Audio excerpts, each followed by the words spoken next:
Welcome to listening to stories on Kevin TV audiobook channel. Shadow Slave. Chapter 1996, Fodder. There had been countless skirmishes and several larger battles between the two armies before, but never anything of that scale. There had never been a battle this great and this terrible in all of human history, at least not in the history of their world, but then again, this wasn't their world. The 7th Legion was in the most dire section of the battlefield, the very middle of the center, serving as the spearhead of the entire Song army. The enemies they faced were not young awakened who had become carriers of the spell in the aftermath of the Chain of Nightmares either, but the hardened core of the Sword army instead, the seasoned veterans of the royal clan's own storied forces. The Knights of Valor, they were like a steel bulwark that refused to be shaken or pushed back, repelling one fierce attack after another. The ascended knights commanded awakened squires, maintaining immaculate discipline and the indomitable will of the elite troops. They were all clad in heavy steel armor and wielded potent memories as weapons, their vermilion cloaks standing out vividly against the white backdrop of the sun-bleached bone. Powerful echoes fought in front of the formation, some of them earned as rewards from the spell, some crafted by the enchanters of valor. Rain was concentrating on destroying these echoes while trying to ignore the terrible cacophony of battle and the screams of dying soldiers that washed over her like a heartbreaking song. Damn it, damn it, damn it. But how could she ignore it? The shaking ground was slick with blood, broken bodies laying here and there, and staring at the blinding sky with empty eyes. Most of them were strangers, but some of them, she had come to know over the months spent fighting side by side in Godgrave. That man there, she had seen him survive the deadly embrace of a monstrous tree in the hollows. He had survived the abominable jungle only to die here, cut down by a human blade. The woman there, she was quite infamous in the 7th Legion for the habit of singing her heart out in the baths, despite possessing absolutely no musical talent. Rain had never spoken to her, but she had heard the painful singing many times. The woman would never sing again. Damn it. Gritting her teeth, terrified out of her mind and immensely angry at the same time, Rain tried to take aim through the tears veiling her eyes and let go of the string. Of course, there were not that many bodies littering the ground. Not because very few people had died, but simply because the dead did not stay still for long on this heinous battlefield. Just as Rain's arrow pierced the neck of a rampaging echo, the dead singer moved and slowly rose to her feet. Her memories were gone, and her tunic was painted red by blood, revealing a harrowing wound. Nevertheless, the young woman did not seem bothered by the pain. She turned her empty gaze to the steady line of heavily armored knights and headed toward them with calm steps. All around her, other pilgrims were marching toward the enemy as well. And inside the enemy formation, their own fallen were standing up to attack it from within. The Knights of Valor were a ruthless bunch, though. As soon as one of them perished, the body would be dragged back by the soldiers of the rear rows and either destroyed or debilitated before it could rise. The Sword army had been learning how to resist the authority of the Queen as well. Witnessing the dreadful scene, Rain remained motionless for a few moments, her breath ragged. Her muscles were aching from the strain of drawing the heavy bow, and she was suffering from the unbearable heat. Even with the pièce de résistance cooling her down, it was too intense and oppressive, sweat rolling down her skin and stinging her eyes. She felt dirty. The noise of the battle was deafening, and its sight was horrifying. Rain was lost for a moment. Then her shadow moved, and a familiar voice whispered into her ear. "Snap out of it." She flinched and tried to regain her composure. "Summon your sword. Things are about." Before her teacher, Sunny, was done talking, a loud horn rolled across the stretch of the battlefield where the 7th Legion was fighting. Rain failed to register what the unexpected sound meant at first, but then shivered. It's the knights. The Knights of Valor were being called to advance. She was currently standing on a toppled wagon, surrounded by fellow soldiers. Tamar's Centuria had participated in an assault on the enemy formation not too long ago, and then retreated to rest and lick their wounds while other members of the Legion continued the frantic attack. But they weren't that far from the melee, if the enemy threw all their power into an offensive push. Ah, Rain dismissed her bow and manifested the mark of shadows into a black tachi. Tamar had already risen from the ground by leaning on her enormous Zweihander. Fleur had been treating one of the soldiers, so Ray grabbed her and pushed her back to safety. The steel wall of fearsome knights suddenly surged forward, making the ground quake. They suffered a few casualties while toppling the pilgrims, then crashed into the soldiers of the 7th Legion a few moments later. Instantly, the carnage and mayhem of the battle turned 10 times more intense, with all remaining order evaporating in one harrowing moment. A deafening clangor arose, drowning out the sound of human screams. Before too long, the front line of the Legion was broken and pushed back, and the enemies were upon Tamar and her worn-down warriors. Rain jumped off the wagon, thinking that they were lucky. At least the enemies they faced were not the indomitable Knights of Valor. This time, instead, they seemed to belong to one of the vassal clans. Their cloaks were white instead of vermilion, at least, and many had decorated their armor with feathers. The world shook as countless aspects were unleashed and raged across the battlefield, and the merciless sky continued to batter the two great armies with radiance and heat. Gripping her sword, Rain gritted her teeth and followed Tamar to fight the soldiers of the Sword Army. Her shadow followed too, of course. Chapter 1997, Human Cost. The pilgrims were consumed by the tidal wave of steel warriors, only managing to fell the vanguard of unfeeling echoes. There were more of them on other parts of the battlefield, but here at the epicenter of the calamitous clash between the two great armies, the Knights of Valor were too shrewd and callous to allow the dead to rise en masse. The indomitable formation of the Sword Army elite surged forward like an iron wave, crashing into the 7th Legion and shattering its offensive line. However, not long after, the momentum of the Valor forces stalled. And then it was exhausted entirely, leaving them in a deadly mire. Their enemy was not to be trifled with either. The 7 royal legions consisted of the best warriors of the Song domain, and among them, the 7th Legion was the fiercest. It only lost to the 1st Legion, perhaps, which had vanished into the darkness of the Spine Ocean and was not present on the battlefield today. After suffering the initial blow, the broken formation of the Song warriors did not buckle, and the warriors themselves did not lose themselves to fear. They were not routed, instead. They descended upon the Knights of Valor and their auxiliary forces like a deadly swarm, burning with wicked resolve and primal fury. These men and women were neither enthralled by the promise of glory nor intoxicated by the raucous hymns of war. However, they weren't willing to taste the bitterness of defeat either. A wide swath of the hellish battlefield turned into an even harsher hell, with thousands of powerful awakened and hundreds of fearsome masters clashing in a deadly melee. The cacophony of deafening thunderclaps, the litany of human screams, and the violent tremors of the bloodied ground fused into a nightmarish choir of destruction, as if the world itself was in the throes of death, or rebirth maybe. Perhaps it was the dead deity of Godgrave that was being reborn, its ancient bones soaked by human blood. In any case, the warriors of both the Sword Army and the Song Army seemed to have forgotten themselves, consumed by the dire and macabre necessity of battle. Their previous doubts were washed away by the shock and awe of the harrowing battlefield, and their minds were hollowed by the dreadful, demented noises of the disastrous havoc. The world had gone insane. Rain was so afraid that she did not even feel fear anymore. It was as if that part of her that had been responsible for knowing fear overheated and went up in flames, leaving only cold ashes in its wake. Now, all she felt was fury and resentment.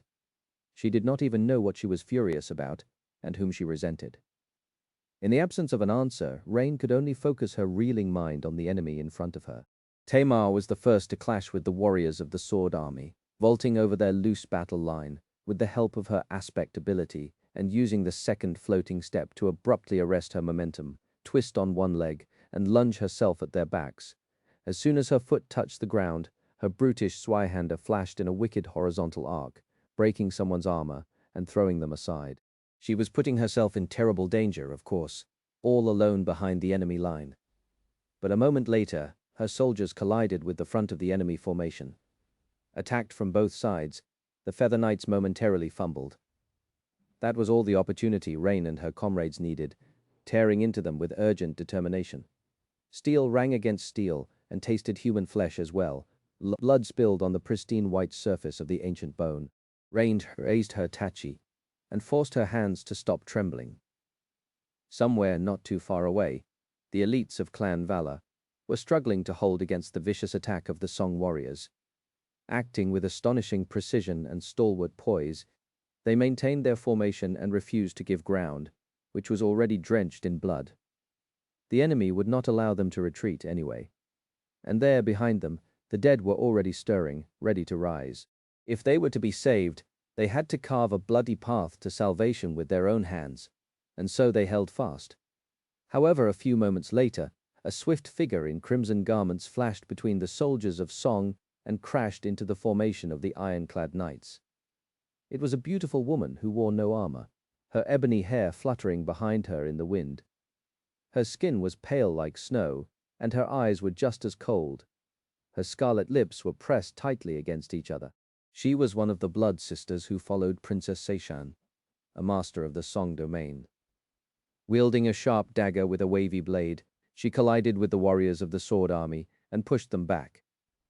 Her thin hand moved with inhuman speed, slicing up the throat of one soldier, blinding another, piercing a third one's chest. The knights staggered back in a haze of blood, opening a breach in their formation.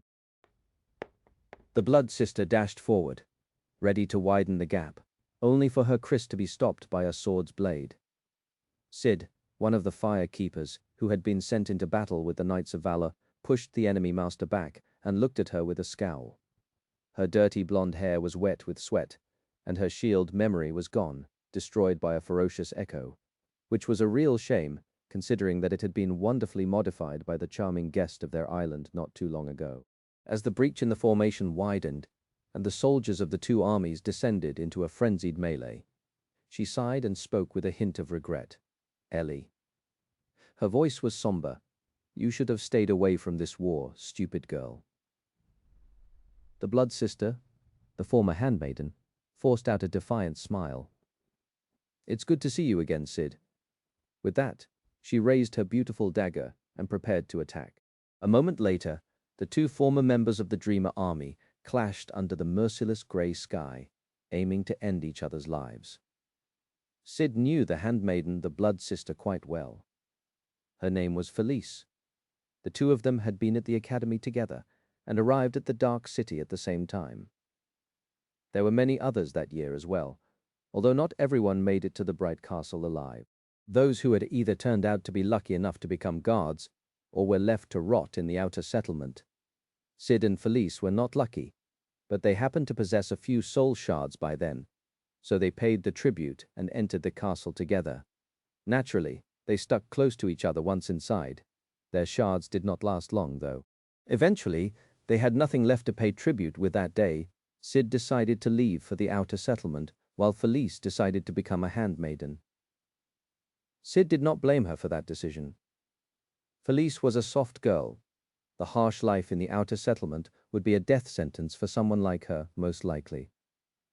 Hell, Sid was quite pessimistic about her own chances of survival, but she did survive, somehow. Their friendship did not end immediately, either. Felice used to sneak out food for her when she could, in those first few months on the Forgotten Shore. The two hid in a threadbare shack and shared their hopes, their fears, and their scars, both physical and mental, but it was hard to maintain a connection when separated by the impenetrable walls of the castle. Eventually, they grew apart. Felice became one of Seishan's people, while Sid became a hunter of the outer settlement. And after the war for the Bright Castle and the siege of the Crimson Spire, well, Sid followed Nephis of the Immortal Flame, while Ellie followed Seishan of Song. Their paths did not cross again in the many years since. Until today. Gods. Sid had been a passable fighter all the way back on the Forgotten Shore. Otherwise, she would not have survived the streets of the Dark City. And in the years since, she only grew more deadly. The Chained Isles, the Southern Campaign, the Second Nightmare, and the countless battles fought side by side with Changing Star, both across the Sword domain and here in Godgrave, had tempered and sharpened her already outstanding skill, turning Sid into a unique existence among Ascended. She had even fought the Lord of Shadows once, that monster, and yet she was being pushed back by Felice. Her former friend was just too swift, too strong, and too cunning. Her kris was shorter than the arming sword Sid wielded, and yet it seemed to be everywhere all at once. Worse yet, the moment their blades clashed, Sid felt her hand trembling from the dire force of the impact. It did not make any sense. Having long saturated her core and armed with memories that no amount of money could buy, Sid was at the peak of what a master could be, while Ellie's aspect, its dormant ability at least, was tailored to utility. How had she become so monstrously powerful? Staggering back, Sid barely managed to activate her awakened ability in time. Her body became intangible for a split second, and the wavy blade of the beautiful kris passed through her forearm without cutting her tendons. Sliding back on the bloodied surface of the sun-bleached bone, she regained her balance and raised her sword into a defensive stance, breathing heavily. It did not make any sense at all. When did you become so strong? Her voice came out hoarse and heavy. Felice gritted her teeth and then lunged forward with the speed of lightning. I have always been strong. Sid used her aspect to give herself a few moments of tremendous might and battered the sharp kris aside. There was a deafening boom and an explosion of fiery sparks. Her free hand turned into a fist, flying toward the handmaiden's beautiful face. Some distance away, Rain pushed an enemy aside, deflected a downward slash aimed at her head, and slammed the pommel of her tachi into the visor of another awakened foe's helmet.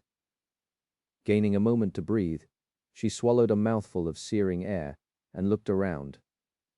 All around her, the warriors of the 7th Legion were intertwined in a bloody struggle against the elite forces of the sword domain. The Feather Knights had turned out to be tough adversaries, even if they were no match for the true monsters of valor. Still, they possessed that eerie quality that all soldiers of the Sword Army possessed. They moved as one, seamlessly weaving a net of sharp steel to defend themselves and cut the enemies down. This strange ability was hard to explain with words, but very easy to become a victim of.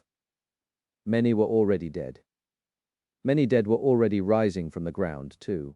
That sight was both deeply horrifying and shamefully reassuring.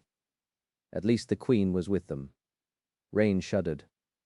Not too far away, a vaguely familiar blood sister was fighting against a Knight of Valor, her crimson garments and his vermilion cloak turning into a red blur. The enemy ascended was bleeding from a dozen hideous wounds, but it only seemed to make him stronger, apart from him. There was another dire problem on their section of the battlefield. It was one of the Feather Knights, a young woman wearing light armor and a white cape, her pauldron, and the plume of her helmet adorned with white feathers. Her youthful face was pretty and somber, and her hair seemed to be gold. From the way she moved and her threatening presence on the battlefield, she gave Rain the same impression most legacies did. Sharp, grounded, deadly. Among all the awakened warriors they were facing, the young woman was the most dangerous, having already killed several of Rain's comrades.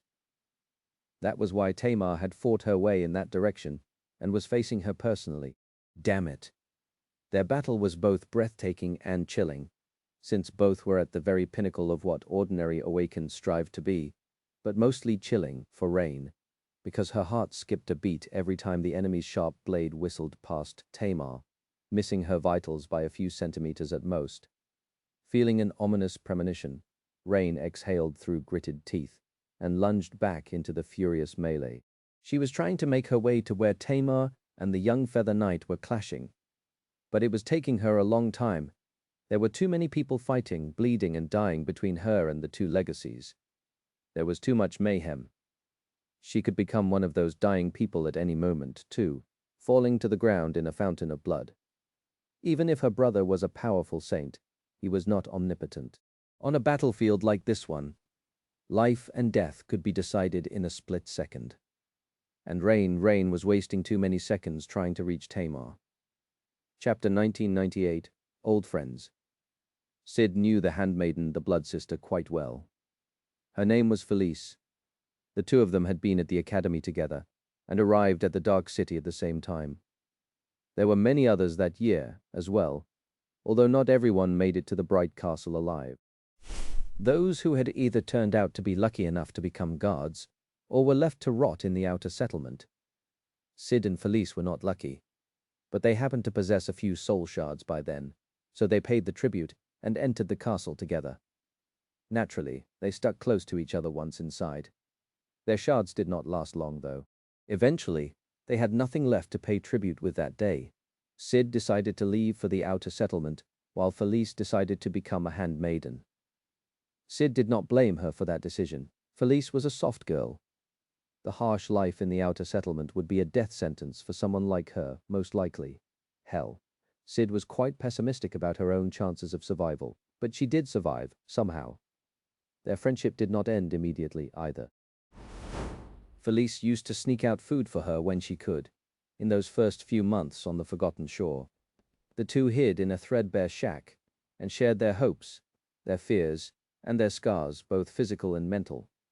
But it was hard to maintain a connection when separated by the impenetrable walls of the castle.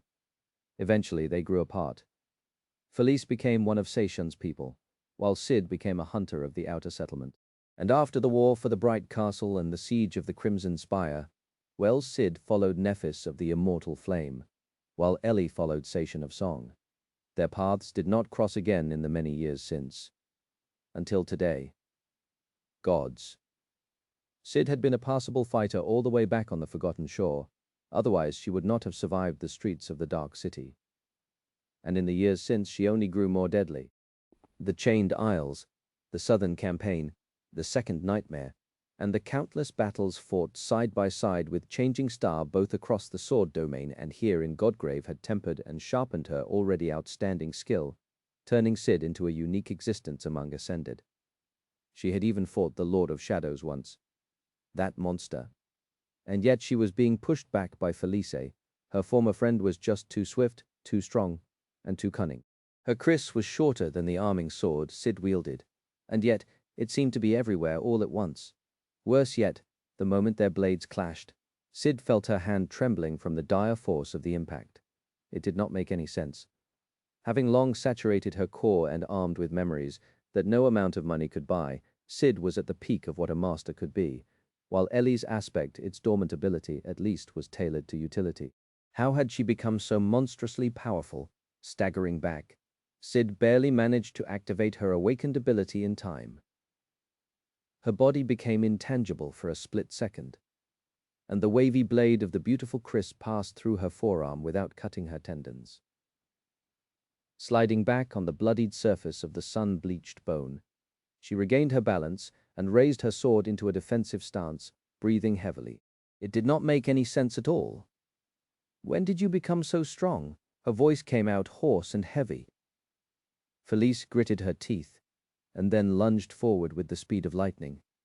"I have always been strong." Cid used her aspect to give herself a few moments of tremendous might, and battered the sharp kris aside. There was a deafening boom and an explosion of fiery sparks. Her free hand turned into a fist, flying toward the handmaiden's beautiful face. Some distance away, Rain pushed an enemy aside, deflected a downward slash aimed at her head, and slammed the pommel of her tachi into the visor of another awakened foe's helmet. Gaining a moment to breathe, she swallowed a mouthful of searing air and looked around. All around her, the warriors of the 7th Legion were intertwined in a bloody struggle against the elite forces of the Sword Domain. The Feather Knights had turned out to be tough adversaries, even if they were no match for the true monsters of valor. Still, they possessed that eerie quality that all soldiers of the Sword Army possessed. They moved as one, seamlessly weaving a net of sharp steel to defend themselves and cut the enemies down. This strange ability was hard to explain with words, but very easy to become a victim of. Many were already dead. Many dead were already rising from the ground, too. That sight was both deeply horrifying and shamefully reassuring. At least the Queen was with them. Rain shuddered. Not too far away, a vaguely familiar blood sister was fighting against a Knight of Valor, her crimson garments and his vermilion cloak turning into a red blur. The enemy Ascended was bleeding from a dozen hideous wounds, but it only seemed to make him stronger. Apart from him, there was another dire problem on their section of the battlefield. It was one of the Feather Knights, a young woman wearing light armor and a white cape, her pauldron and the plume of her helmet adorned with white feathers. Her youthful face was pretty and somber, and her hair seemed to be gold. From the way she moved and her threatening presence on the battlefield, she gave Rain the same impression most legacies did: sharp, grounded, deadly. Among all the awakened warriors they were facing, the young woman was the most dangerous, having already killed several of Rain's comrades. That was why Tamar had fought her way in that direction, and was facing her personally. Damn it. Their battle was both breathtaking and chilling, since both were at the very pinnacle of what ordinary awakened strived to be, but mostly chilling for Rain because her heart skipped a beat every time the enemy's sharp blade whistled past Tamar, missing her vitals by a few centimeters at most. Feeling an ominous premonition, Rain exhaled through gritted teeth and lunged back into the furious melee. She was trying to make her way to where Tamar and the young Feather Knight were clashing, but it was taking her a long time. There were too many people fighting, bleeding, and dying between her and the two legacies. There was too much mayhem. She could become one of those dying people at any moment too, falling to the ground in a fountain of blood. Even if her brother was a powerful saint, he was not omnipotent. On a battlefield like this one, life and death could be decided in a split second, and Rain was wasting too many seconds trying to reach Tamar. As Rain was struggling to fight her way toward Tamar was struggling to contend against her fearsome enemy. Both she and the young Feather Knight seemed to have fully saturated cores, possessed exceptional combat skill, and were stellar at controlling their essence at least to the degree awakened could. As a result, their physical prowess was truly superhuman, and their clash seemed like a whirlwind of steel that rolled across the battlefield, colliding with other warriors to consume them from time to time. However, Rain could still make out the details of the fight, and while the power of the two legacies were roughly equal, Tamar was obviously at a disadvantage due to being younger and less experienced. At first glance, it looked like she was actually pushing the Feather Knight back. However, Rain could not fail to notice that Tamar's adversary had not used her aspect yet. Either it had nothing to do with combat, or she was waiting for the right time to unleash her abilities. The battle promised to be long and exhausting after all, and powerful aspect abilities consumed a lot of essence any awakened soldier knew to ration their essence in a fight. Augmenting one's body, using one's awakened ability, and activating the enchantments of one's memories. Those were the things that they only resorted to when necessary during prolonged battles, if given a choice. And while the young knight seemed to still have the luxury of the choice, Tamar did not, already exhibiting bursts of startling speed as often as she could. That was the only reason she was managing to keep, for now. Rain had hoped that their clash would take the two legacies closer to her, but they only seemed to moving further away. Damn it. She did not know what to do. A small, cowardly part of her whispered that she did not have to do anything either. Trying to help Tamar was putting Rain herself at risk. Tamar was so very proud of herself and her family, their history, their martial excellence, their tradition. Surely a proud legacy like her could fend for herself. Why did Rain have to risk her own life for an entitled legacy? She had to concentrate on protecting herself instead. Surviving on this battlefield was already difficult enough. Doing so while rushing to reach a deadly enemy was no different from inviting her own demise. Stuck in the mass of sharp steel and fighting awakened, she gritted her teeth and looked down at her shadow. Then she forced out a stifled plea. I need help. Rain rarely asked her teacher for help. Her teacher was a mysterious and lofty existence after all. But her brother, if she couldn't ask her older brother for help in a moment of desperation, then whom else could she ask? A moment later, his soothing voice reached her ears through the cacophony of battle. There is something I can do. But it is a bit unusual. Rain clashed with a warrior of the sword army, deflecting his blade aside and delivering a devastating downward slash to his shoulder. His steel armor prevented the black tachi from cutting deep, but the force of the blow threw the man to the ground. Rain kicked him for good measure and shouted, not caring if anyone heard her. Do it! Do it now! In the next moment, something strange happened. Hidden by the havoc of battle and unnoticed by anyone except for her, a second shadow separated from her own for a split second. Then the second shadow flowed up her leather boot and wrapped itself around her. Rain's eyes widened. Once the shadow embraced her, a wondrous change took place. Her body, which was aching from strain and fatigue a moment ago, was suddenly flooded with enormous power. Every fiber of her being felt energized and revitalized, her muscles brimming with potency and might. Her strength, her speed, her endurance, it felt as if they had magically increased twofold or even more. Her perception sharpened, making it easier to discern the details of what was happening around her. Even her black tachi felt more deadly in her hand. At the same time, she inexplicably felt calmer. There was a subtle but vast presence in her mind, unfamiliar, but not foreign. The opposite of foreign, really. That faint, dark presence was deep and reassuring, making her feel secure. Rain heard her brother's voice again. Only this time it did not come from her shadow, instead it resounded directly in her mind. She froze for a moment, quite. That was indeed better, much better. Who even needs an aspect? Gripping the hilt of her tachi, Rain took a deep breath and launched herself forward. Suddenly, the sea of awakened in front of her was not as impenetrable anymore. Armed with her skill and embraced by the shadow, Rain cut through it with violent speed. Her sword turned into a dark blur as it parried and pushed enemy blades away, and when it was not enough, she used her own nimble body to either slip past them or toss them aside. Perhaps that was what being an Ascended felt like. Throwing one glance at the harrowing battle between the Blood Sister and the Knight of Valor, Rain shuddered. No, she was not ready to face masters yet. In fact, she was probably still much weaker than awakened with powerful combat. Aspects that augmented their bodies were granted. The embrace of the shadow was much more versatile than most such aspects, enhancing all her physical traits instead of one or two. It was enough. The distance between Rain and Tamar finally started to shrink, and the more she grew used to her newfound power, the quicker it shrank. Hold on, Tamar. Rain finally felt that her ominous premonition was nothing more than a false sense of anxiety. She was almost there. She had almost made it. But in the end, she did not. Rain was less than a dozen meters away from the two fighting legacies when the cadence of their clash changed. The young Feather Knight did something that made Tamar sway, and then swiftly disengaged. Her eyes suddenly shone like two cold stars, and blue arcs of electricity danced across her steel armor. Before Rain could even react, she pointed her sword forward. Then an incinerating bolt of lighting shot from its tip, reaching Tamar in an instant and swallowing her figure in a flash of blue radiance.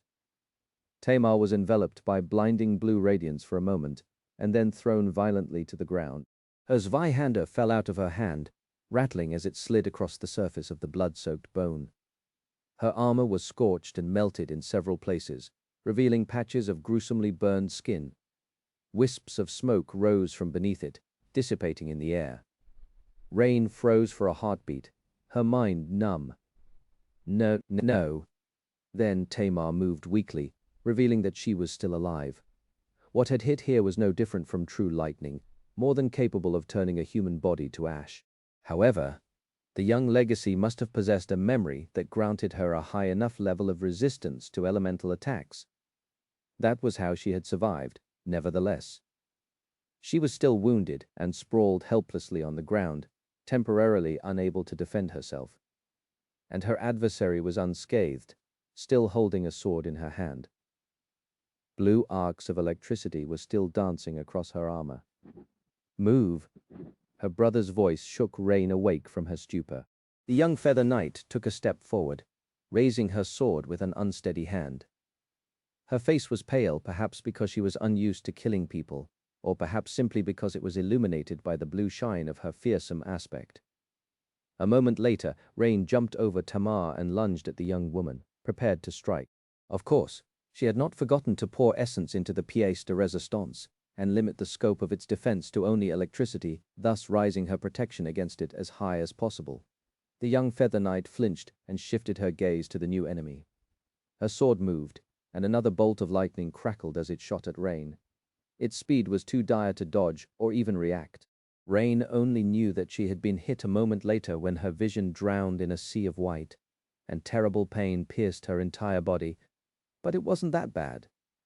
She was blinded and in pain, but had suffered little actual harm. It seemed that the protective memory her brother had crafted for her was quite superior to what Tamar, an actual legacy, possessed. She was surprisingly unhurt. The pain was truly terrible, though, and the electrical charge messed up her control over her body quite badly. Ah, hell.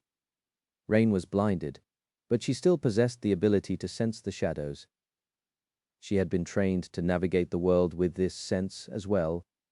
It would have to do until she regained her vision.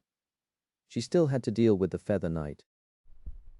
A moment later, she battered the young woman's sword away and rammed her shoulder into the enemy's chest, sending both of them flying away from Tamar and tumbling to the ground. Rain was disoriented, but she still jumped to her feet first and slashed down with her sword, feeling a terrifying sense of urgency. She was wary of her adversary. Her movements were fluid and terrifyingly swift, but the young Feather Knight still managed to block the black Tachi. She was still on her knees and a little dazed, using both hands to receive Rain's blow on the blade of her sword.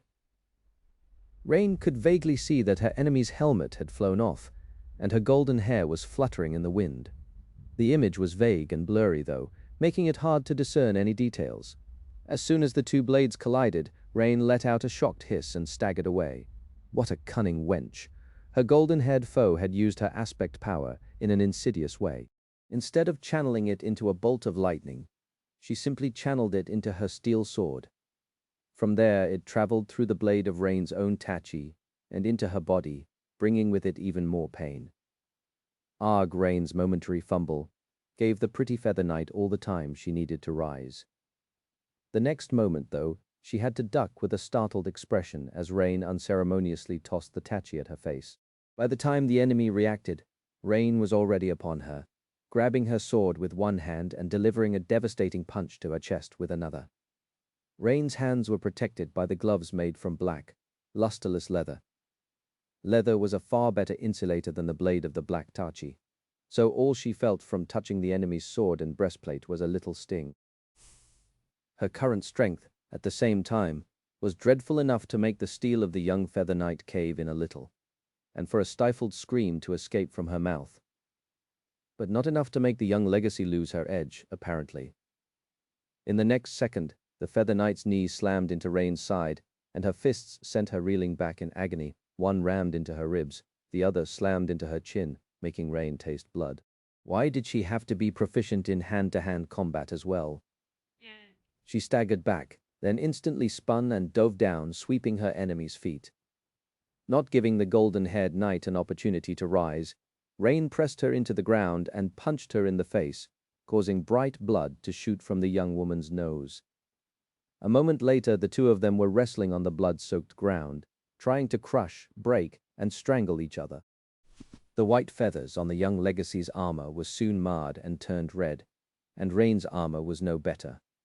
Rain was stronger, but the young Feather Knight was still covered in a blue net of electric arcs, which continuously hurt and numbed the adversary. By then, Rain's vision had almost returned, revealing the dirty, bloodied, pitiful face of her enemy. The fear and desperation in her eyes, and frightening killing intent, burning in them as well. For a moment, Rain felt disconnected from her own mind and body. At that moment, the two of them did not seem like warriors or even humans, really. There was no grace, skill, or honor in their violent and ugly struggle. Instead, they were no different from dirty wild beasts tearing at each other in a murderous frenzy. Still, one of them would have to die, and the other one was going to live. That was the essence of combat. Rain had no time or luxury to hesitate, think, or even feel. She could only strive to assure that, at the end, she was the one who survived. The battle between Cid and Felice was like a small calamity, one taking place within the terror of a much vaster cataclysm. The battlefield where hundreds of thousands of awakened sought to destroy each other stretched from one horizon to another, strained by the great and violent forces they summoned into the world. Above them was the shroud of radiant clouds, beneath them were the bones of a dead deity. Cid and Felice had come a long way since the Forgotten Shore. Today, however, their winding paths crossed once again, only for one path to put an end to the other. Cid tasted blood in her mouth as Felice pushed her back. They moved with enough speed to make their furious clash appear like a blur from time to time. Groups of fighting awakened soldiers got in their way, only to be violently tossed aside. Some survived, some were less fortunate. Curse it. She drew on all her combat experience. Few in the world had more of that than her. and all her skill. Her sword moved as if it was a living thing, deflecting blow after blow after blow. There was no holding back in this battle. So Cid abandoned all restraint, alternating between short bursts of incredible power, incredible resilience, and incredible speed, her dormant, awakened, and ascended abilities. Still, all of it was not enough to resist Felice, who was like a crimson wraith. Her former friend was viciously strong and shockingly fast. Her kriss was like a curse, seemingly existing in several places at the same time. Her technique was insidious and flawless, and her killing intent was absolute. Cid managed to block a blow that would have blinded her by calling upon her strength. She avoided another by leaping back with lightning speed. The third penetrated a crack in her armor, but merely scraped against her adamantine skin, failing to pierce it. A moment later, Felice delivered a crushing kick to her abdomen, making Cid groan in pain. She staggered back. "Ellie, if you don't stop, I'm going to get serious." The handmaiden sneered. "We are not children anymore, Cid. Stop pretending." Cid grinned, her teeth painted red by blood. It was true. They weren't children anymore. Felice had grown incredibly powerful. The soft girl she had known once was gone. Instead, a proud and deadly warrior now stood in front of her, someone who had reached the very pinnacle of what mortals strived for, a blood sister of the song domain. But Cid gritted her teeth and straightened, grasping the hilt of her sword with both hands.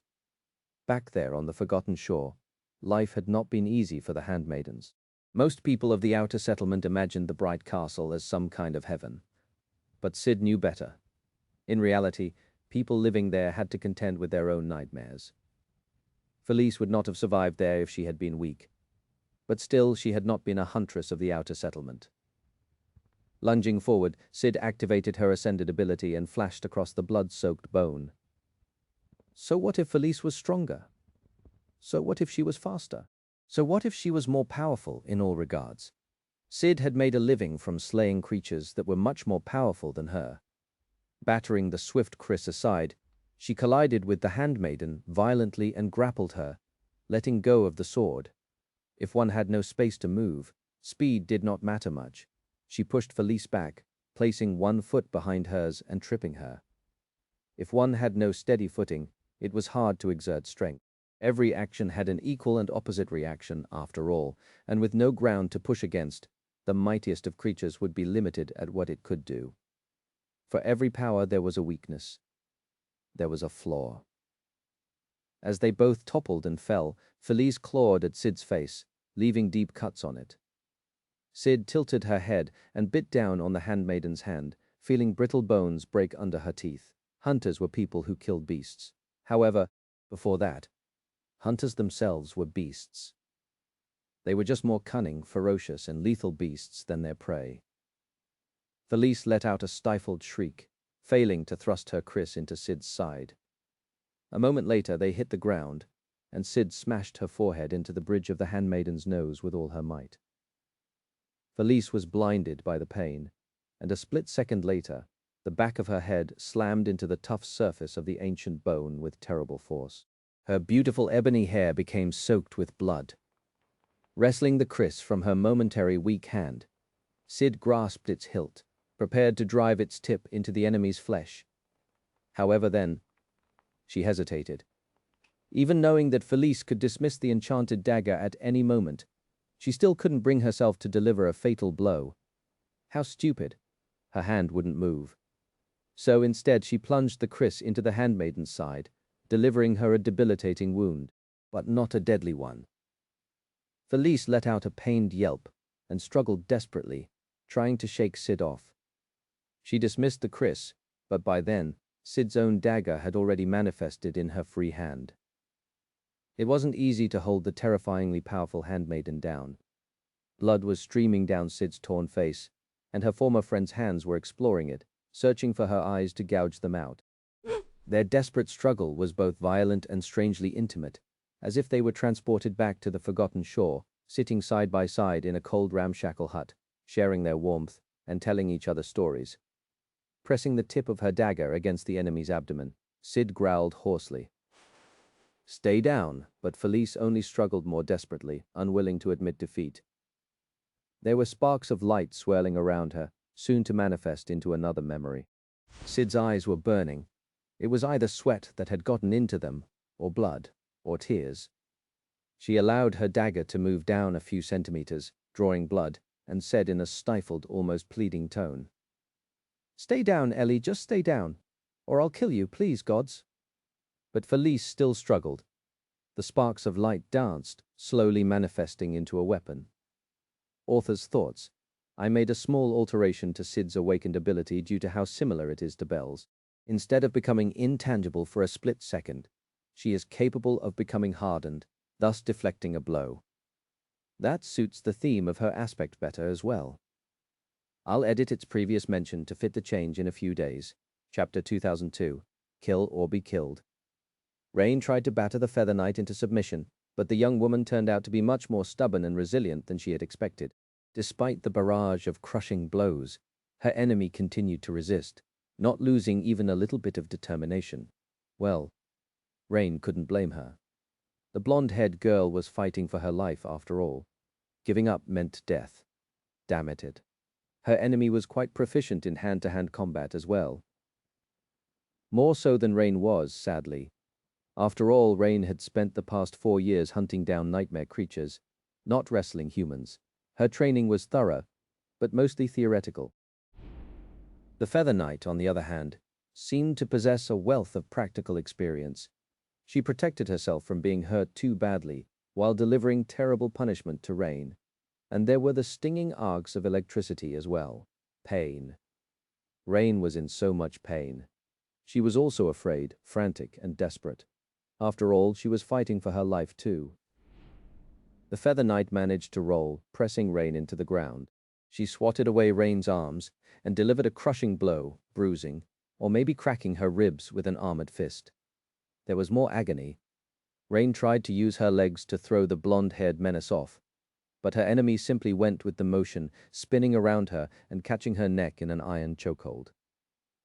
Suddenly, Rain couldn't breathe. She struggled desperately, trying to pull the Feather Knight's arm off her throat. But it was useless. The enemy just groaned and pulled even harder, trying to crush her windpipe. Even though Rain was stronger, she couldn't get a good grip. She was caught and immobilized. All her strength was useless. Her vision started to blur. I can't die here. Shaken and dazed, she had forgotten all about the battle, the war, and the fact that her brother would not let her die. All she knew was the desperate need to inhale to survive. She wanted to stab her killer with one of her enchanted arrows, but summoning a memory would take too long, wouldn't it? Luckily, Rain's weapon was not a memory. A few steps away, her black tachi was laying on the bloody surface of the ancient bone. As she called for it, the tachi stirred and then dissolved, turning into a small shadow. The shadow slithered across the ground like a little snake and then climbed onto her outstretched hand. A moment later, it turned into a black dagger with a long, narrow blade. Twisting her body, Rain mustered all her remaining strength and drove the stiletto into the Feather Knight's thigh. The young woman screamed as blood flowed onto the ancient bone. Her hold grew weaker for a split second, and Rain used that short moment to free herself. Spinning around, she tore the dagger from her enemy's flesh and raised it to plunge the dark blade into the Feather Knight's throat. And then, at the last second, Rain hesitated. It was because she saw her enemy's face clearly. The Feather Knight was young, older than her, but not by that much. Under the grime of the battlefield, her face was pale and pretty. Her beautiful golden hair was now mottled, soaked in sweat and blood. Her eyes were opened wide, full of pain, fear, and despair, just like Rain's own. Was that whom she was supposed to kill? Of course it was. It was war, after all. It was kill or be killed. Rain was a hunter, a warrior, and a soldier. She was a soldier of the great Song army, and the nameless Feather Knight was a soldier of the sword domain. She was Rain's enemy, and she would kill Rain immediately if their roles were reversed. Would she not? This moment of hesitation could cost Rain her life if it went on any longer. The enemy was strong, determined, and deadly. She had to die. So why? Why did Rain feel so much disgust at the thought of killing this pale, frightened young woman? Why did she feel reluctant to thrust the dagger forward and take the Feathers Knight's life? Why? Stay down, Ellie. Sid pressed Felice into the ground, knowing that she was being foolish. She should have finished the handmaiden down ages ago. She was being reckless and risking her life, allowing emotions to cloud her mind. And yet. Stop struggling, you stupid girl. Sid growled. Felice looked up at her from the ground. Her eyes were full of a strange emotion. Was it resentment? Defiance? Challenge? Maybe all of those. But there was something else there, as well, hidden deep within: fear, panic, and despair. However, despite it all, Felice did not stop struggling. The spark swirling around her hand finally dimmed, manifesting into an intricately crafted, razor-sharp knife, a deadly blade. Sid froze for a split second, staring down at her former friend numbly. There was no time to hesitate anymore, and no choice. No. And then she pushed her dagger down. It cut through the fabric of the handmaiden's crimson garment and plunged into her flesh, sneaking under her ribs and cutting deep. Hot blood washed over Sid's hand, and she felt Ellie's body shudder under her. The knife fell from the handmaiden's weakened grip. The defiance in her eyes was replaced by disbelief and pain and sorrow. The same emotions Sid felt, lost in the middle of this calamitous, appalling battle. Rain looked into the eyes of the Feather Knight, knowing that her time was running out. The enemy was already recovering from shock, which meant that a moment later, her chance of killing the enemy would disappear like a ghost. It would be so easy to thrust the dagger forward and steal the young woman's life. There was no reason not to, because Rain was a soldier, and she had been taught well the essence of combat. But was that what Rain wanted to be? A murderer. Before the war, she had wanted to build things, not destroy them, to add to the world, not take away from it. It seemed so distant, as if it had happened a lifetime ago. Still, one had to be alive to build anything, and she had to kill to stay alive. There was no time to hesitate, and no choice.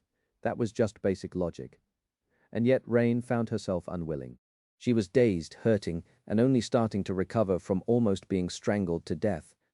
She could barely think, let alone think straight, which wasn't the best state to make profound decisions, but then again, maybe it was the best state. Stripped of all reason, Rain was left face to face with her deepest, most fundamental instincts, with the things that made her, her. And what Rain found was that she didn't want to be a murderer, a killer, and a destroyer. She only felt disgust at the prospect, even if it meant not getting to become anything else. I'm sorry. She had chosen to join the war herself. But in the end, it seemed that Rain wasn't cut out to be a soldier. Letting out a quiet sigh, she slowly lowered her dagger. And as she did, Rain felt something deep and profound change inside of her. Forever. A moment later, the Feather Knight lunged to the side, grasping the hilt of her sword. Before she could raise it, though, both of them looked up. There, above them, a blinding star seemed to be falling from the sky. The incandescent mass of white radiance plummeted toward the blood-soaked battlefield and crushed into it with a deafening thunderclap. A violent shockwave was raised by its arrival, throwing the warriors of the two great armies away from each other. When the winds settled a few moments later, Rain gasped. A beautiful goddess was standing amidst the dirt and blood of the appalling battlefield. Her pure white radiance, seemingly unblemished, incapable of being blemished by the crimson dust of the mortal world. Two breathtaking wings shone in the air behind her, and a band of lustrous metal rested on her head like a crown. Her eyes were like a sea of white flame. Changing Star of the Immortal Flame had descended onto the battlefield. Chapter 2003, Morning Star. When Changing Star appeared, Rain let out a heavy sigh of relief. All tension left her body, and she slumped on the ground, kneeling in the middle of the battlefield with her back bent. It was a strange reaction to have. Really, by all logic, she should have been terrified. After all, an enemy saint had arrived at the battlefield, and one of the most powerful saints in the world at that. If not in the most powerful. Sure, Rain knew Nephis, and they shared a distant connection. The last daughter of the immortal flame could even spare her out of sentiment if they were to face each other on the battlefield. However, that would require Nephis to remember and recognize Rain first. Considering that awakened soldiers were no more than ants in front of Changing Star, she was unlikely to study the faces of each and every one of them before burning the entire anthill to the ground. And yet, against all logic, Rain still felt a profound sense of relief at the sight of the beautiful saint. Somehow, she believed that her not-quite sister-in-law would solve everything. Right, she's his girlfriend as well. Finally able to think, Rain belatedly remembered about the existence of her teacher. She hesitated for a moment. Brother. His reassuring voice soon resounded in her mind, soothing it. Relax. It's all going to be all right now. There was a short pause, and then he added in a more casual tone. Get ready to move, though. You'll have to escape fast once the real mess begins. It was only then that Rain tore her gaze from the sacred visage of Nephis of the immortal flame and looked around. Tamar was still laying on the ground, heavily wounded and moving weakly. The Feather Knight was still just a couple of steps away, tightly grasping her sword. Luckily, the golden-haired girl did not seem in the mood to attack Rain at the moment. She was also looking at Changing Star with wide eyes. Everyone was, really. Her shocking arrival had magically made the entire battle stop on a vast span of the battlefield. At least, soldiers were still clashing on the distant flanks of the battlefront, but in the center, nobody was moving. It was as if her pure radiance possessed the same power as the dreadful white abyss, hiding above the clouds, the power to make entire armies halt. Rain turned back to Nephis just in time to see the soft light emanating from her skin grow brighter and more intense, almost blinding.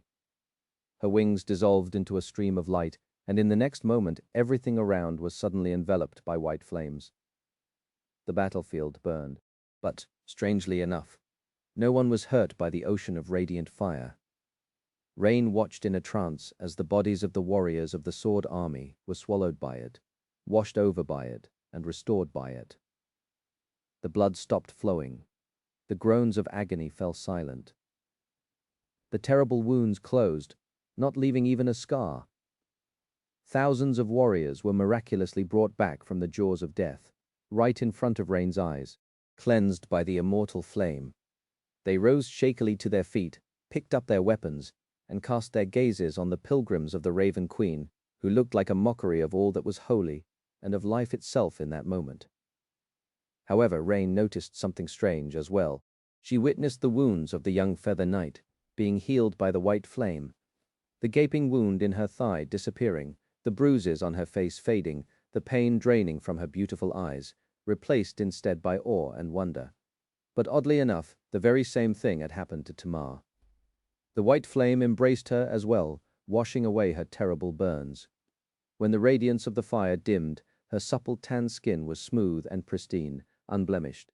In fact, there were quite a few warriors of the Song Army who had been saved by Changing Star's grace, not nearly as many as the Sword Army soldiers, but still a significant number. It was a bittersweet blessing, because there were so many people on both sides who had never received the chance to be saved. The sun-bleached bone was awash in blood, and countless mangled bodies littered its crimson expanse. More of them were standing motionlessly and watching Changing Star with hollow eyes, their bloodied faces devoid of any emotion. She did not cower under the gazes of the dead. Instead, she turned her head and then walked calmly toward a figure kneeling on the ground a dozen or so meters away. It was close enough for Rain to see that the figure was a woman with dirty blonde hair, an ascended champion of the Sword Army, who was holding a dying blood sister in her arms, still gripping the dagger that had delivered the fatal wound in a bloody hand. From the distance it almost seemed like there were tears streaming down her face, mixing with blood and dirt. As the beautiful saint approached, the Ascended looked up at her with a pitiful face. Her hoarse, strained voice was like a whisper. Lady Nephis. Changing Star smiled softly. It's all right, with that. She kneeled in front of them and gently placed her hands on the blood sister's abdomen. Her radiance spread outward, flowing into the deep wound of the enemy champion. A few moments later, the wound began to close. Rain was so confused. It did not make any sense. Why would she heal her enemies? The soldiers around her all seemed stunned as well. The white radiance reflected in their eyes, filling them with wondrous light. Finally, the blood sister stirred weakly, moving her hands to rest them where the fatal cut had been just a few moments ago.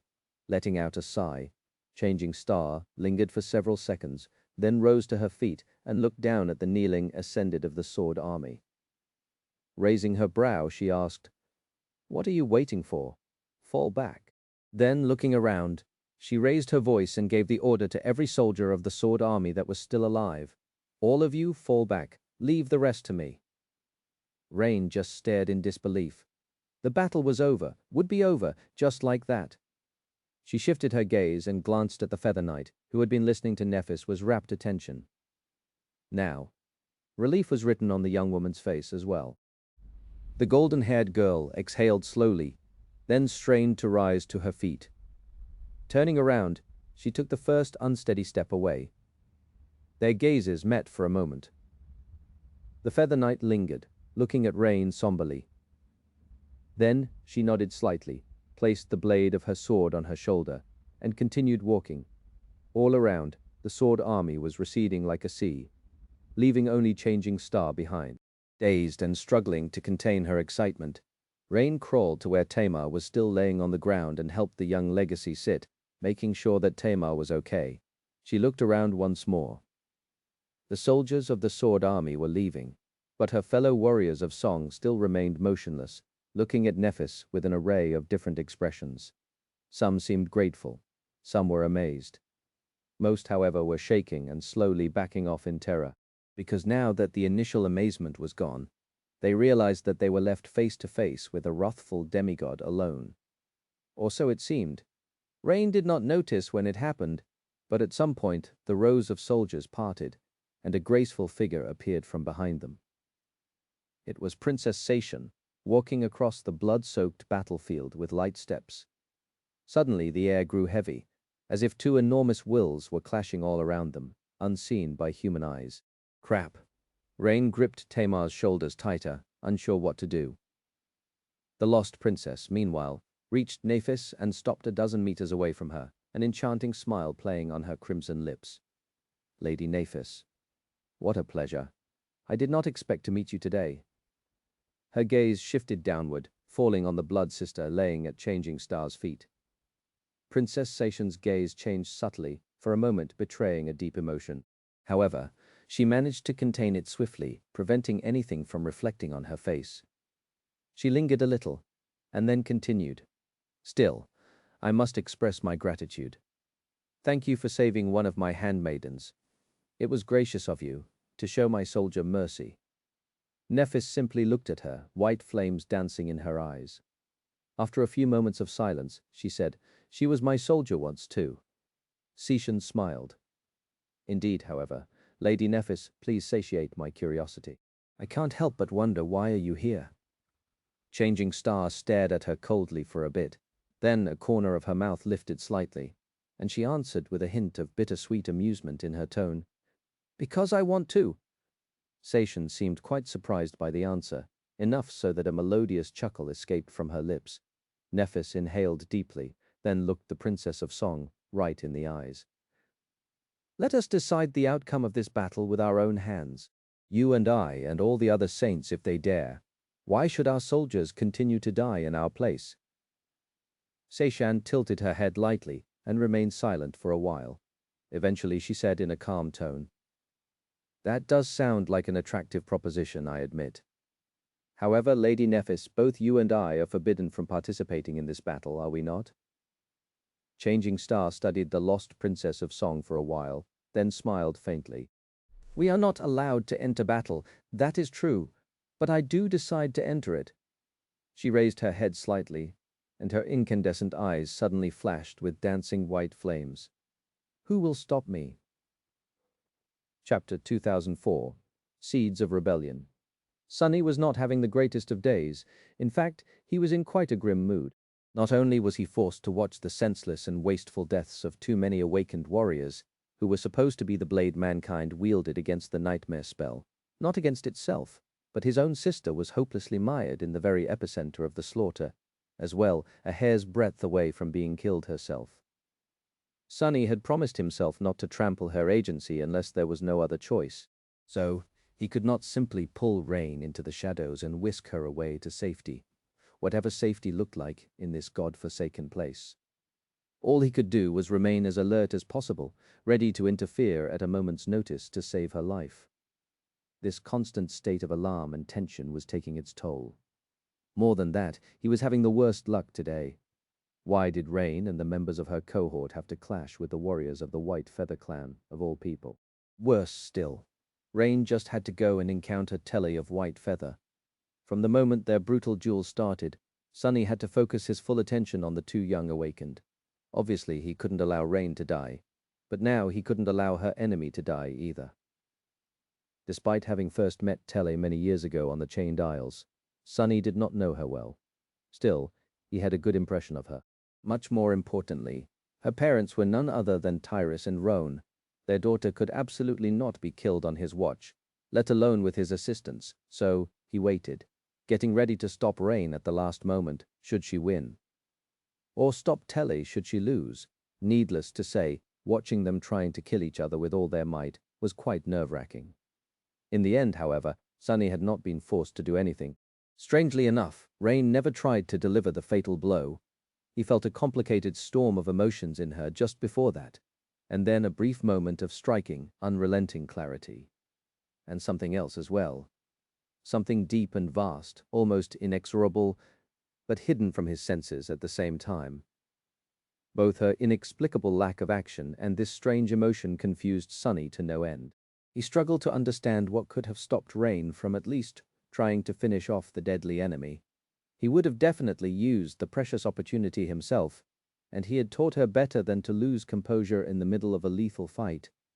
There was no time to focus on Rain's emotions, though, because almost at the same time, Nephis plummeted from the sky and landed in the middle of the calamitous battlefield like an falling star. Sonny let out a mental sigh of relief. Just in time. He watched her raptly. His star was so breathtakingly beautiful. Even surrounded by blood and tragedy, her radiant light was pure and full of splendor. Neff's arrival halted the fighting across the entire center of the battlefield. And she did not hold back. Her flames spread outward, healing countless people, both the soldiers of the Sword Army and the soldiers of the Song Army, not making any distinctions between friend or foe. Of course, there was still a limit to whom Nephis could save. Her healing flames would only affect those who were connected to her as part of her nascent domain from a distance. If a person was not integrated into the net of longing she had inspired deep enough, however, she could only affect them through direct touch, just as she did with the dying handmaiden. Had she sensed Sation approaching, or had she truly wanted to save the former member of the Dream Army? Sonny wasn't sure. He could not help but admire Neff's showmanship, though. The entire battlefield was enthralled by her and her actions, without a doubt. The seeds of longing were falling into the fertile soil of countless hurting souls, thus expanding the foundation of her future domain. People needed hope the most in the depths of hell, after all, and this battlefield was no different from a hellish nightmare. At the same time, the seeds of political intrigue that Cassie, Nephis, and Sonny had sown far in advance were blooming as well. Nephis had already established herself as a reluctant participant in the war, and the only voice of dissent among the warmongers. Considering her previous feats and her flawless adherence to the noble duty of an awakened, her reputation was stellar among the warriors of both the Song domain and the Sword domain. And now that reputation was being cemented in their hearts. The countless soldiers she had saved, and everyone who had seen her saving them, would never forget the grace and mercy of Changing Star of the Immortal Flame, contrasted sharply against the ruthless will of the sovereigns. And the more disillusioned and tired of the war they grew, the easier it would be for them to accept her eventual rebellion. They might applaud her for betraying her adopted family and engaging in a little bit of royal patricide even, when the time came. Even Sonny was having trouble discerning if Neff's actions at the moment were sincere or calculated. They very well could have been both of those things. He did know that she was putting on at least a bit of an intentional show, however. That was because Nephis had never attempted healing on such a massive scale before.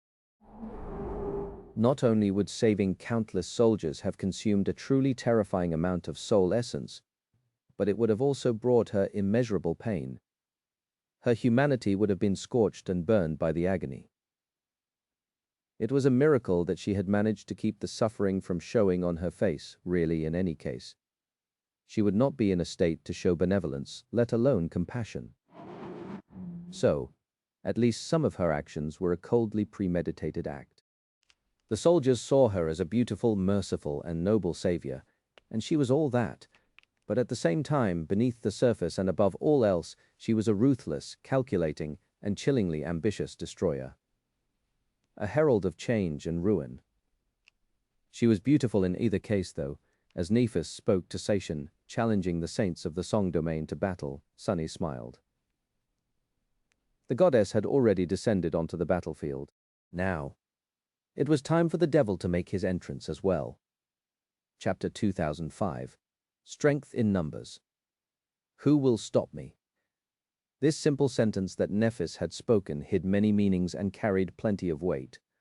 Although very few people knew her well enough to understand the true burden of these words, they were a proclamation of who she was, and how unyielding her will was as well.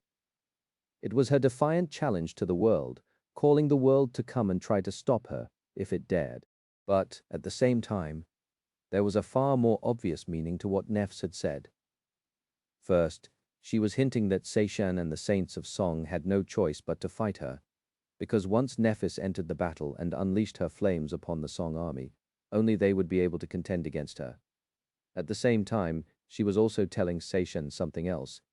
It was that no one could prevent her from entering the battle, except for two people, Anvil of Valor and Ki Song, the sovereigns of humanity. By joining the battle, Nephis was going directly against their will. However, she was so powerful that no one except for the person who had given the order or his adversary could punish her for breaking it.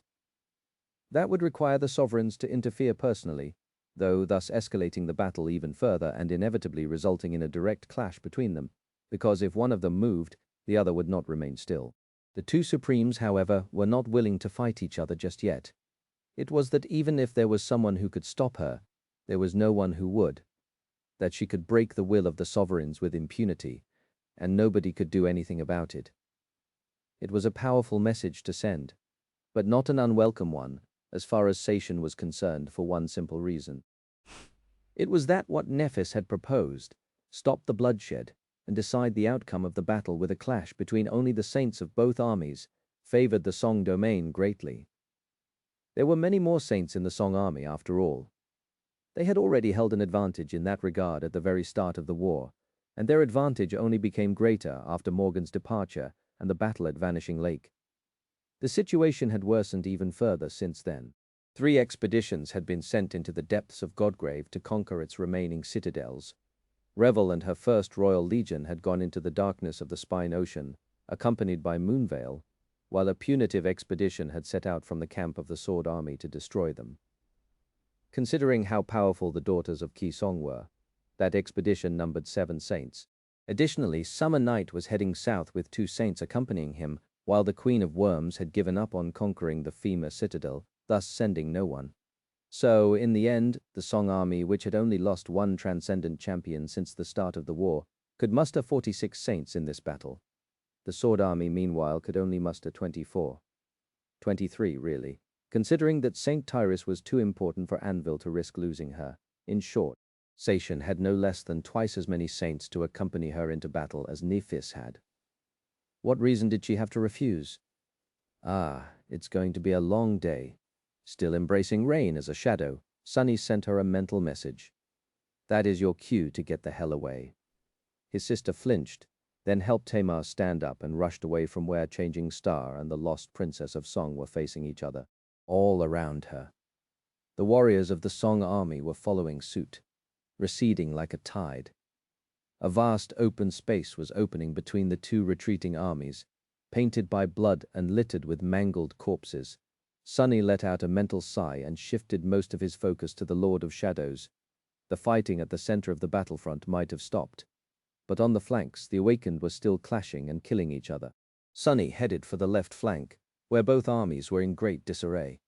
His entrance was far less spectacular than Nef's. Sunny simply rose from the shadows amidst the slaughter, silently and without drawing any attention. Suddenly, a fearsome figure in black onyx armor was standing among the desperately fighting soldiers, darkness nestling in the gaping abyss of its demonic eyes.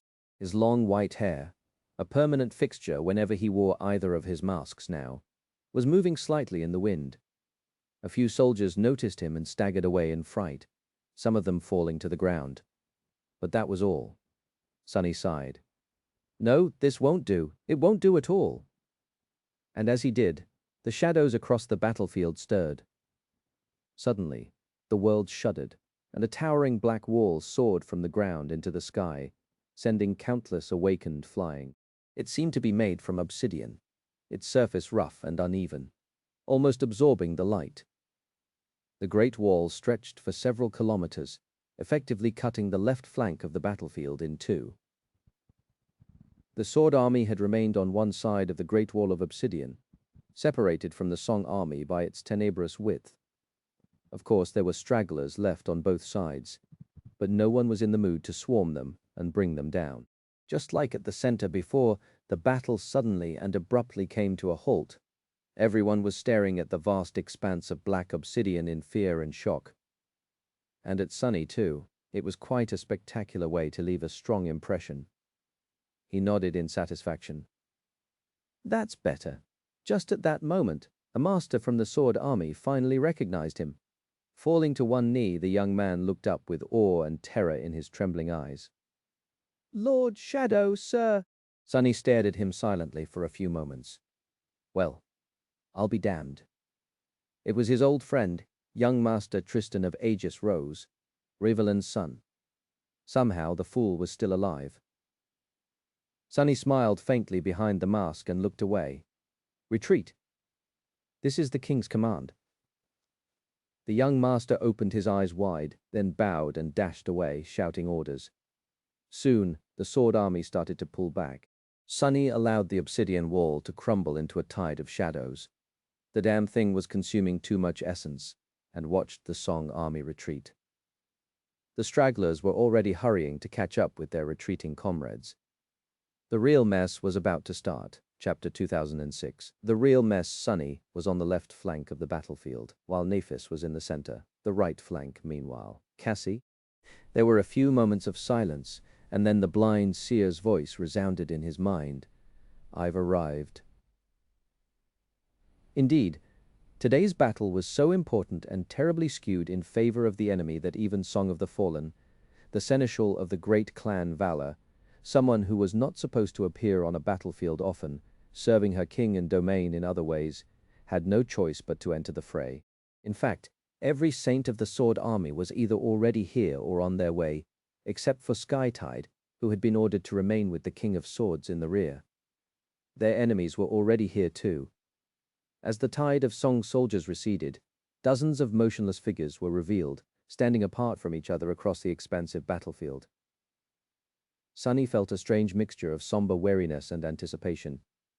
Each saint was a force to be reckoned with, and the enemy had twice as many saints as his side. There were the puppets of the Queen as well. There was also the horde of nightmare creatures enthralled by Beastmaster, and he had not forgotten that there were still 3 of Mordred's reflections left intact, somewhere out there. The odds did not seem very promising for the Sword Saints. How many will die? Sunny suddenly felt a chill. It was hard to kill a saint, and even harder to prevent one from escaping should they wish to flee. Those who had reached transcendence also possessed an incredible wealth of martial experience. They would know when to continue the fight and when to retreat. Still, saints were going to die today. Countless soldiers would be spared from the cold embrace of death. But death would not remain unfed. It was just that the souls it swallowed would be far more nourishing and potent. Of course, the number of the fallen would be infinitely smaller, but not the significance. In fact, the 2 domains would sustain far more damage if a handful of saints were killed than if a myriad of awakened died. That was because only saints could claim citadels, thus expanding a sovereign's domain over vast territories. Currently, There were more saints in the world than there were conquered citadels, but not by much. If enough transcendent champions were killed today, some of the strongholds of humanity in the dream realm would be left without masters, and therefore, the domains would shrink, losing some of their overall power, a directly opposite result to what the sovereigns had wanted to achieve by fighting over land in Godgrave. The domains would grow weaker. Was that part of Nef's calculation as well? It surely was. How devious. Sunny should know after all he had come up with the plan himself. In the end, her enthralling display of grace and noble virtue had not just empowered her nascent domain, but would also lay the groundwork for weakening the domains of her enemies. Sunny smiled sadly behind the mask. He felt a little dirty. Neither of them really wanted to see saints die. Each saint was a treasure of humanity after all. So, usually, they would not take steps to ensure the loss of transcendent lives. However, the situation was different today, because these lives were weighed against the lives of countless awakened and ascended warriors. Those were a treasure of humanity too, both as they were and due to their unrealized potential. So, in a zero sum, the conspirators were justified to choose the sacrifice that would further their goals more. And on a purely human level, it felt less shameful to sacrifice a few for the benefit of many, especially if they themselves would be risking their lives side by side with those few. But still, Sunny did not feel good about the situation. He had no doubt that Nephis would not be feeling very pleasant at the moment either. If she was still capable of feeling anything, having been numbed to emotions by the pain of her flaw, the saints themselves were going to be troubled too.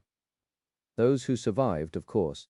The loss of life among the soldiers was already painful enough, considering that Whitefeather had not been the only clan to send its warriors into battle. But dying and killing their former friends and comrades personally was both far more visceral and far more poignant an experience.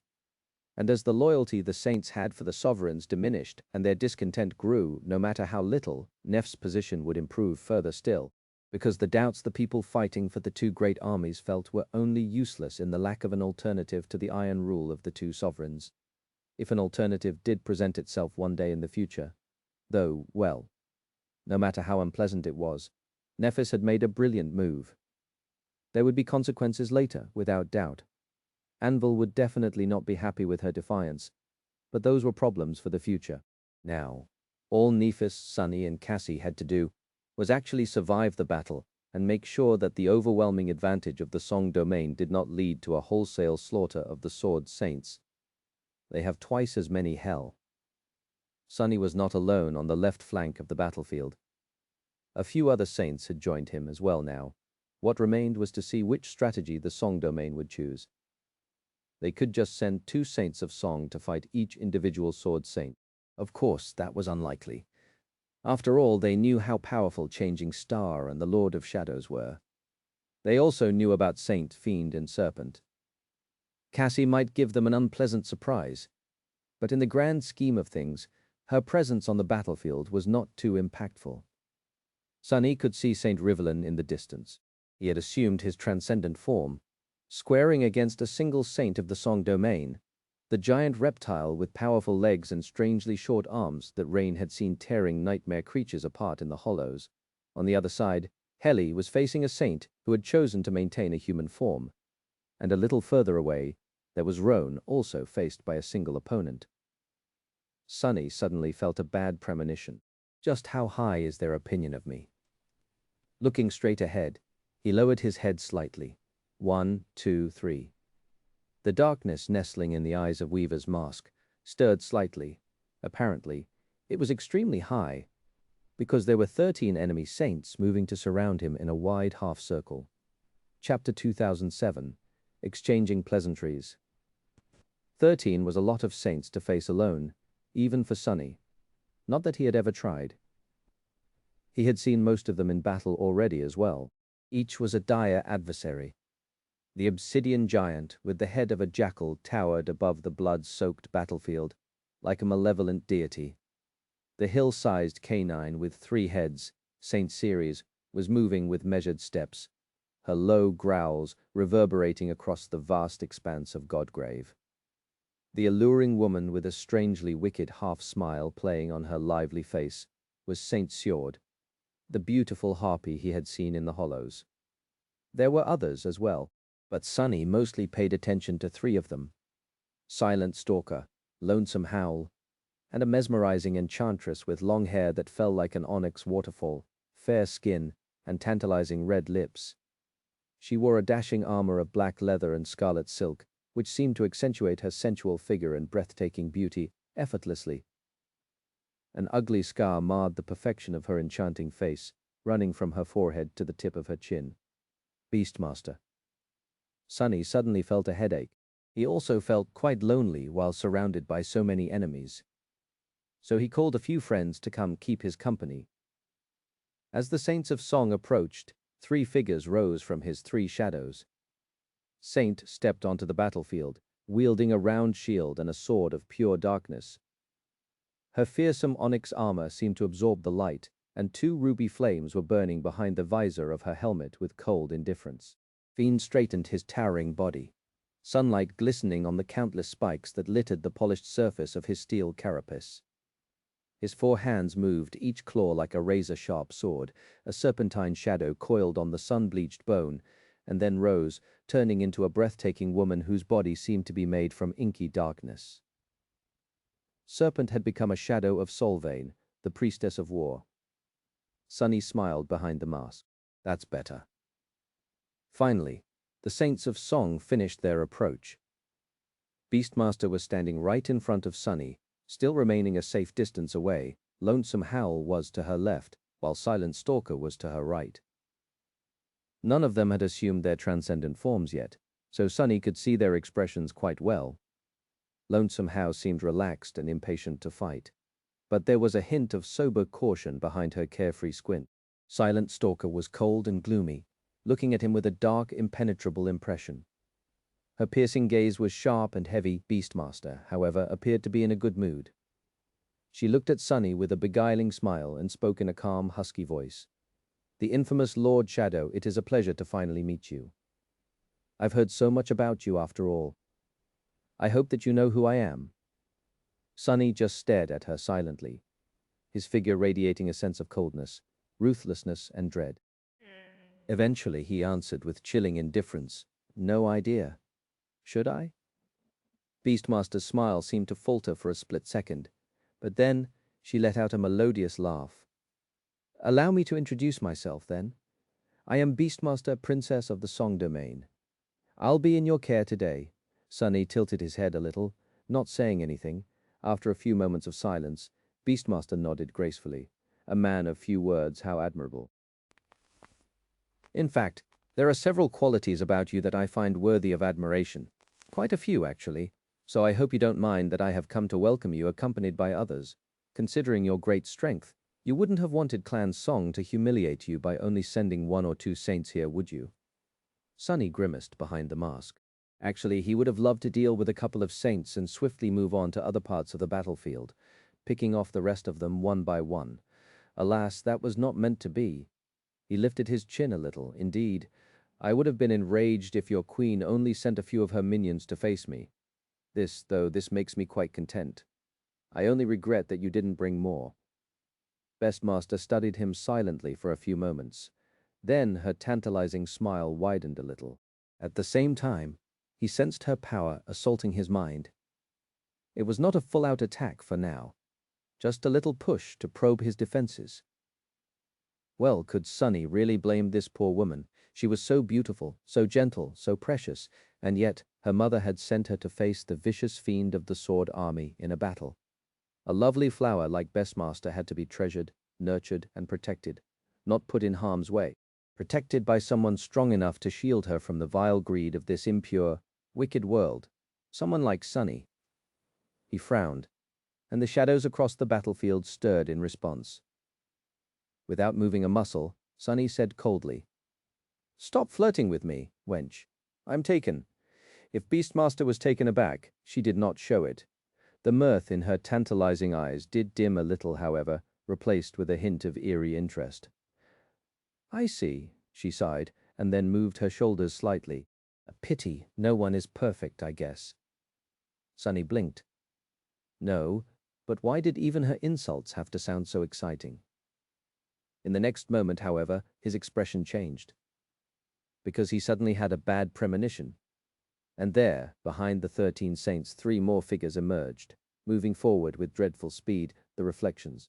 All 3 had assumed the same form, that of a monstrous, towering creature that had a tail like that of an enormous snake, 2 powerful hands protruding from a human-like torso, and a bestial head with a long and toothy snout brimming with terrifying fangs. The creatures looked quite familiar. In fact, Sunny knew their kind quite well. They were like older and more dreadful wingless versions of the chainworms, who were a tribe of nightmare creatures that populated the darkness beneath the chained isles.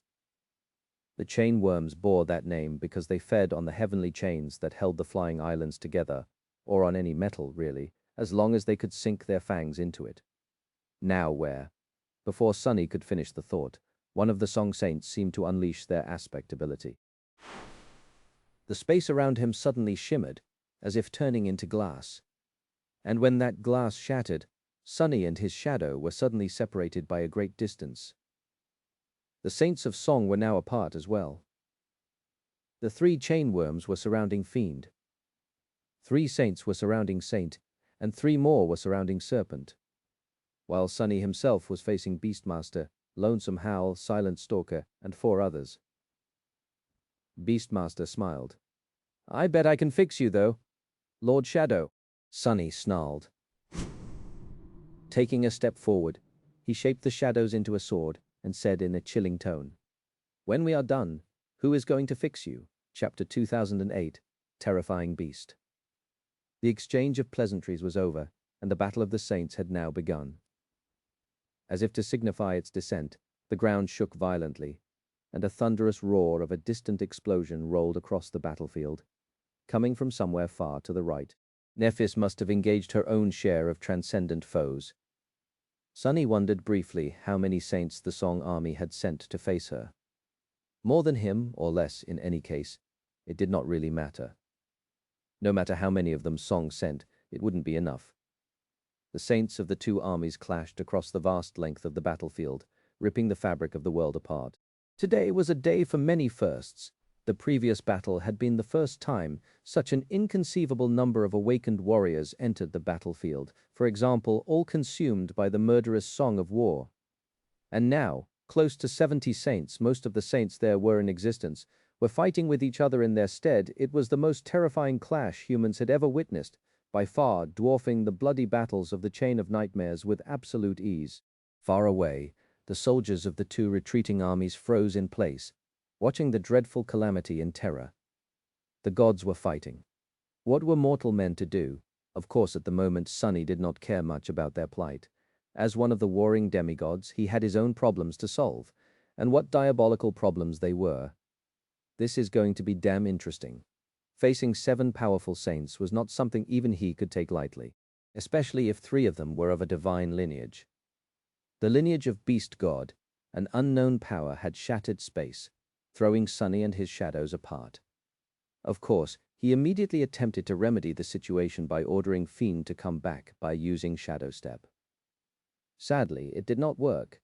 The space was continuously being manipulated, and every time the steel shadow tried to escape, it folded on itself, bringing him right back.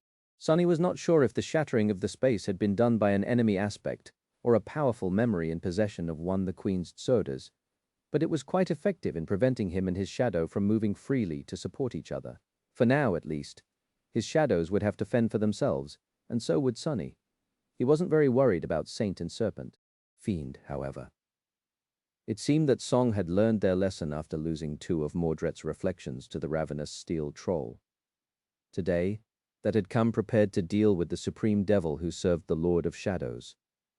Sunny did not know where the Song army had found the older and more terrifying cousins of the chainworms, but the 3 appalling creatures were a very detrimental foe for Fiend. After all, they fed on metal, and his entire body was made from blessed steel. Not good. Still, Sunny wasn't too worried about Fiend either. If Song thought that the most frightening thing about that little imp was his impenetrable steel armor, they were going to learn the error of their ways quite soon. In fact, Sunny was mostly worried about himself. Fighting 7 saints was better than fighting 13, but it was still a challenge. Taken individually, Each of these exalted warriors was not a real threat to Sunny, and even if their collective power was summed up, he would not have to cower in front of it. However, that was the peril and dread of fighting humans when several of them came together. The sum was often greater than the parts. Sunny had known it from all the way back on the Forgotten Shore, where dealing with the carapace scavengers had become more tenable than it was supposed to be after Nephis joined him. Even added together, the power of 2 sleepers was not comparable to that of an awakened beast. However, with Nephis serving as bait and Sunny attacking from the shadows, they had managed to bring countless of those terrifying beasts down. That was simply the most elementary example of how cooperating with another human could enhance one's lethality far beyond one's power. And in the present situation it was Sunny who played the role of a terrifying beast. The Saints of Song, meanwhile, were the weaker hunters who had joined forces to bring him down. Dangerous. His enemies were among the most seasoned warriors of humanity as well. They knew how to cooperate with each other seamlessly, not making any mistakes he could exploit. There was not enough space for more than 3 of them to attack him at the same time, for example. So, instead of rushing forward all together and getting in each other's ways, 4 saints fell back while 3 advanced at him with stunning speed. The 3 attackers were the obsidian jackal, the 3-headed canine, Ceres, and lonesome hole. It did not mean that the other 4 were doing nothing, though. In fact, they might have posed more danger than the melee vanguard. He could already see Silent Stalker nocking an arrow on the string of her sword, while Beastmaster spun a strange-looking sling. 2 remaining saints took to the sky. One of them was Storied, the harpy, while the second one was a gargoyle with a powerful stone body and wide wings, the Saint of Sorrow. Tamar's father was here too. Sunny was going to have to deal with a barrage of range attacks pretty soon. But first, he had to survive the obliterating assault of 3 melee powerhouses. Ceres and Lonesome Howl were already tough enough to handle. It was the obsidian giant that gave Sunny the most pressure due to the sheer immensity of his size, though. The jackal towered above the battlefield like a dark titan, wielding an enormous polearm with a gold crescent blade. That polearm seemed great and sharp enough to cleave a small fortress in half. Watching the towering giant barrel at him with murder burning in his bestial eyes, Sunny felt like an ant. He was suddenly annoyed. This scene reminded him of facing Goliath for the first time. Those were not happy memories, and although the obsidian jackal was truly blameless in that regard, he was going to pay for making Sunny remember something so unpleasant. Let's see which one of us is the ant. As the bestial giant approached, Sunny was suddenly enveloped by a tide of shadows, and then a colossal figure forged from pure darkness rose to meet the giant face to face. Chapter 2009. A wolf, a dog, and a jackal. Sunny was still unable to use the shadow lantern, or rather too wary to open its gates. As a result, he was cut off from the nearly inexhaustible supply of shadows for the first time in a long, long while. So, the shadow shell he had woven out of the wild shadows that dwelled naturally on the battlefield was not nearly as titanic as it could have been. Nevertheless, it was more than tall enough to match the height of the obsidian giant, and even higher than that, towering above him by a few meters. The onyx mantle covered the colossal shell created in the image of Sunny's own body like a fearsome black carapace. It was nothing new, however, today. This transformation of his felt different. That was because he was doing something he had never done before, controlling one of the shadows as an incarnation and augmenting himself with it. Therefore, Sunny felt a strange and incongruous, but not entirely unnatural sensation, that of being himself, but also something other than himself, which had in turn become one with his body. Basically, he was doing the same thing he had been practicing with his shadows and memories, but aimed at his own mind, body and soul. That allowed him to push the state of fusion with the shell even further, making it feel almost like his actual self.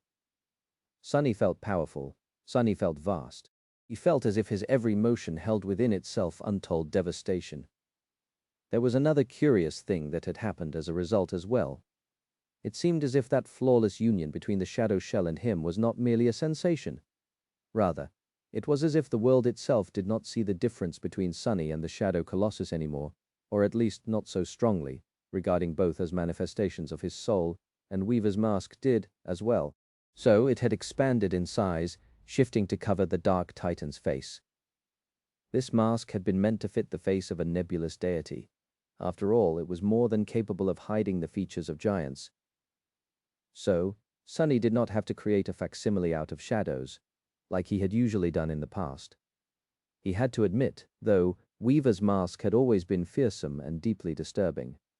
Now that it was the size of a tall edifice, however, it suddenly seemed 10 times more terrifying. He wasn't surprised that his enemies seemed slightly hesitant all of a sudden, but their wills were not going to be shaken by a frightening visage. And so, their earth-shattering assault continued without slowing down even for a moment. The obsidian jackal brought his crescent polearm down. His devastating slash seemed powerful enough to slice the very fabric of the world apart, but its momentum broke a moment later. Sunny had long known how the enemy saint was going to attack. Having read his intentions in the movements of his body, of his shadow, and of his essence, Sunny had grasped the very core of the enemy's sophisticated transcendent battle art and learned the enemy's intentions far in advance. So, he fearlessly stepped into the range of the jackal's weapon, avoiding the crescent blade, and grasped the shaft of the polearm with one armored hand. There was a loud thunderclap and a devastating shockwave the moment the wooden shaft came into contact with the onyx gauntlet. As its momentum was instantly drained, Sunny's feet were suddenly enveloped by a crimson haze. The blood smearing the surface of the ancient bone had absorbed the dire force of the impact and evaporated, turning into a scorching cloud. Sunny himself, the conduit of all that destructive energy, had not even flinched, though. He just held the crescent blade in place, unmoving like a black mountain. He was not satisfied by simply blocking that first strike, either, of course.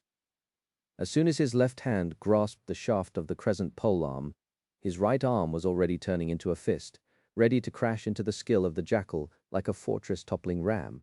"Let's see how tough you are."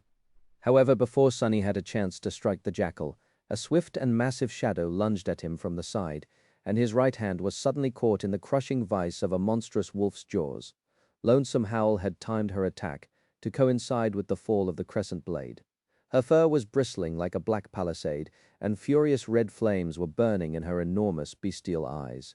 St. Ceres was not far behind either. A split second later, she lunged at Sunny from the left, one of her heads biting him into the shin, a second sinking its fangs into his knee, and the last one tearing into his thigh. There was an ear-piercing sound of sharp fangs scratching against the stone-like metal. Sunny was momentarily immobilized. His left hand was holding the jackal's weapon, preventing it from cleaving his shell apart. His right hand was caught in Lonesome Howl's eviscerating jaws. The enormous three-headed canine was trying to pull his leg apart, using all its infernal strength to topple him. Curiously enough, the onyx mantle withstood the fangs of St. Ceres. It shattered under the fangs of the Stygian she-wolf, though Lonesome Howl had bitten his gauntlet, shredding the hand and wrist of the shadow shell with vicious fury. And of course, the other 4 saints were not staying idle.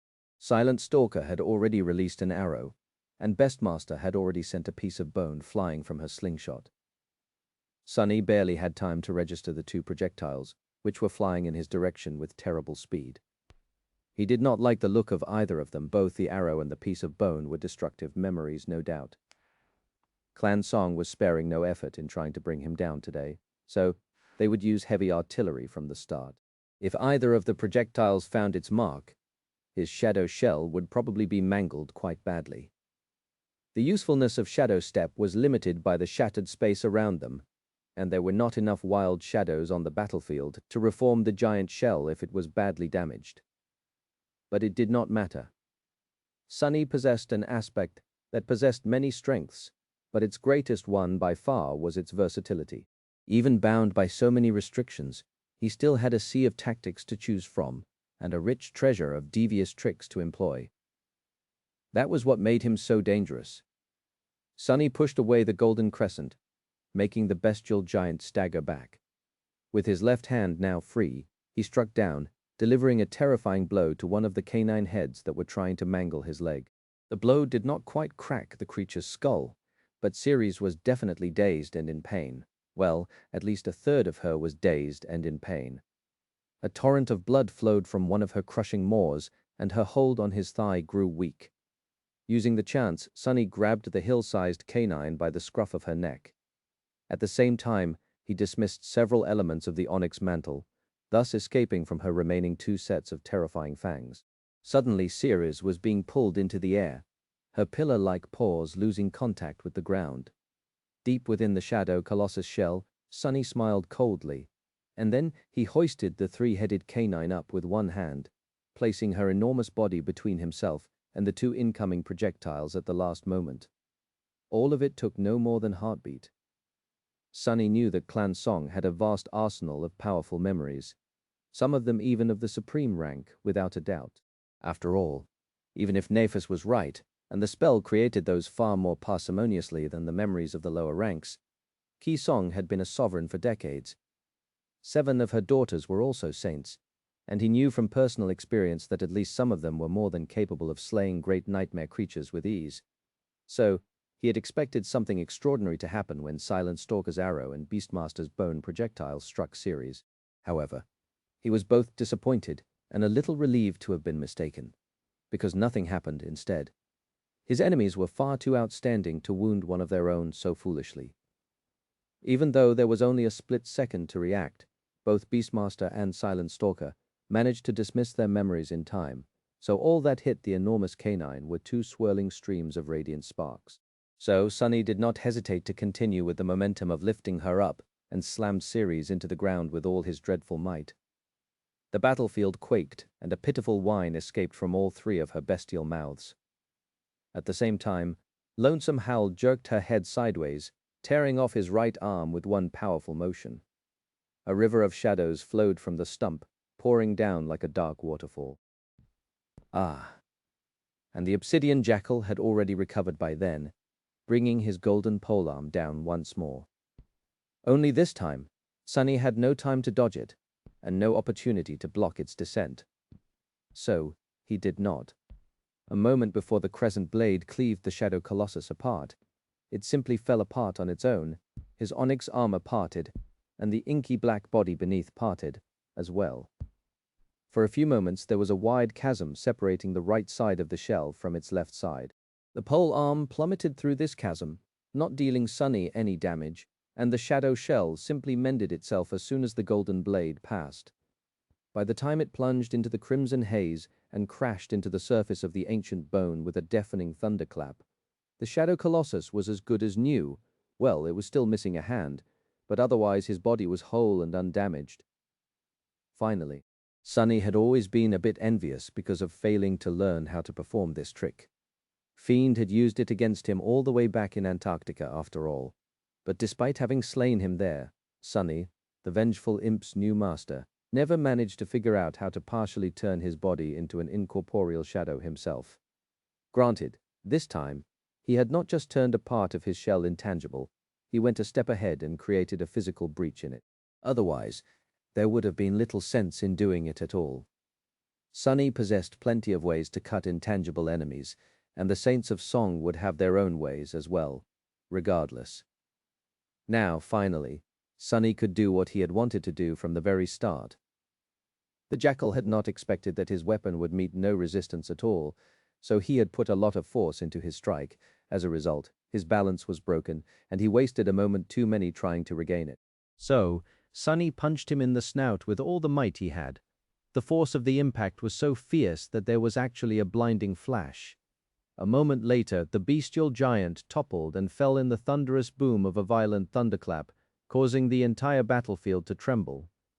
A few of his fangs rattled on the ancient bone, each large enough to crush several humans. Sunny felt amused at the sight of them. I wonder if those will remain after he transforms back into a human. The first exchange was over, and it was Sunny's resounding win. His shell did lose a hand, but that was of no significance. Meanwhile, Ceres was seriously wounded, and the jackal had received a terrible blow. Silent Stalker and Beastmaster had wasted their first, most important volley. It would take them a while to summon the powerful memories back, and in a battle of saints, those precious seconds could very well feel like an eternity. However, the battle was only getting started, and by the second exchange, Sjord and the Saint of Sorrow would be joining the fray too. Sunny was already suffering from not having enough hands to contend against all his foes. With 2 more added enemies into the mix, His numerical disadvantage was going to grow more dire, and would thus bring him closer to being overwhelmed. What to do? What to do? He considered doing something drastic for a moment. Sonny had been patiently hiding the fact that he could manifest several bodies all this time, but now he was considering if it was even worth it to continue the charade. It did seem like a perfect solution to his current predicament, as well as the last straw that could break the camel's back, thus helping him turn the tide of the entire battle, whatever the hell a camel was. It must have been quite a weird animal, considering that its back could be broken by a straw. Probably some invertebrate? However, in the end, Sonny kept his shadows wrapped tightly around his body. Not because he didn't want to reveal his incarnations to the world, but simply because he couldn't. At the moment, he had not experienced the most dreadful weapon his enemies had in store, Beastmaster's terrifying ability to manipulate one's mind. The onyx mantle granted Sonny a high resistance to mental attacks, but he wasn't confident in resisting the tantalizing saint with just that, or at least not entirely. So, he needed the shadows to augment him and the stalwart trait of the mantle for as long as Beastmaster remained a threat. And speaking of her, just as Sonny shifted his weight, preparing to repel another of Lonesome Howl's ferocious attack, he suddenly felt it, a powerful, insidious, and enthralling power invading his mind. It felt muted and distant, as if weakened by a stalwart barrier, but still mesmerizing. His limbs grew heavy all of a sudden. Crap. As Sonny staggered, the monstrous wolf lunged at him like a tide of darkness and bestial fury. At the same time, two swift shadows fell on him from the blinding sky, and an arrow whistled through the air, aimed precisely at the point where his own shadow was hidden in the depths of the colossal shell. I really hate mind attacks the most. Sonny felt his limbs grow heavy and his mind grow numb. Suddenly he felt worn down and exhausted. Every burden that he carried, enduring the oppressive weight both willingly and silently, was suddenly so much more grievous and tiresome. This war went on for so long, and even before the war, he had never known a moment of peace. Having grown accustomed to torment and turmoil, Sonny had easily deceived himself into forgetting how dreadful the world truly was. But now, he felt it in his every bone, all of a sudden. At the same time, a peculiar feeling bloomed in his mind. A feeling of witnessing something infinitely beautiful, inviting, and wonderful. Something so wondrous, so amazing, and so precious. It was as if a resplendent light had shone in the broken darkness of his mind, illuminating it gently and bringing tears to his eyes. Enthralled by the beautiful radiance, Sonny found it hard and devoid of meaning to concentrate on anything, let alone move. And yet, he did move, somewhere far away. Master Sunless was sitting in the darkness, weaving strings of shadow essence with 6 nimble hands. Looking up from his meditation, he frowned a little, and then drove the long needle through his hand, piercing it without a hint of hesitation. A wave of sharp pain washed over his consciousness, making the enthralling light waver and dim a little. Sonny's mental resistance was already strong enough, and the additional push of feeling pain pushed him the rest of the way. Shaking off the hex, the Lord of Shadows moved too. The towering onyx colossus turned his torso. In the next moment, Silent Stalker's arrow tore through the breastplate of his armor, pierced his body, and exploded from his back in a torrent of dissolving shadows. If he had been a split second late, that arrow would have pierced his very soul instead of simply damaging the shell. What a nice arrow for a moment. Sonny felt aggrieved at having to live in a world where weapons were always more powerful than armor, and destruction was always easier to perpetrate than building something up. No, but why was everyone trying to drive an arrow through his heart these days? Staggering back, Sonny raised his maimed arm to prevent Lonesome Howl from tearing his throat open, activated Shadow Manifestation, and poured a little essence into the extraordinary rock, which lay nestled in the neck of the Shadow Colossus. He barely survived the twin attack of the 2 winged saints, which nearly tore off the head of his shell, and then looked at his enemies silently.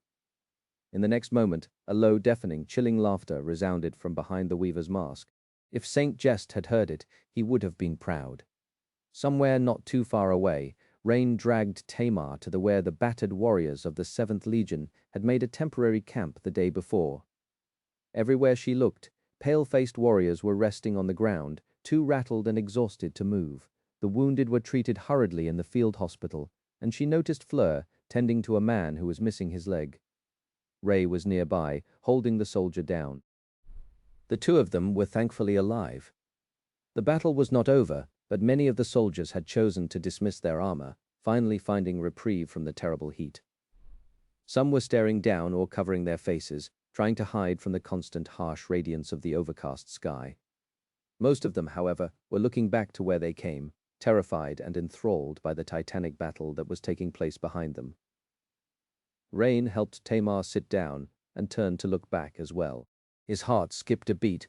Both of them had heard the deafening thunder and felt the ground shaking while retreating. But it was only now that she witnessed the awesome devastation that had been unleashed by the clashing saints. It was as if the world was ending. Rain and Tamar watched the calamity silently. The camp of the Song army was far enough that they were safe from the terrible shockwaves and destructive powers of the fighting demigods, which also meant that they could not discern much. Still, she could vaguely see massive, monstrous silhouettes moving in the scorching haze. There was a swath of the battlefield awash in white radiance. That was where Changing Star was fighting, without a doubt. There was also... "Look!" Tamar's voice was hoarse and heavy. Following her finger, Rain looked to the right and froze. The young legacy inhaled sharply. That is the Lord of Shadows. Indeed, it was him, Rain's mischievous older brother, only right now he did not look anything like his usual self. Instead, an onyx colossus in fearsome armor towered above the plain, besieged by three bestial figures. His movements seemed deceptively slow from the distance, but it was terrifying to see how easily he shrugged off the attacks of a cohort of saints, resisting them all with a strange, frightening, and eerie grace. Damn! The fury of that particular fight was harrowing enough to make everyone looking in that direction shiver in fright. A mere awakened would have been reduced to bloody hazy by simply being in the vicinity of the unholy clash. This was the power of saints, or of this particular saint at least. Still, he was already missing a hand, his right arm a mangled mess of darkness. His breastplate was pierced, and the enemies were only growing more vicious as the fight continued. Rain suddenly felt something that she had never felt before. She was worried about her teacher. After lingering for a moment, she asked tentatively, Are you going to be all right?" His voice resounded in her mind a few moments later, sounding as aloof and nonchalant as ever, despite the dreadful battle in the distance. "Who, me?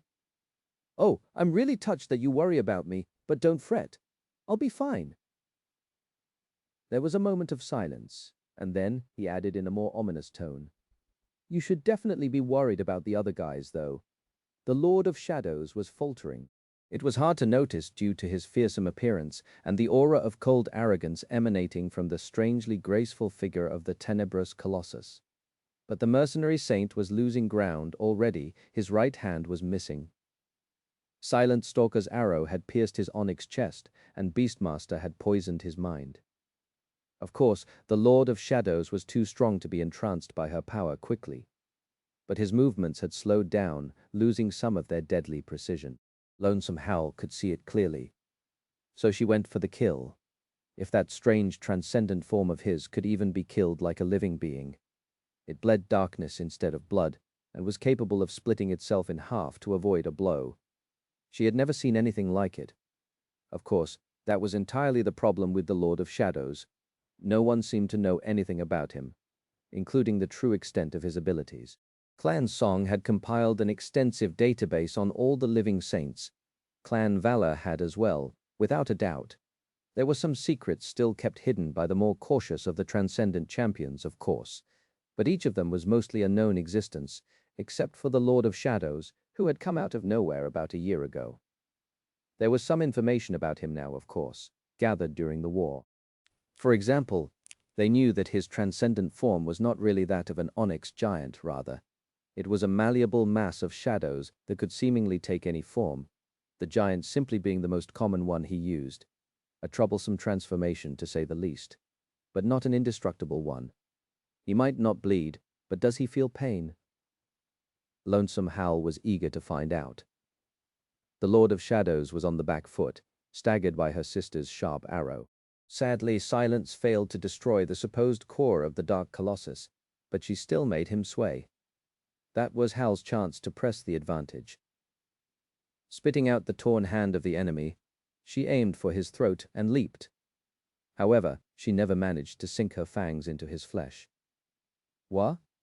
Suddenly she felt something cold and alien wrapping around her snout, and then her vision was obscured.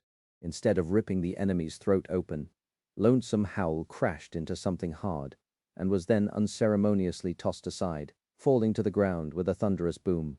She rolled and clawed at her face, trying to get the slithering presence off before her eyes were pierced and destroyed.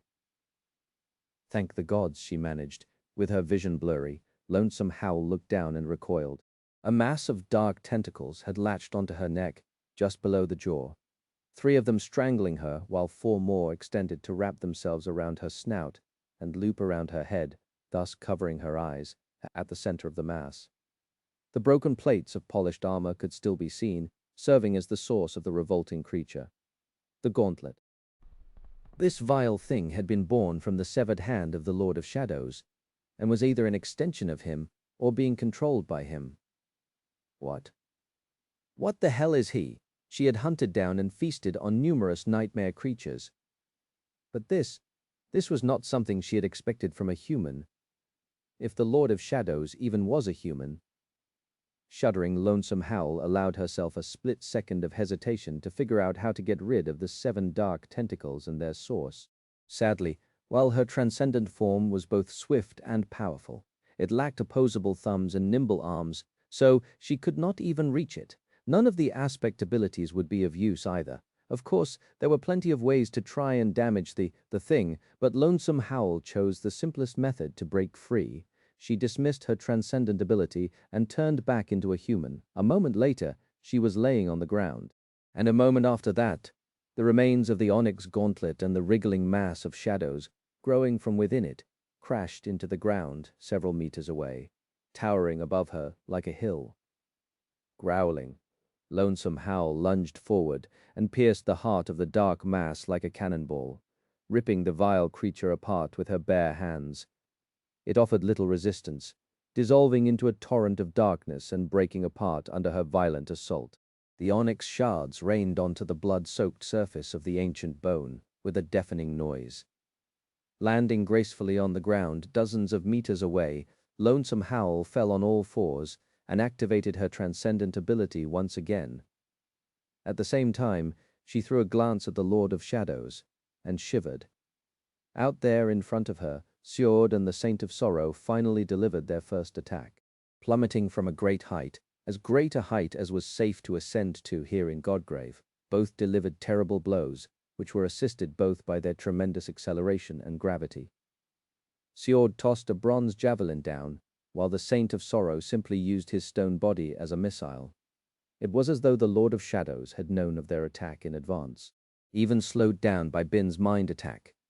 He moved his towering body just far enough to avoid the mighty gargoyle, as if performing a step of a dance. As for the javelin, he simply raised his face to the sky, allowing that dreadful mask of his to receive the blow of the javelin. There was a flash, and then a devastating roll of thunder.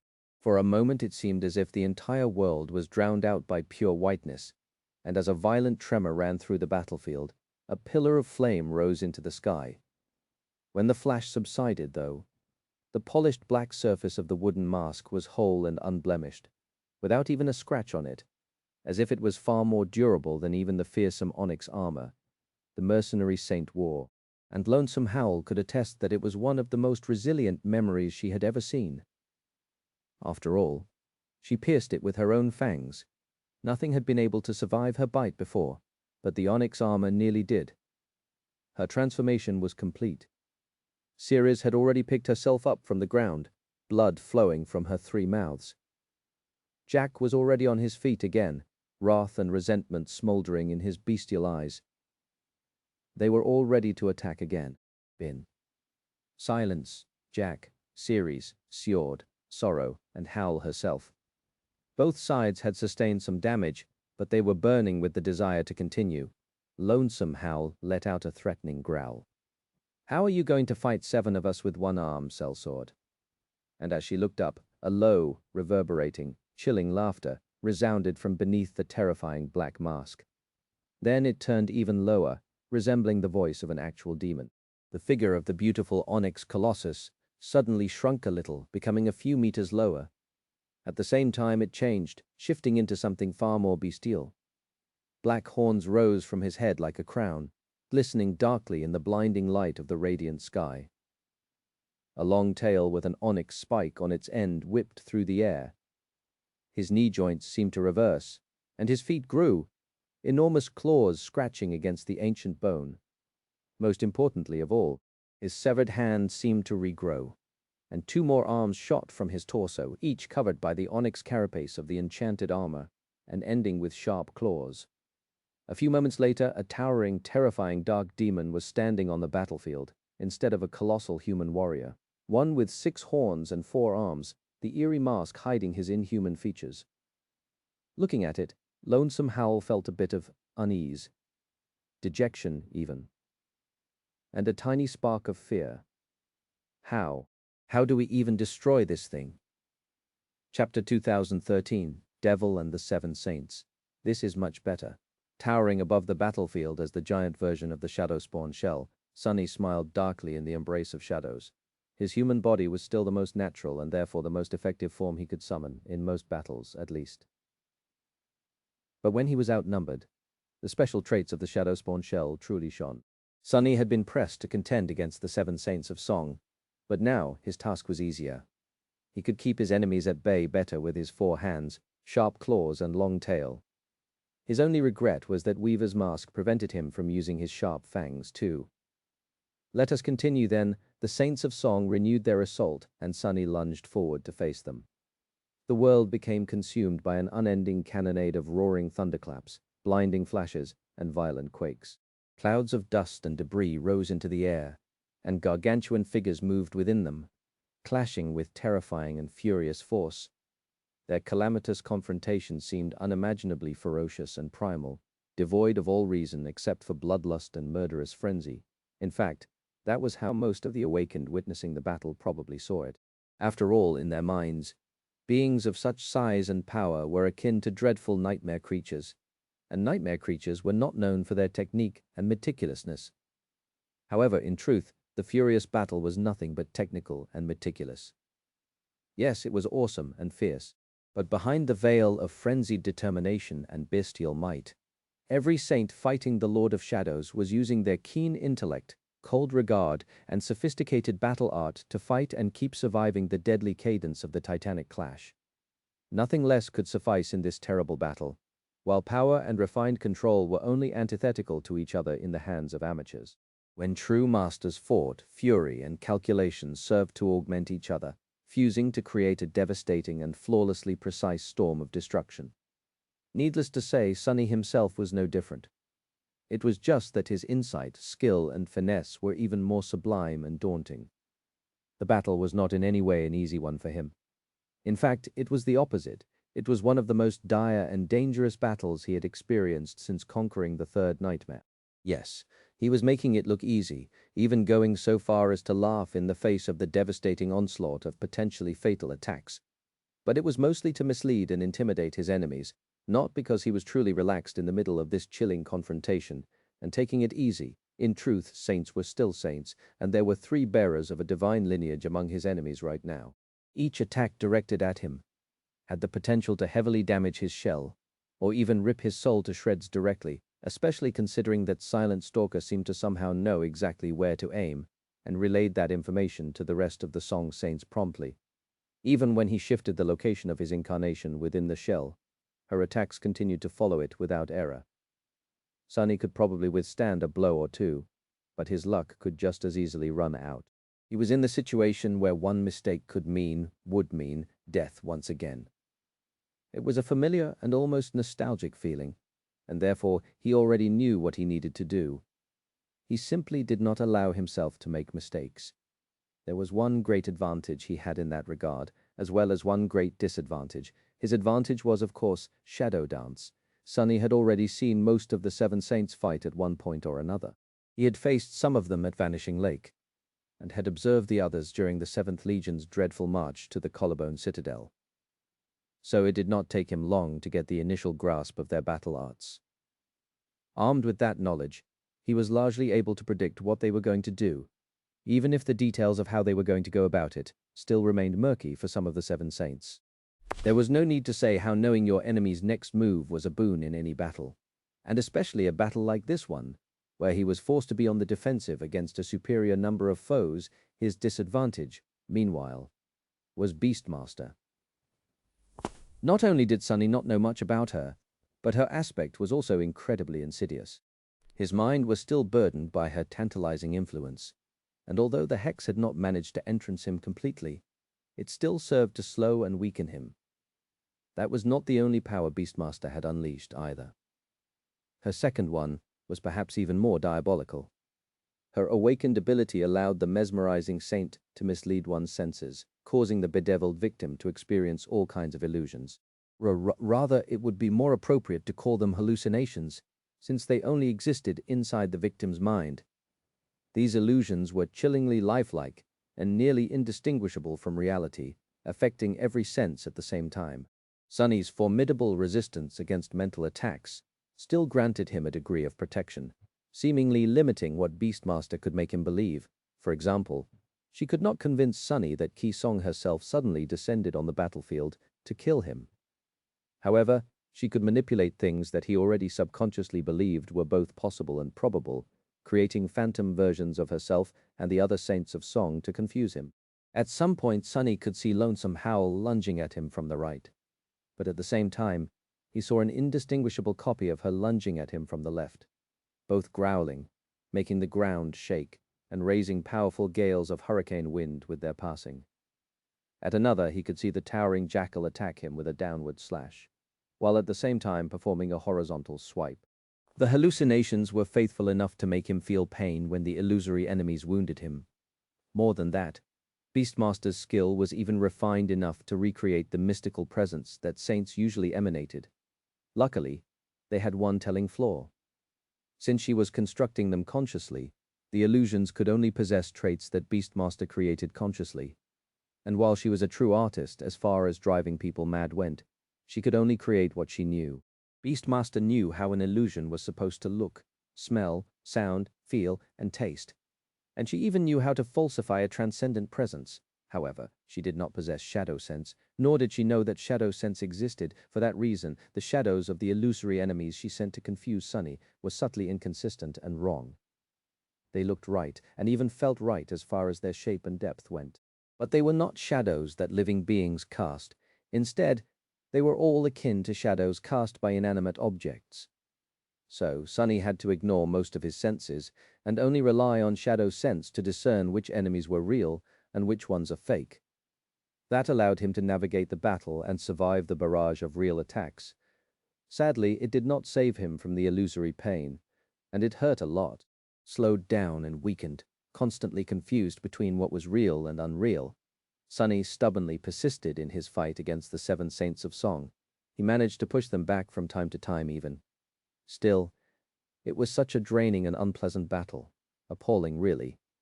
He would much rather fight Revel again, or someone like King Daron even.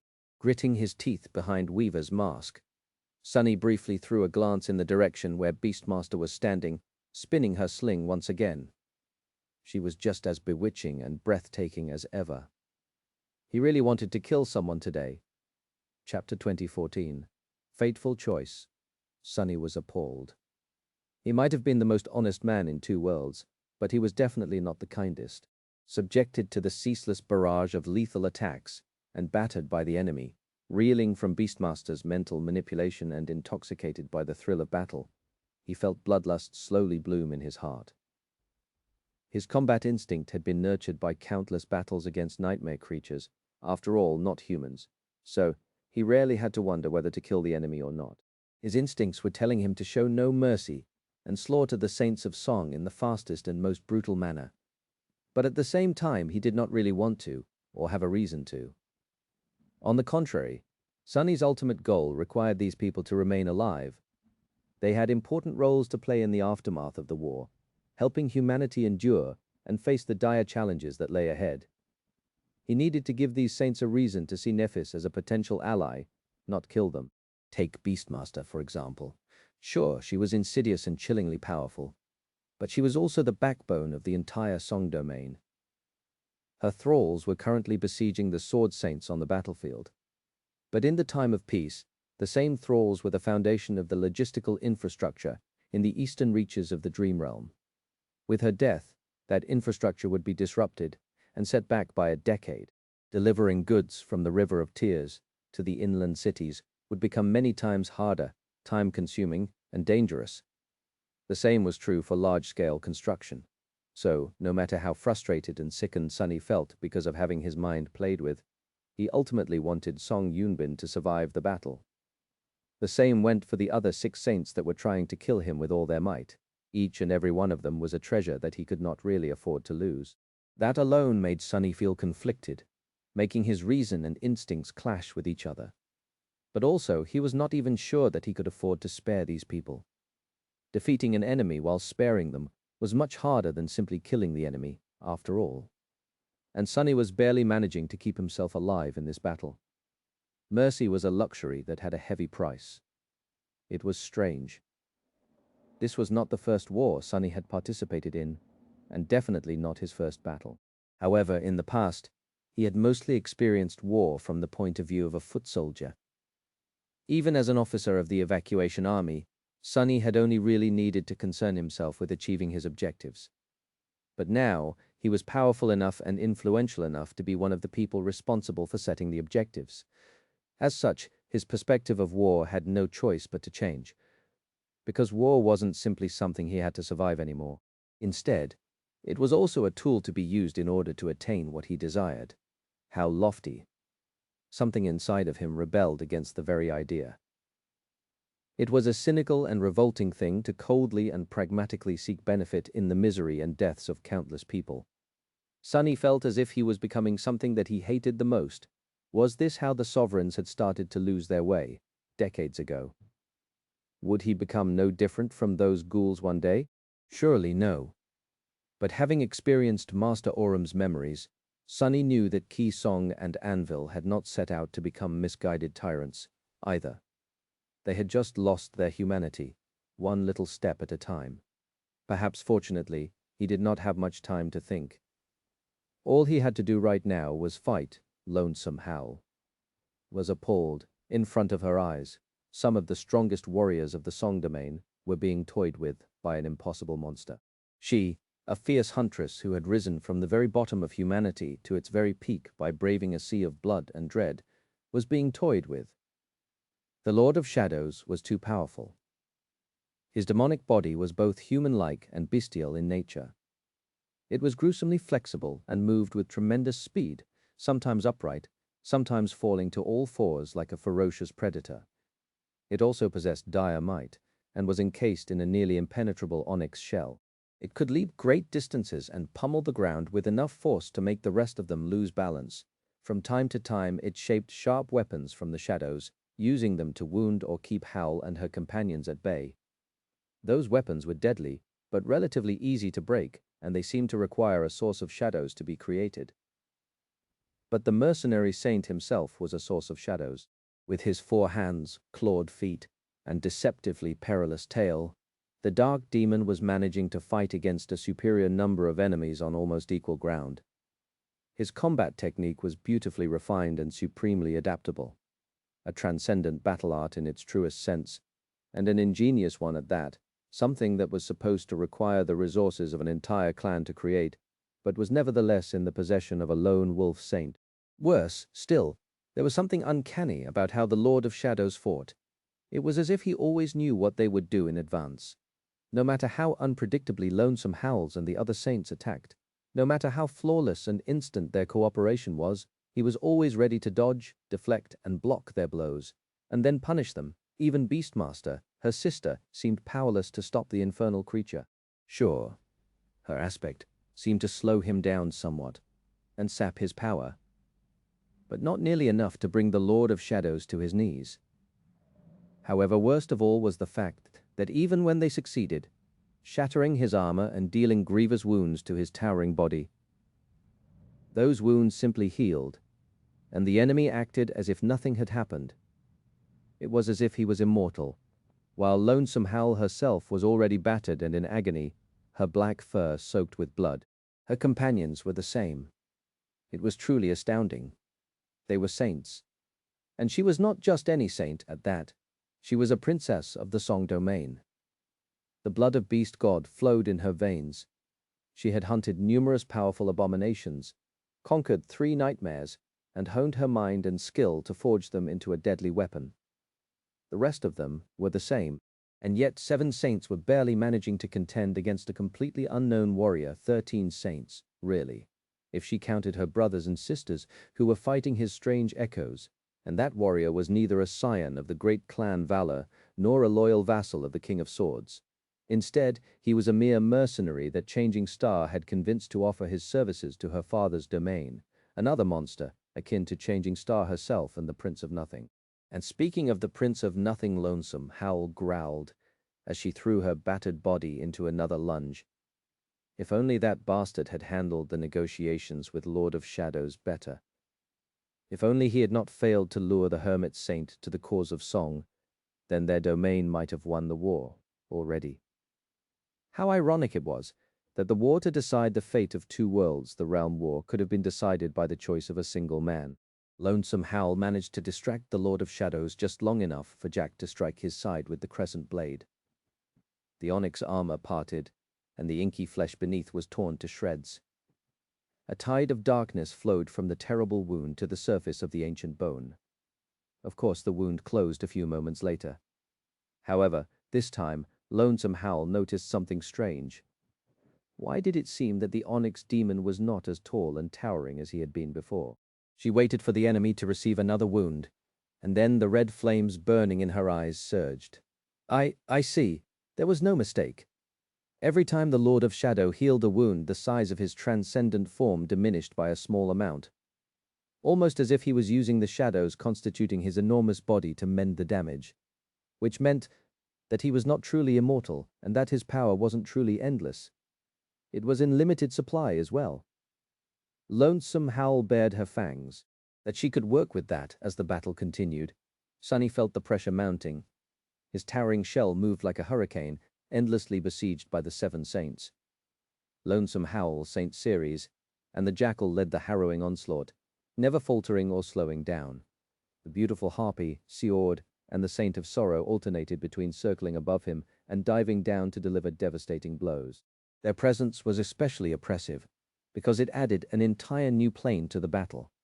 Even when the winged saints were not plummeting from the blinding radiance of the sky to attack Sunny, the mere fact that they were somewhere above stifled his movements. There were Silent Stalker and Beastmaster as well. The former was a deadly threat, due to how relentless and penetrating her arrows were. She was eerily accurate and elusive, too, never allowing him to get close. The latter was the source of great hardship. Not only was she controlling countless nightmare creatures to tip the balance of the transcendent battle in favor of the Song domain, but she was also subjecting Sunny to 2 different types of mental manipulation at the same time. There was her sling and its explosive shots to deal with as well. Sunny's power was slowly dwindling. He could not allow himself to use the Shadow Lantern, not even because he was wary of the deadly arrows flying out of its stone gate, but because he was wary of the mysterious archer escaping the Shadow Realm. Who knew what that creature was, and what havoc it would cause once unleashed upon humanity? Skinwalker was already bad enough, and Sunny did not wish to be responsible for letting another ancient fiend loose in human settlements. Without the Shadow Lantern, though his source element was feeble and scarce in this radiant land, he had already used most of the shadows around him to construct the Shadow Shell. Now, with every blow it received, the shell was consuming itself to repair the damage. It wasn't going to last much longer, unless he managed to diminish the number of his enemies soon. But Sunny was still hesitating, unsure if he was willing to kill saints. In the end, however, the choice was made for him. It was shortly after he leaped over the 3-headed canine and crouched, using her massive body as a shield against Silent Stalker's arrows. His tail shot back, piercing her thigh. 2 of his hands swatted the harpy and the gargoyle away, while a third picked up the corpse of a lumbering nightmare creature, one of Bestmaster's thralls who had been slain in the battle between the great armies, and tossed it forward like a cannonball. The corpse exploded into a geyser of crimson liquid as it hit the jackal a split second later, cracking a few of his ribs and sending the obsidian giant reeling. The plan was to follow the toss with another leap, fall upon the staggered saint, and maim him before Lonesome Howl could slam into Sunny from the side to aid her comrade. However, just before that, Sunny sensed a trickle of power flow into his soul, a shadow fragment. He froze for a split second, knowing what it meant. Sunny could put himself in mortal danger in order to attempt to preserve the lives of his enemies, but he couldn't, in good conscience, force his shadows to do the same. Somewhere out there, either saint or serpent had killed one of their opponents, which meant that he already failed. Transcendent blood had already spilled by his hand, making him not only complicit, but also a hypocrite. He had managed to keep his hands clean of human blood in this war for too long already. Others lacked this privilege, so why would he be any different? Sunny only halted for a fraction of a moment, but that moment of hesitation cost him dearly. He wasn't fast enough to avoid Lonesome Howl, who landed on his back and tore into his shoulder, and because of being burdened by her immense weight, he wasn't fast enough to dodge Silent Stalker's arrow. Either she had already leapt to circumvent Ceres, letting go of the string mid-air. The arrow slid into a breach in the onyx mantle, pierced his shell, and sliced his own shadow deep within it, as his soul was being cut. A familiar, terrible agony blinded Sunny Lonesome. Howl tore into his shoulder with ferocious power, then jerked her head violently, ripping his entire arm off. It was ironic, really. Sunny had been mentally chastising Rain for hesitating to kill the enemy just a short while ago, and yet here he was, suffering for doing the same. The jackal had already recovered, lunging forward to bring his golden blade down. That polearm of his was a transcendent memory of the 7th tier and aspect legacy, perhaps. Having already been cut by it a few times, Sunny knew how terrible and inescapable its power was. But those had only been shallow wounds. A full-power strike could very well be fatal, even for someone like him. Time seemed to slow down, and as it did, the turmoil in Sunny's mind was alleviated. He was suddenly very calm, and full of cold, indifferent resolve. Sunny was crouching on the ground with Lonesome Howl standing on his back. She had just torn off his upper arm, having used all her strength to do so. Therefore, she was still being pulled away from him by inertia. Her balance wasn't steady. Sunny went with the momentum and rolled sideways, throwing the monstrous she-wolf down and crushing her with his tremendous weight. The crescent blade whistled past and hit the surface of the ancient bone with a thunderous boom and a powerful shock wave. Rolling over Lonesome Howl, Sunny was on his fours a moment later. Without wasting even a second, he launched himself into the air, flying at the towering jackal with tremendous speed. The obsidian saint was still leaning forward, grasping the shaft of his golden polearm with both hands. His side was open and defenseless. Ceres was already lunging into an attack, and 2 winged saints were diving down to deliver devastating blows. Beastmaster sent a swarm of illusions to slow him down, but Sunny simply ignored them. The jackal belatedly shifted his gaze from where Sunny was a moment ago to where Sunny was now. He let go of his polearm with one hand, moving it down to protect his side. So, Sunny used one of his 3 remaining hands to push himself off the ground and went for the enemy's throat instead. His onyx claws slashed across it like 4 enormous blades, leaving thin cuts behind. A moment later, 4 tremendous torrents of blood exploded out of the cuts, falling down like a crimson tide. The towering obsidian jackal staggered, then swayed, and toppled silently to the ground, making it quake with the heavy impact of his fall. His throat had been cut, and his spine had been severed. He was dead. As the enormous body of the obsidian giant toppled to the ground, Sunny was already moving away to avoid the retaliation by the remaining 6 saints. Still dazed by the agony of receiving a soul wound, he ground his teeth and whispered something to himself quietly. Just a few words. You have slain a transcendent beast. His shadow grew stronger. The words tasted bitter. Almost at the same time, there was another trickle of subtle power entering his soul. Saint and Serpent had claimed one more life. And just like that, in less than a minute, 3 human saints had lost their lives. Damn it! The fury of the Saints of Song descended upon him like a hurricane. Another arrow found its way into his shell, shattering its internal structure. A slingshot hit him like a cannonball, exploding with a devastating roar and mangling his entire left side. Still missing an entire arm and reeling from the pain of his soul being cut, Sonny stumbled. He righted himself before the giant wolf, and the 3-headed hound tore into him with their fangs. Though moving with uncanny foresight, he dodged their feral but chillingly precise attacks and dashed back. His mangled side healed. A new arm emerged from the depths of his towering onyx body. Only that body was not that towering anymore. In fact, it was barely half as tall as it had been once, which made aiming for his real incarnation much easier. But that was fine, because for once, time was on Sonny's side. He just had to survive long enough to reap the benefits. The Saints of Song did not know it, most likely, but he was a transcendent terror, which meant that his reserves of essence were 6 times deeper than those of his enemies. Of course, his aspect was also much more potent, so usually Sonny drained his essence at a speed that would make most saints feel appalled, therefore suffering from having to ration it just as much as everyone else, if not more. However, not in this battle. With his ability to use Shadow Step stifled by the shattering of space, and his ability to use shadow manifestation limited by the lacking number of shadows present on the battlefield, Sonny was not burning through nearly as much essence as he usually did. He only had to maintain and move the shadow shell. But his enemies were in a different situation, especially those who had assumed their transcendent forms. So, even though Sonny's shell was slowly shrinking, their reserves of essence were also diminishing. Soon they would have to release their transformations and return to being human, but he would still be flush with essence at that time, thus gaining a great advantage. Sonny just had to endure the battle until then. Doing so while facing 6 enemies instead of 7 was not easy, but it was at least doable. It would be much better if there were only 5, though. Sonny quickly evaluated the battlefield. Which one was he going to take out next? But it was not really up to him. It was up to his enemies.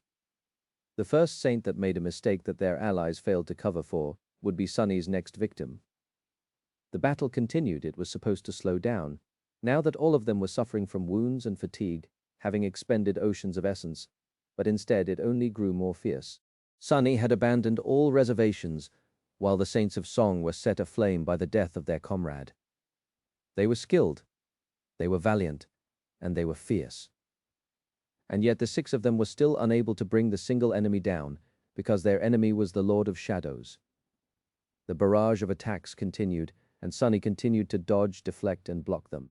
Now that his shell was smaller and carried less mass, it was becoming more difficult for him to withstand the dire power of Lonesome Howl and the primal ferocity of Saint Ceres. At the same time, he was harder to pin down or target with ranged attacks. Most importantly, though, there was one less enemy for him to contend against.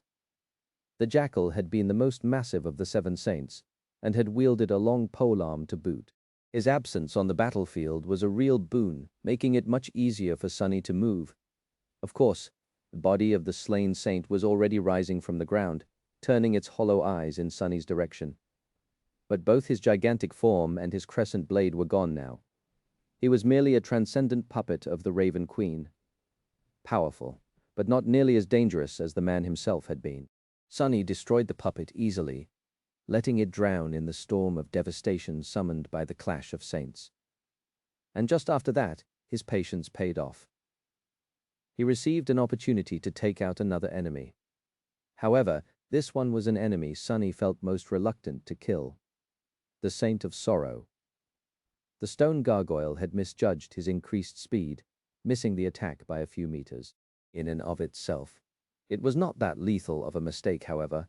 Both Lonesome Howl and Ceres were recovering their balance after performing devastating lunges, while Silent Stalker and Beastmaster were moving to get a better shot at the lightning-fast Onyx Demon. Even Sjord, the gargoyle's partner, was a step behind and too far to do anything instantly, which gave Sonny a perfect opportunity to catch the Saint of Sorrow in his fist. He had 4 of those after all, and once the gargoyle was caught, his stone body could be destroyed in 100 different ways. But the Saint of Sorrow was Tamar's father. Could Sunny really kill the father of his sister's closest friend? He had already decided to be merciless after all. However, he also spent quite some time with Rain's cohort. He had even saved their lives after the winter solstice. These kids weren't strangers to him, either, not by a long shot. He was quite fond of them. And although Sunny did not really know the Saint of Sorrow, the man enjoyed some of that fondness simply for having raised Tamar into who she was, an upright, loyal, and frustratingly serious young woman who had once jumped into a dark abyss to save the life of a simple porter. Most importantly of all, hurting Tamar would hurt Rain. And that weighed on Sunny heavier than the need to preserve the lives of the saints for the benefit of humanity. He allowed himself a split second of hesitation. And then he lashed out with one of his hands. Instead of catching the gargoyle in an iron grip, he batted him down. The blow itself was terrible enough for a net of cracks to appear on the stone body of the Saint of Sorrow, shattering his wings. And a moment later, the gargoyle crashed into the ancient bone with terrible force, causing a small shockwave to roll outward from the point of impact. The enemy would not be rising from the ground anytime soon. But although his wounds were severe, he would live. Sunny did not spare the Saint of Sorrow out of pure sentiment, though. Definitely not. He just didn't want to bother destroying the tough stone body of the gargoyle completely, and by sparing the enemy saint, he would not have to deal with another puppet of the Queen of Worms a few seconds later. In any case, it was done.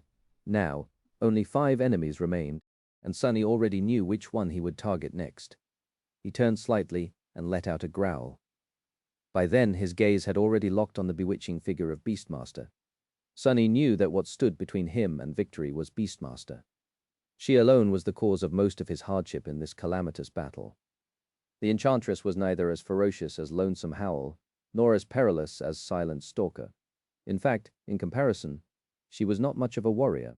She was still a saint, of course, and thus a deadly fighter, but one that was weaker than the rest of them in combat. And yet her power was the most terrifying. Even Sunny was far from his usual self, despite his formidable mental fortitude. He was slower and weaker, barely managing to contend with the furious onslaught of attacks by the 7-5 saints now.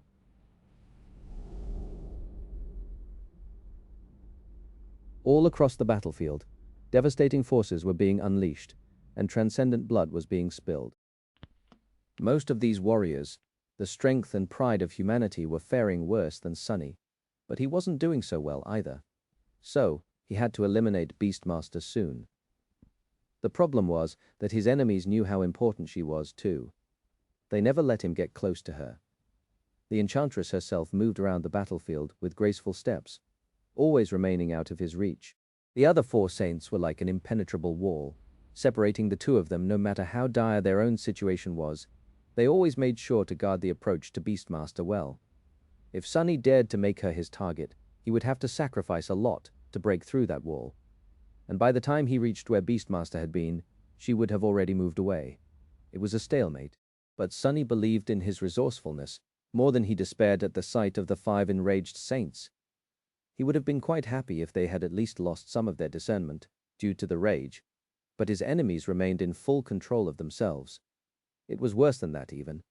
They seemed to be adapting to his ability to predict their movements. It was happening slowly, but undeniably the Saints of Song were deconstructing the foundation of their battle strategy and assembling a new one on the fly. The longer the battle dragged on, the more often Sunny found himself in situations where even knowing what the enemy would do could not save him from being harmed.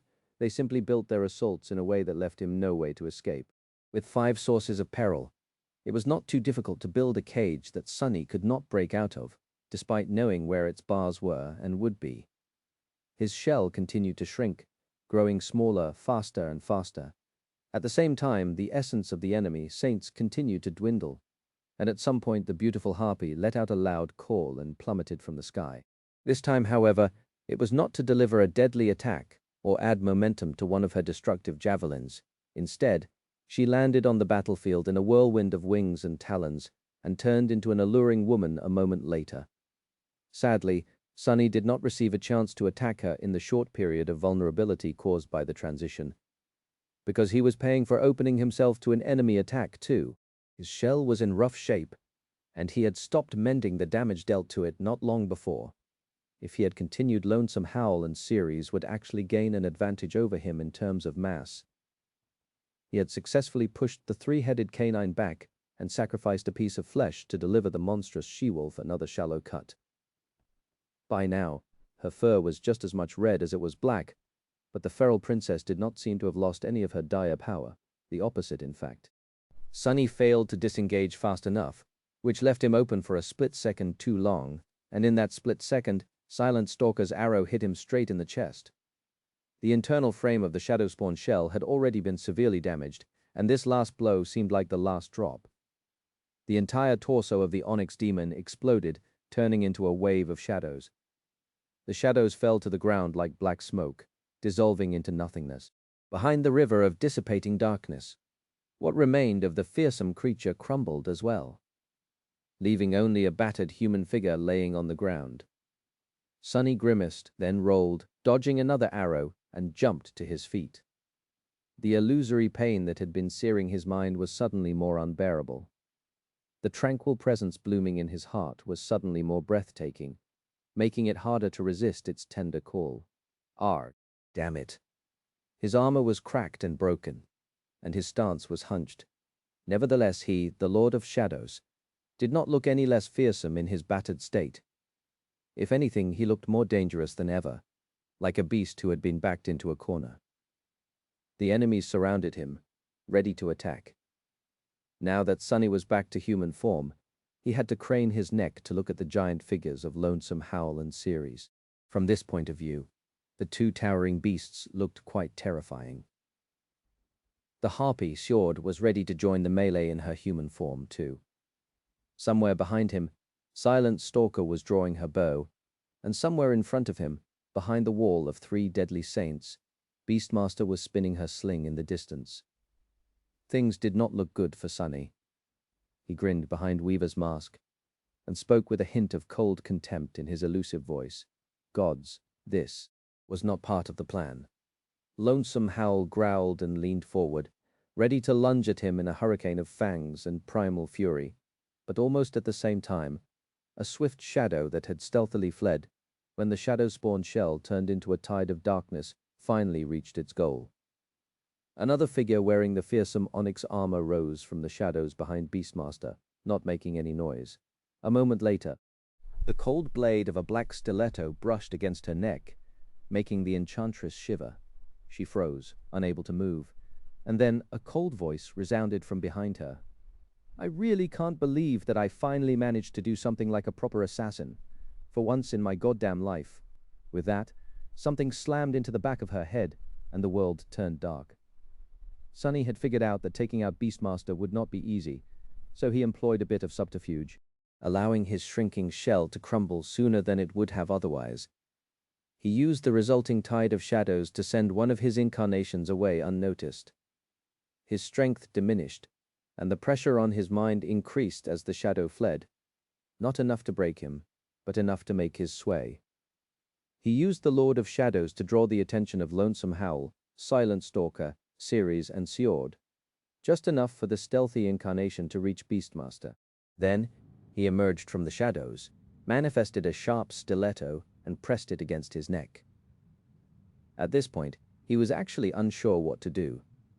Taking the beautiful enchantress hostage had seemed like a good idea before, but now that he was standing next to her, barely lucid under the assault of her aspect, Sunny realized that she was far too dangerous to keep alive. He hesitated for a moment, wanting to kill her, but knowing that her death would be too great of a loss. He really did not know what choice was the right one. But there was no time to think, so he simply went with the option that was not irreversible. If he really wanted to, he could always kill Beastmaster later. However, bringing her back from the dead seemed like a very troublesome task. Pulling the blade of the stiletto away, he brought his heavy gauntlet down on the back of her head. There was a heavy thud, and the bewitching saint crumbled to the ground like a doll that had her strings cut. Sunny looked at her with regret, then smiled naughtily behind his mask. Look at that, Princess Beastmaster, groveling at my feet. Should I tell Rain? His smile did not linger for long, though. As it dimmed, he glanced in the direction of his haughty avatar. Now he just had to deal with the remaining 4 saints. Lonesome Howl could smell it, victory. Today, victory smelled of blood, senseless death, and regret. But its smell was nevertheless sweet. The damned monster had finally run out of essence. His towering transcendent form steadily diminished in size, at first. Then the speed at which it mended itself slowed, finally coming to a halt. And a few moments ago, the onyx demon finally crumbled, turning into a tide of darkness. Now, all that remained was a small battered man. The Lord of Shadows still looked formidable, though. His fearsome armor was breached and broken in many places, and yet there was not even a single drop of blood flowing from the breaches. It was as if there was no human body underneath at all, just more darkness, more shadow. His cold and arrogant demeanor had not changed either, despite the fact that 5 of them were surrounding him from all sides. The Lord of Shadows still had some strength left, but it was hopeless. What can one man do against 5 transcendent beings? Without the size and mass of his demonic transformation, he had no hope of facing all of them alone. Not today, at least. Just a moment before they lunged forward to rip him apart, the Lord of Shadows suddenly spoke in his indifferent, cold voice. Gods. This was not part of the plan. His words seemed to indicate despair, but his tone was anything but desperate. Suddenly, Lonesome Howl felt an ominous chill. And then her long ears flicked, the fur on her back standing on its end. That was because she heard something that should have been impossible. Another voice, coming from somewhere far behind. Spinning around, she witnessed a scene that made her heart turn to ice. Bin was falling to the ground, bright blood flowing down her back. And there, above her, stood another figure clad in fearsome onyx armor, his white hair dancing in the wind. He was almost exactly like the man standing calmly in front of her. Only his mask seemed subtly different, and slightly less eerie. What? Why? Why were there 2 of them? Don't bother. She's dead. His indifferent voice cut her like a blade.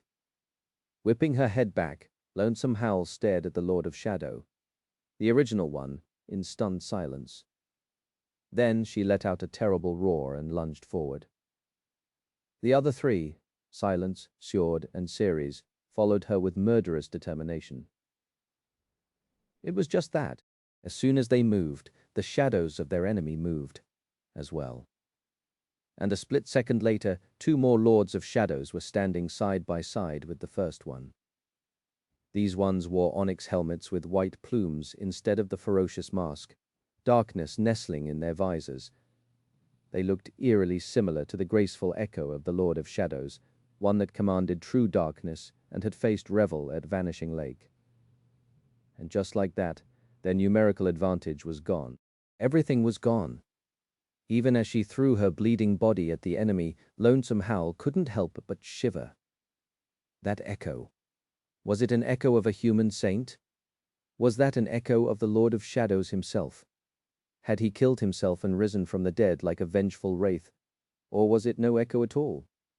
Were all of them, the Lord, the Knight, the Fiend, the Serpent, merely various forms that one dark creature took to pursue its sinister goals? Lonesome Howl did not know.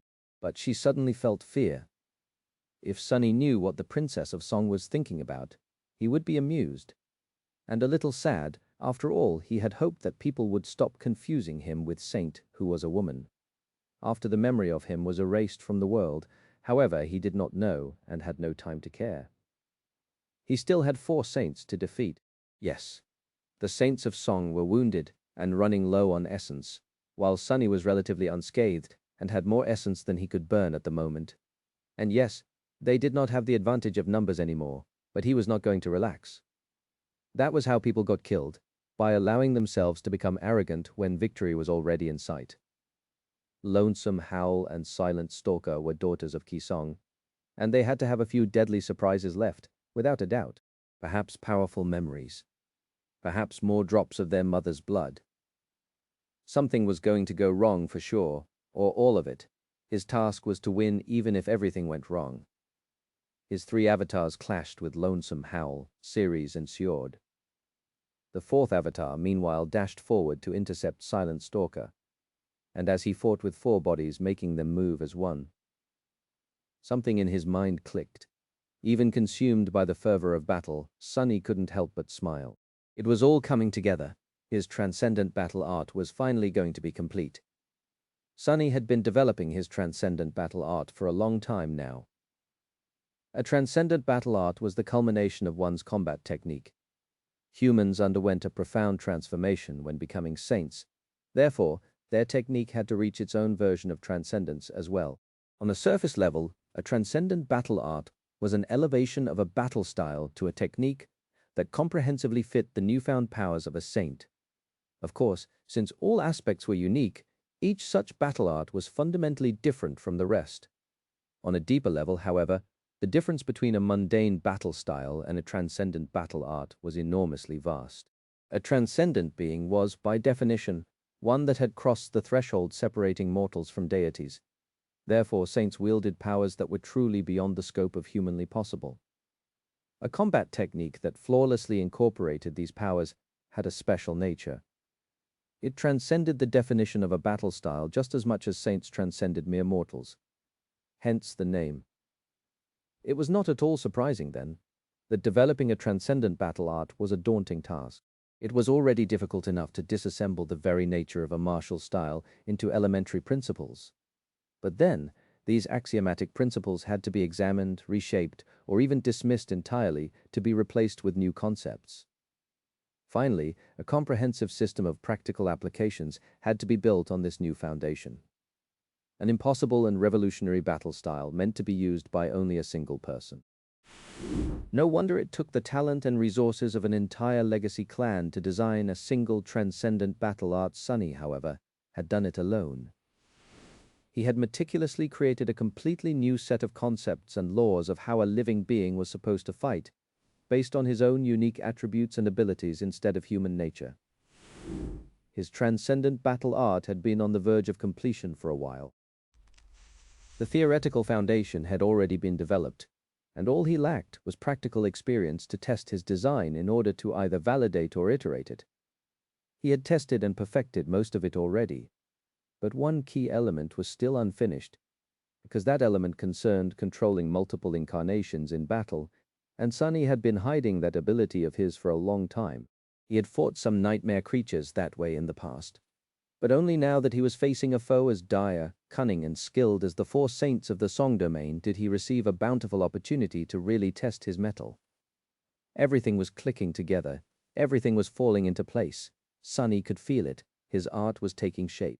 From that first swing of the azure blade Nephis had instructed him to perform on the Forgotten Shore, to this calamitous battle under the radiant sky of Godgrave, Sunny had never stopped reaching for new heights. And now, finally, he was standing on the peak. His art was complete. The four saints descended upon Sunny like a hurricane of fangs, claws, and sharp steel. However, all that met them was darkness and overwhelming strength. Now that Sunny did not have to create titanic blades to wield with the giant hands of his shell, four weapons manifested themselves in his four pairs of hands. They were an austere tachi, a great odachi, a somber spear, and an elegant jian. Each was as potent as a transcendent weapon would have been, and sharp enough to cut the world. His four bodies moved in perfect harmony with each other, weaving a dark tapestry of deadly intent. The flawless grace of their unity made the uncanny combat affinity that the seasoned warriors serving the King of Swords displayed seem clumsy and crude, full of dissonance and discord. Even the four saints of song, whose ability to cooperate in combat had been forged in thousands of battles, were no match, and so Sunny crushed them.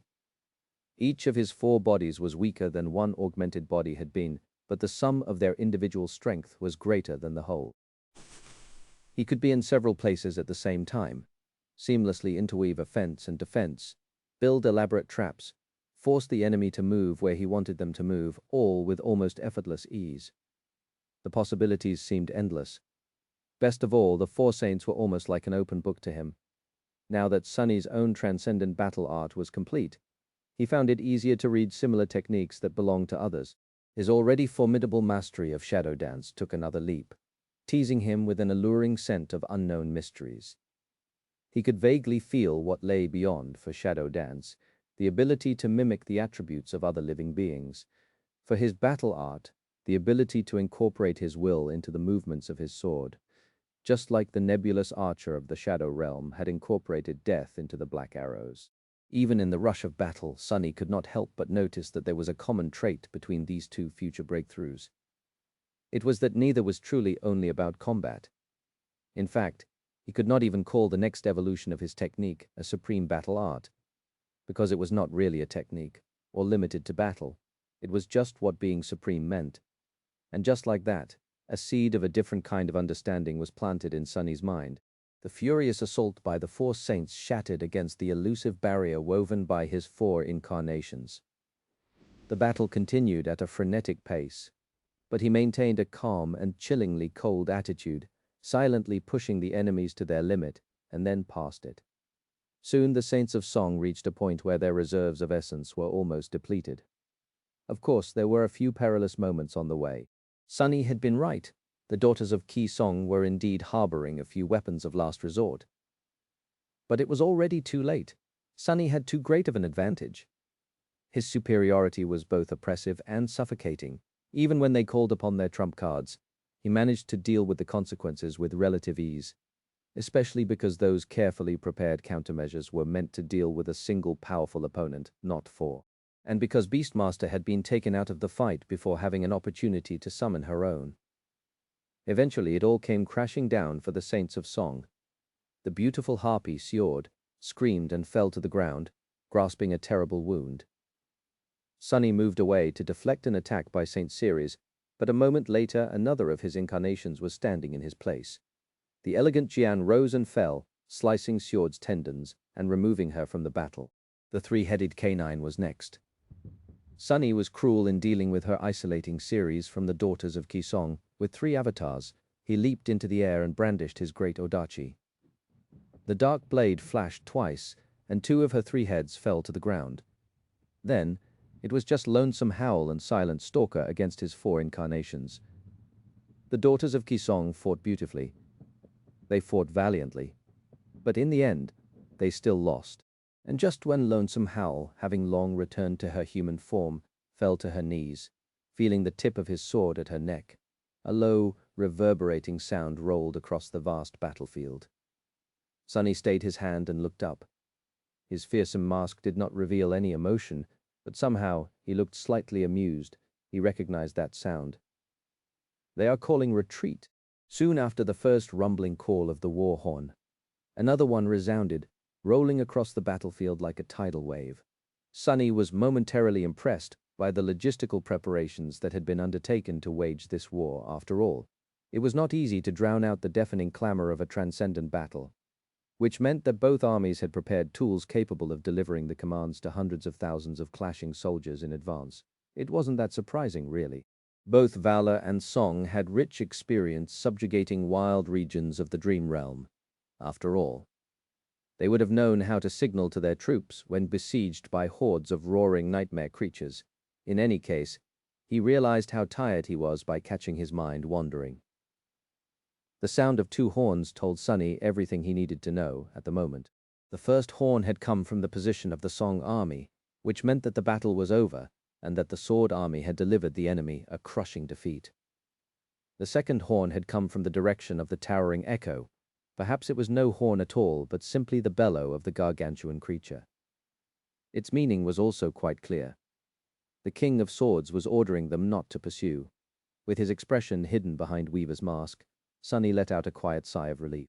Ki Song calling for retreat meant that the saints of the Song army were beaten despite their great numerical advantage. Anvil ordering his own saints to stand down probably meant that he did not wish to cross the Queen's bottom line just yet, and that he was already satisfied with the result. We've won, then. Sunny still couldn't quite believe it. He knew that he had won, of course. He was also certain that Nephis would have demolished her share of enemies. Cassie would be all right too, she always was. But still, 23 saints defeating twice as many enemy transcendents sounded implausible. But the proof was impossible to deny. Everywhere he looked, the remaining pilgrims were turning around and slowly heading away from the battlefield. He could see a few battered saints staggering away as well, which brought him to a dilemma, still holding the tip of his odachi to Lonesome Howl's neck. Sunny stared at her through the eyes of Weaver's mask. What was he supposed to do now that he had won? The jackal was dead. Beastmaster and the series were unconscious. Sjord and the Saint of Sorrow were too terribly wounded to mount any resistance. Silent Stalker was on the ground, 3 of his incarnations standing above her with weapons drawn and ready to strike. Lonesome Howl was on her knees at his mercy. She was not moving, just staring at him from below with defeat, fear, and bitter fury burning in her wild eyes. Her face was pale and bloodied, and she was gritting her teeth to suppress a pained groan. Am I meant to just let them go? It seemed quite unfair to let his prey walk free. Nothing was going to stop these saints from recovering and joining the next battle after all. At the same time, Sunny could not very well take them prisoner. How was he supposed to imprison saints? Even if he tied them up and locked them in the nameless temple, they could simply flee back to the waking world. No amount of chains and locks could stop them. He was certain that Anvil could. The King of Swords had imprisoned Aurum after all, so there was some kind of runic prison already established here in Godgrave. But did Sunny really want to give the sovereign hostages of royal blood? No way. If he did, he would be responsible for whatever atrocity Anvil decided to perpetrate toward the prisoners. So, Sunny only had 2 choices. Either finish the defeated saints right here and now or let them go, and he had not kept them alive only to slaughter them once the battle was over. Of course, Lonesome Howl and the rest of the Saints of Song must have thought differently. Judging by their gazes, they seemed to be under the illusion that Sunny was some kind of unholy monster. No. Really, did they have to look so petrified? All that after I went out of my way to be gentle, shaking his head mentally. Sunny sighed, then retracted his odachi and pointed in the direction of the distant Song army. When he spoke, his voice was cold and indifferent. Leave. Lonesome. Howl stared at him, her bloodied face growing even paler. Strangely enough, she made no motion to rise from her knees. Instead, she gritted her teeth even tighter and then spat. Why are you letting us go? Sunny looked down at her, feeling perplexed. He would have already been running in her shoes.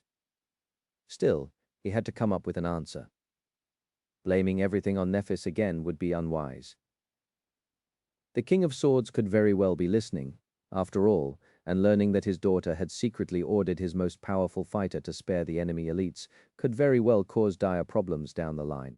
And after today, there would be no question of who the most powerful member of the Sword Army outside the royal family was, without a doubt.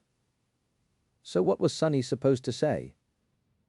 Luckily, this incarnation of his was wearing Weaver's mask. Eventually he shrugged and answered evenly. I am just a hired blade. My pay is high, but not high enough to start a blood feud with the Queen of Song. Meaning, you are a princess, and I am a simple mercenary. I'm not crazy enough, and can't be bothered to kill Ki Song's daughters, thus giving her a reason to personally hunt me down. On second thought, that also implied that Sunny would actually be willing to do something like that, if the pay was high enough. He hoped that Lonesome Howl would miss that. She stared at him for a few moments, then suddenly let out a bitter, hollow laugh. So that's the reason. I can't believe it. A hired blade, the outcome of the battle. The fate of the entire world might just depend on something as base as one man's greed. Sunny looked at her silently for a while. Then he leaned his head back and laughed. His laugh sounded eerie and sinister, rolling across the ravaged battlefield like a chilling wind. Why? Do you think that we are that different? Shaking his head, he looked at the kneeling princess and added with a hint of disdain in his calm, cold voice. No, the King of Valor, you mother, and I, we are exactly the same. It's just that they are greedy for more tasteless things. With that, Sunny took a step back and dissolved into the shadows. Lonesome Howl was left standing on her knees in solitude. The echo of his sinister laughter and of his piercing words was still ringing in her ears. Chapter 2021, End of the Battle. A similar situation was happening elsewhere on the battlefield. There, a vast swath of the sun-bleached bone had been scorched by incinerating flames and turned black. It almost seemed as if it had been on the verge of igniting angry red sparks and wisps of smoke, still escaping from somewhere below. The air was heavy with the smell of smoke, and white flames danced here and there on the charred remains of thralls and pilgrims. This was where Nephis had fought Sacian, Deathsinger, and the 5 saints supporting them. The battle had been fierce. Sacian was powerful, and her power had only grown exponentially on a blood-soaked battlefield. Deathsinger seemed to possess some form of authority over blood, as well, both using it for offense and to boost her sister's already formidable prowess even further. The 5 saints that had come to join the Queen's daughters were not weak in any way either. However, it had all been for naught. Once Nephis truly unleashed her flames and burned away the blood that had been spilled upon the ancient bone by the awakened soldiers, Sacian and Deathsinger found themselves at a disadvantage. The saints that had been supposed to slow Changing Star down did everything they were expected to do. Their aspects worked well together, and they worked especially well against someone like her. A carefully designed combination of powerful memories enveloped the last daughter of the immortal Flame clan in a net of insidious enchantments. The thralls and the pilgrims descended upon her like a plague, and yet none of it worked. Nephis broke free of the net, withstood the barrage of melee and ranged attacks unleashed by the 5 saints, turned the thralls and the pilgrims into ash, and faced the 2 daughters of Kisong like a radiant, harrowing spirit of flame. Her skill, power, and absolute resolve were overwhelming. The saints of song were shocked and dismayed. Then a hint of fear entered their hearts. Even Deathsinger seemed shaken by the ferocious might of Changing Star. Only Sacian did not seem that surprised. After all, she had witnessed who Nephis was and what she could do all the way back on the Forgotten Shore. In fact, she understood clearly that Changing Star was holding back her most destructive powers. The only thing she could not understand was, why? Was it out of a sense of empty sentimentality? No, the young woman she had come to know in the Dark City was not someone who could be swayed by such emotions. So why, then? A subtle frown twisted Sacian's exquisite brow. In the end, the result of the clash between Changing Star and the 7 Saints of Song was quite predictable. By the time the Song army sounded retreat, all 7 of them were beaten and battered in agony and barely clinging to life. And yet, they were alive. The blinding light of the radiant figure dimmed, and in a whirlwind of sparks, a pristine white tunic covered her slender body. Changing Star, the last daughter of the immortal Flame, looked at them with emotionless eyes. The lovely young woman, with beautiful silver hair, wore no armor and wielded no weapons. Pure and untainted by the blood and soot of the battlefield, she looked like a heavenly being, breathtaking and completely out of place in this sweltering dark hell. Not at all like the unstoppable monster who had ruthlessly crushed, burned, and broken them all. Only her striking gray eyes betrayed the inhuman coldness of the incandescent white void hiding in her soul. Sacian suppressed a groan, staring at her own charred body. It was time to retreat in shame and dishonor. Not everyone knew how to retreat gracefully, though. One of them, the young saint of the Maharana clan, looked up at Changing Star and asked in a hoarse, trembling voice, "Why didn't you kill me?" She looked down at him, no emotion visible in her cold gray eyes. After a few moments of silence, Nephis simply shrugged. "Because you are not my enemy." With that, she turned around and left with light steps. The young man seemed confused, failing to understand the meaning of her words. Sacian's frown, however, deepened slightly. Somewhere else on the battlefield, 3 bleeding corpses were laying on the ground, staring at Saint Jest with empty eye sockets. The old man wiped his bloody hands on the shirt of one of them, then clicked his tongue and crushed the head of the other when the corpse attempted to rise. Looking at his once again bloodied hand with a squeamish expression, he shook his head with a wry smile. That girl still playing house at her age. Someone should really remind her that dolls are for children. With that, he looked up with a wondering look. "Oh, right. I should check on little Mercy and see how he is doing today. Must have been tough on him." Humming a lively melody under his nose, Saint Jest straightened, stretched his back, then picked up his cane and walked away. "Someplace else. A pile of scrap metal slowly unfurled itself and rose from the ground.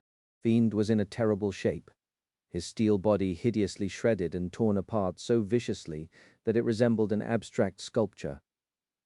Fighting the chain worms had not been an easy fit for him, especially with some of his powers sealed by the shattering of space. Raising one of his remaining hands, the ravenous shadow used a sharp claw to fish a piece of melting glass from between his fangs and stared in the direction where the two remaining reflections had gone with a hateful expression.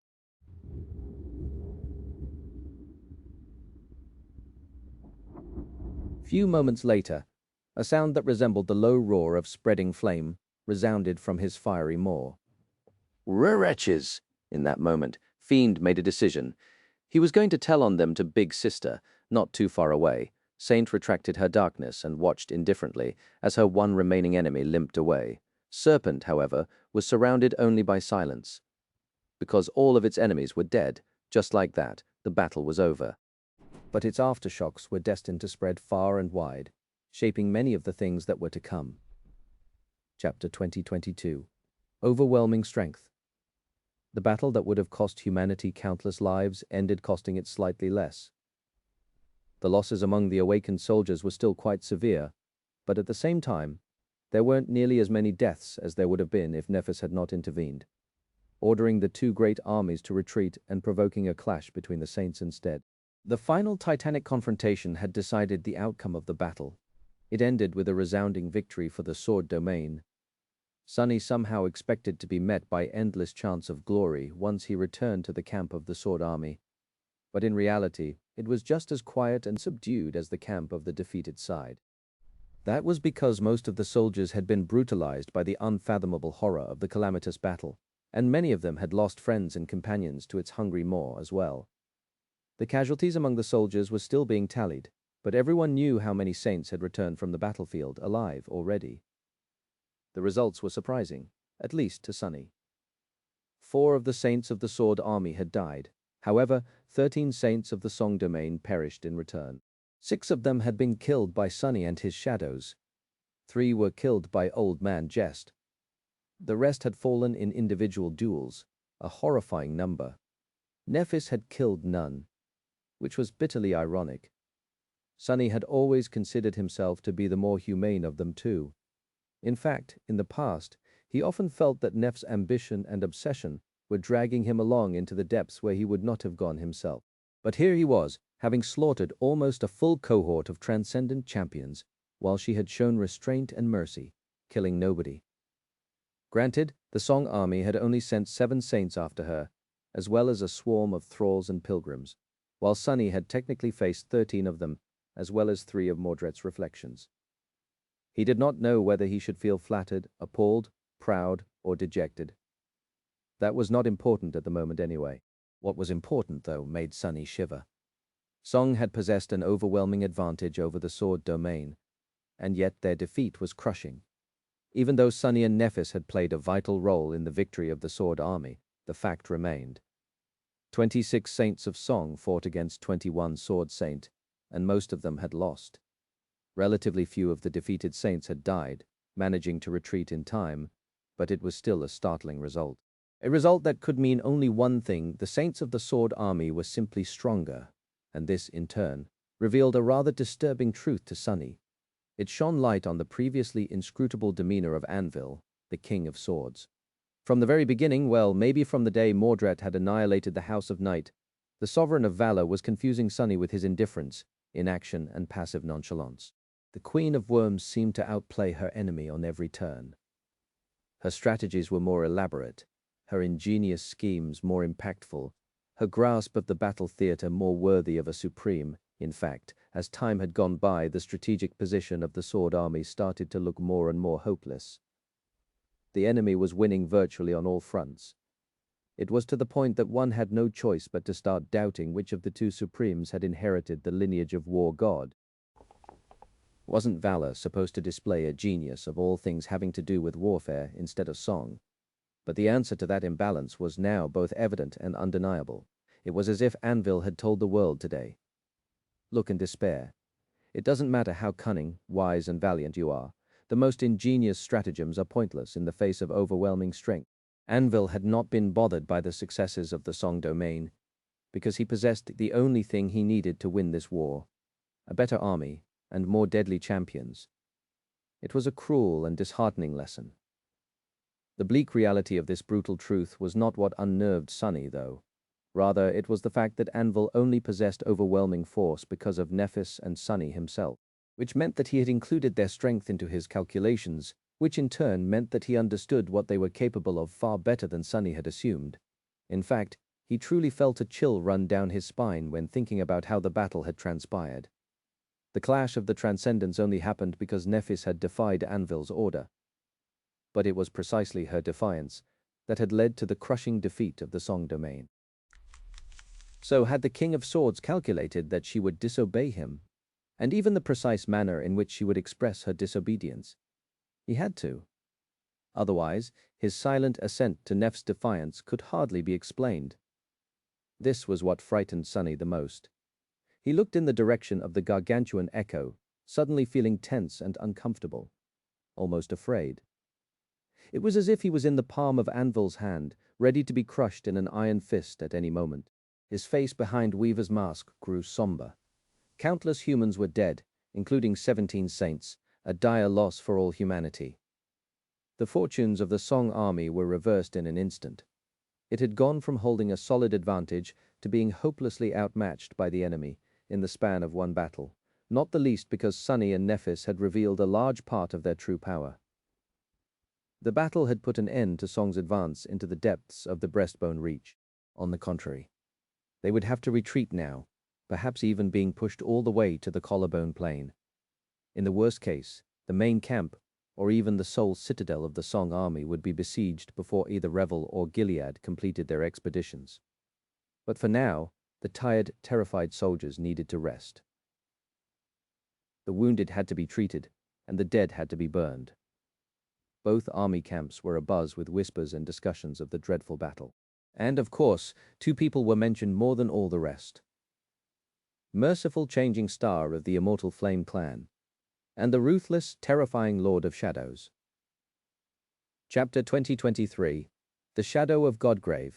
People did not often see saints fight, at least in the past. Of course, the soldiers of the two great armies had witnessed their transcendent generals clash with dreadful nightmare creatures countless times by now. However, just like the rest of humanity, they had not been exposed to the chilling sight of demigods fighting each other. Their ignorance had been destroyed today. The calamitous battle between the great armies was unprecedented as far as the quantity of the awakened soldiers involved was concerned. However, what followed next was different from all previous battles of human history and quality. Even safely hidden away from the battlefield, the awakened warriors had witnessed the awe and horror of a transcendent battle in all its devastating and harrowing glory.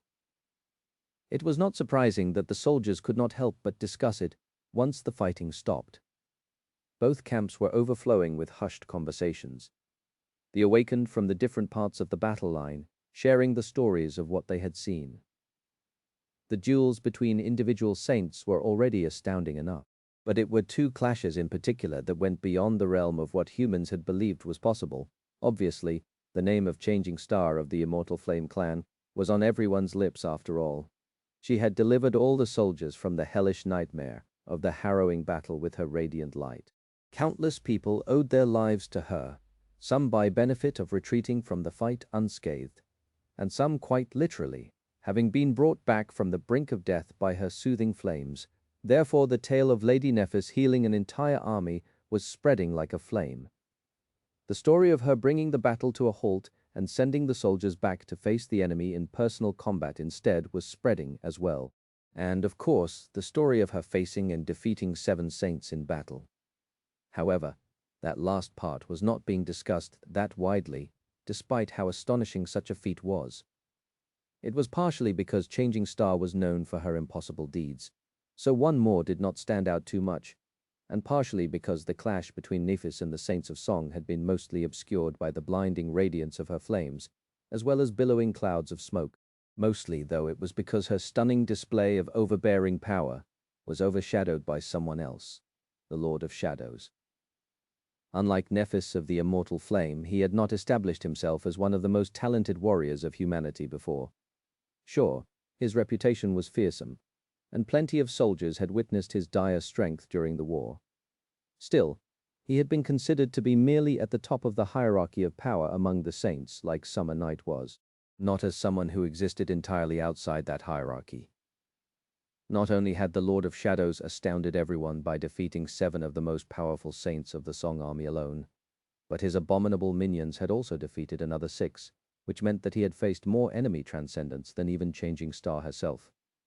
And unlike the valiant lady of the immortal flame, the Sellsword saint was utterly ruthless, slaying 6 of them, more than any other saint had during the battle, and therefore in all of history.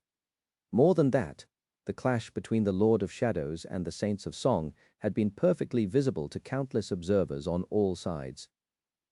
Countless people had seen the grotesque and frightening figure of the towering onyx demon rampaging in the onslaught of enemy attacks, evading them with chilling grace and retaliating with ruthless cruelty in response.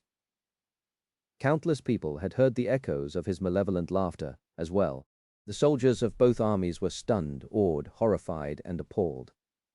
It was just that the soldiers of the Sword army were mostly in awe, while the soldiers of the Song army were mostly in the throes of horror. Everyone, however, seemed to involuntarily lower their voices when invoking the name of the Lord of Shadows. Have you heard? He severed the heads of Saint Ceres. He laughed while doing it. I saw it. It was terrifying. Is she alive? Was that his transcendent form? That dreadful demon? Or is the human a transcendent form of the demon instead? How do we even know that he is human behind that creepy mask? No one has seen his face. They say that he split in 4 at the end of the battle, each incarnation wielding a deadly blade. Wait. That actually explains everything. We were all convinced that he possessed some kind of spatial ability, right? And that was how he could seemingly be in several places at the same time. But he doesn't. There is no spatial ability. He simply can manifest more of himself. That would also explain why his eerie echoes are so powerful. What if they aren't echoes at all? What if those abominations are just his other bodies? Gods, which body is the real one, then? The serpent. That giant shadow serpent can shapeshift. That is how he can appear human. So the real Lord of Shadows is a giant abomination? No wonder it was living in Godgrave alone. Have you all lost your goddamn minds? The Lord of Shadows is a human saint.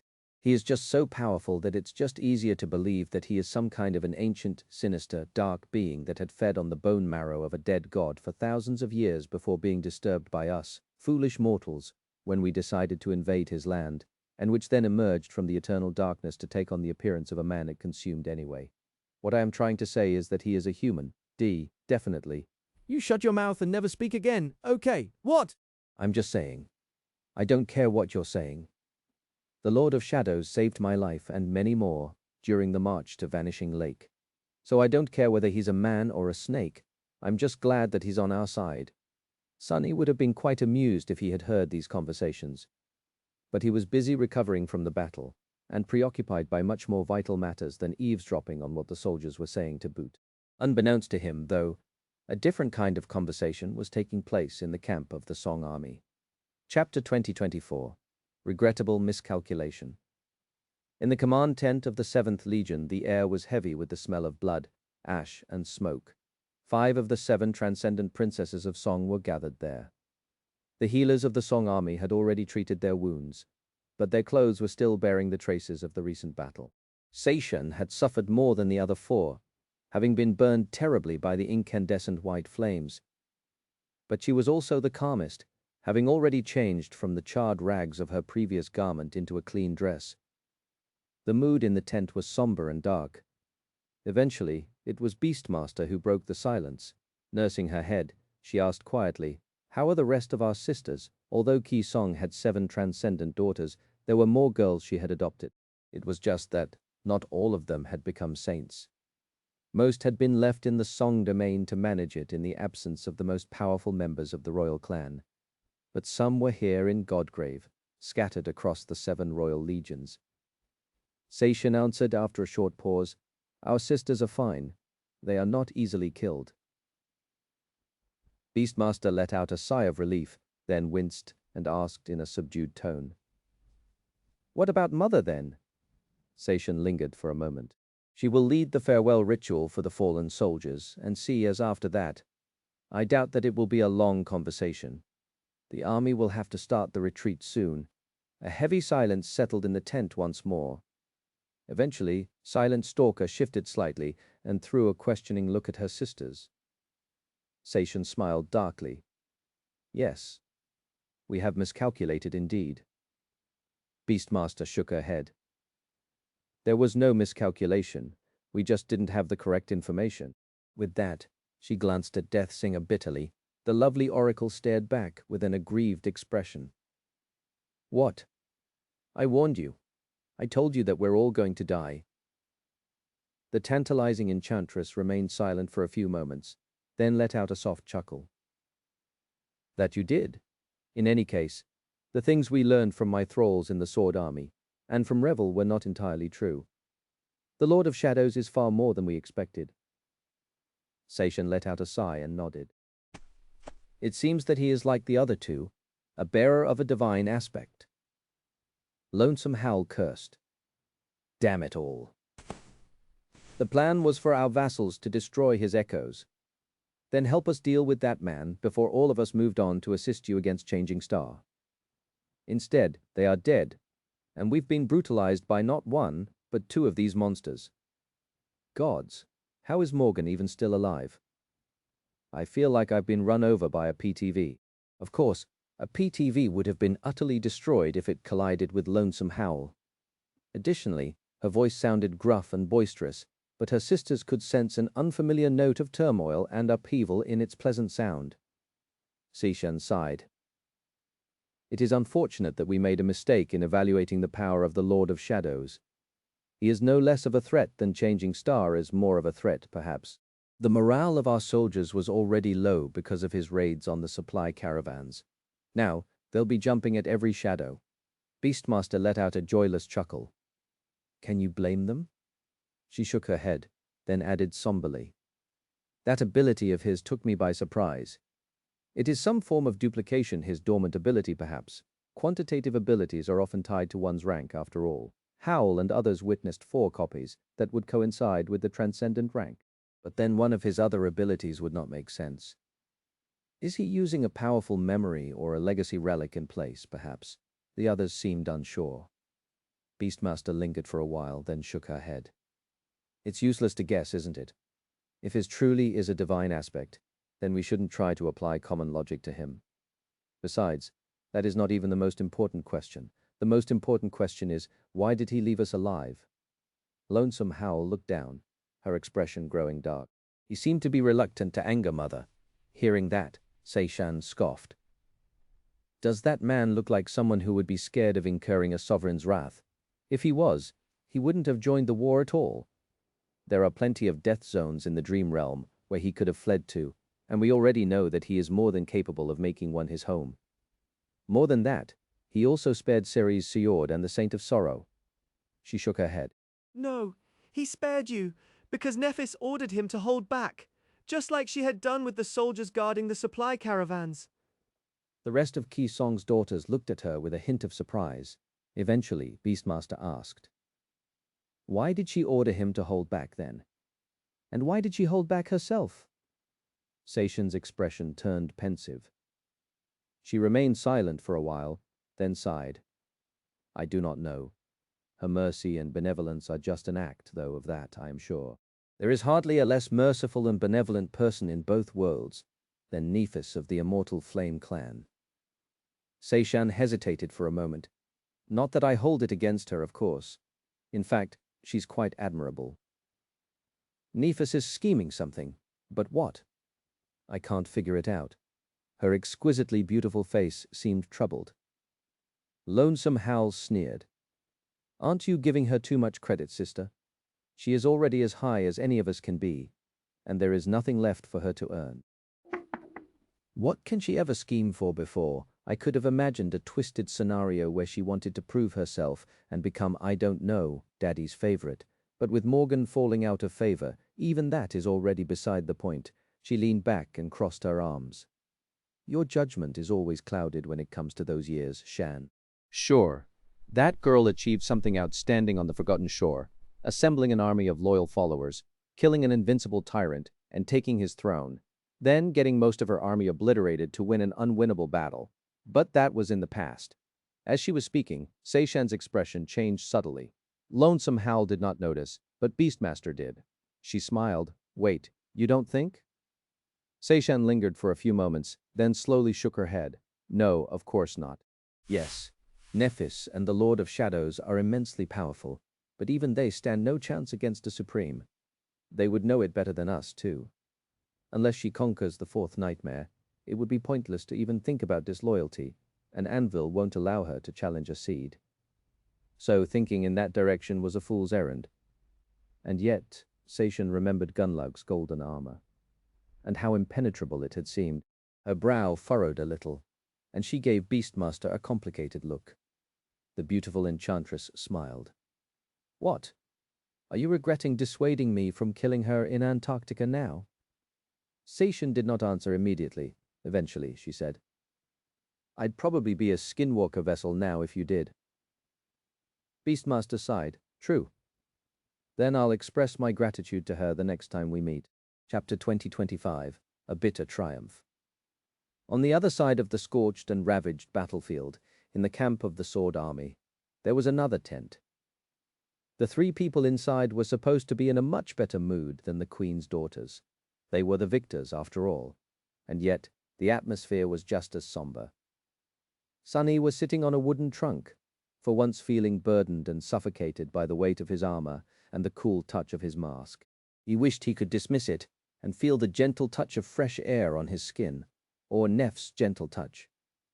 Nephis herself was sitting quietly on her austere cot, wearing a pristine white tunic.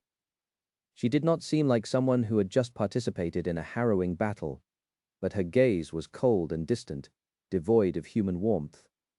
Still, she made an effort to spare him a pale smile. Cassie was sitting on the shadow chair which Sunny had summoned for her. Out of the three of them, she had fared the worst in the battle.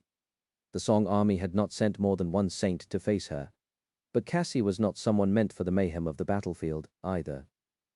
She had won the duel, of course, but not without suffering several painful blows. Or maybe she had simply endured them on purpose, not wishing to disclose the true extent of her lethality to those who considered her a relatively weak and helpless saint. Even now, Sunny couldn't say for sure. All three of them were silent. The silence that surrounded them had a special quality too, because of the runic enchantment Cassie had drawn on the floor, a complicated spell to ward off unwanted attention. Sunny sighed, then turned into a shadow. A moment later, he manifested himself into a person again, this time wearing definitely not me instead of Weaver's mask. After lingering for a moment, he said, Things went well, did they not? They had. A few unforeseen complications had emerged, just as expected. But the plan had worked better than they could have hoped. Nephis had greatly elevated her status, cementing herself as the only voice of reason and compassion in the dreadful crucible of this cruel, demented war. She had won the hearts of countless soldiers of the Sword Army and of the Song Army as well. Better yet, she had saved countless lives that would have been lost in the senseless slaughter otherwise. She had also established herself as a leader among the saints, let them witness the will of the sovereigns being defied with impunity, and shown the vast and awesome power of her pure flames. That last part was especially important. Personal valor still mattered most among the legacy clans, after all, whose claim to nobility rested on the laurels of martial excellence, with saints serving as living embodiments of the fearless virtue the members of military aristocracy were meant to possess. Nephis had not only demonstrated her willingness and ability to disobey the sovereigns, but also proved that she had the right to, not only because she was strong herself, but also because she was capable enough to ensure the loyalty of someone who was in no way weaker. The Lord of Shadows, Sunny's astounding performance, was like a cherry on top of a delicious cake, or rather, a scoop of ice cream on top of a delectable waffle, in his case, with fresh strawberries on the side. This aspect of their plan was just as important as the battle itself. After all, at the end of the day, it did not matter what the soldiers, the legacies, and the saints thought or felt. Nothing mattered, because in the world where strength reigned supreme, the reign of supremes was absolute, since they were the strongest. Their strength was so tyrannical, in fact, that even the most exalted warriors of humanity could not dare to dream of resisting their rule. Otherwise, half of the warriors in both great armies would have stayed home instead of following the sovereigns to Godgrave. There were plenty of dissidents among the soldiers, and among the saints too, like Tyrus and Roan of the White Feather clan. The longer the war continued, and the more lives it claimed, the more the disillusionment within the great armies spread, like pressure building in a tank. However, the sovereigns were too strong, and could not be defied. There was no vent to release the pressure, and so the pressure only grew, or rather, there had not been, until today. What Nephis, Sunny, and Cassie had done was more than simply change the nature of one battle. They had also shown people a glimpse of hope, a vision of the future where someone was, in fact, strong enough to challenge the Supremes. A possibility, granted. It was all, of course, nothing but a lie, a treacherous bluff concocted to deceive the people, because they still had no real way of defeating the sovereigns, only a determination to find one. Still, as far as grand acts of treachery and deceit went, this one had been performed quite wonderfully. The plan had worked very well, and that was exactly the problem.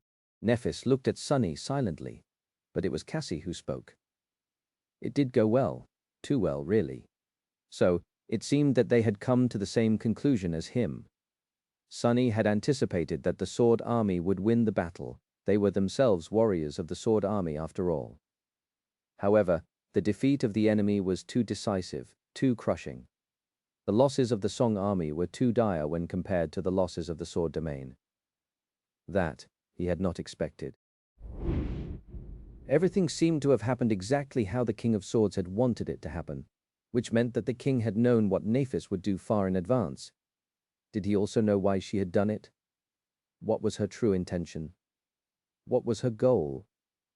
Sunny could not help but feel ill at ease. He looked at Nephis, lingered for a moment, and then asked, "How much does he really trust you? How much does he distrust you? What has his demeanor been like in these past few years, when he interacted with you?" It had been more than 5 years, 6 for Sunny because of the tomb of Ariel, since Clan Valor adopted Nephis. Her status within the royal clan was honestly quite strange. On one hand, she had been kept at a distance and mistreated by the elders of Valor who almost seemed keen on getting her killed. On the other hand, Anvil himself had shown her quite a bit of grace, even making her the nominal commander of the Sword Army after sending Morgan away. Their relationship was ambiguous, and since the man almost never showed human emotions, Sunny could not even guess what was happening in his head under the Iron Crown. Nephis remained silent for a few moments, staring at him evenly. Then she suddenly said, "It's unpleasant to talk to you when you are wearing a mask." Sunny blinked. What was that, all of a sudden? Was she trying to say that she wanted to see his face? Nephis seemed a little surprised by her response as well. She frowned slightly, then shook her head. "It is hard to tell. He keeps most people at a distance. His heart is a mystery, if he even has one still with me. He was a bit different, almost sentimental, no hardly. Maybe curious. I thought that the attention he was paying me was minimal, but Morgan seemed surprised, as if it was much more than what he paid to everyone else." She hesitated for a bit, then added evenly, "It is because of my mother I think he spoke of her a couple of times." So general weirdness, but nothing that alluded to distrust or suspicion. Quite the contrary, actually. Of course, one had to remember that the sovereigns had insistently tried to assassinate Nephis in the past when she had no value. Sunny sighed, unsure what to think. He still felt uncomfortable, speaking openly about their secrets even with Cassie's enchantments protecting them from being spied on. So he tried to remain as vague as possible. In the end, he simply said, "I think it is better if we assume the worst escalation. I think it is better if we assume the worst escalation. I think it is better if we assume the worst." The worst being that Anvil had known all along about the irreconcilable hatred Nephis had harbored towards him and Ki Song, and was fully expecting her to try taking needs to be accelerated then. She was right, they had to hurry anyway. Now that the Song army had lost a decisive battle, it would be pushed back off the breastbone reach. The power of Ki Song's domain would diminish, and Anvil would gain an advantage, which was a problem. In truth, today's battle had brought another benefit to Sunny, Nephis, and Cassie, albeit quite a morbid one. Even though they had hoped that far fewer saints would perish in the end, the actual number was quite high, which meant that both domains had grown weaker today. Many citadels stood without masters now, and there was no one left alive to claim them. So in the final confrontation, both Anvil and Ki Song would not be as powerful as they had been the day before. However, this loss had affected the Queen of Worms disproportionately. It was to the point where the King of Swords could very well decide to challenge her before the remaining citadels in Godgrave were conquered, if given reason to believe that Revel's expedition would succeed. So the situation was both highly unstable and fraught with peril.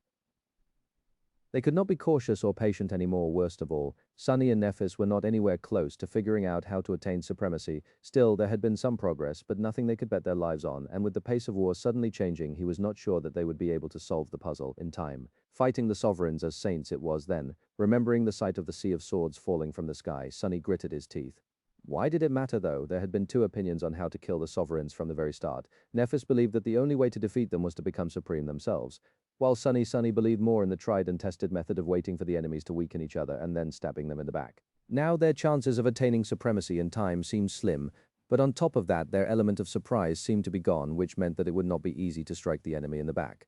Things did not look good. He sighed. I take it back, things are way worse than what we assumed was the worst. He needed to forge Nephis, or he needed to make the final preparations for the battle against the sovereigns. Luckily, Nightmare had been working hard all this time. He also needed to learn what had happened to Rain during the battle, and Cassie shifted slightly and faced him. Her voice sounded grim. Well, have to have a conversation with St. Jess soon. Sunny remained silent for a moment, then nodded.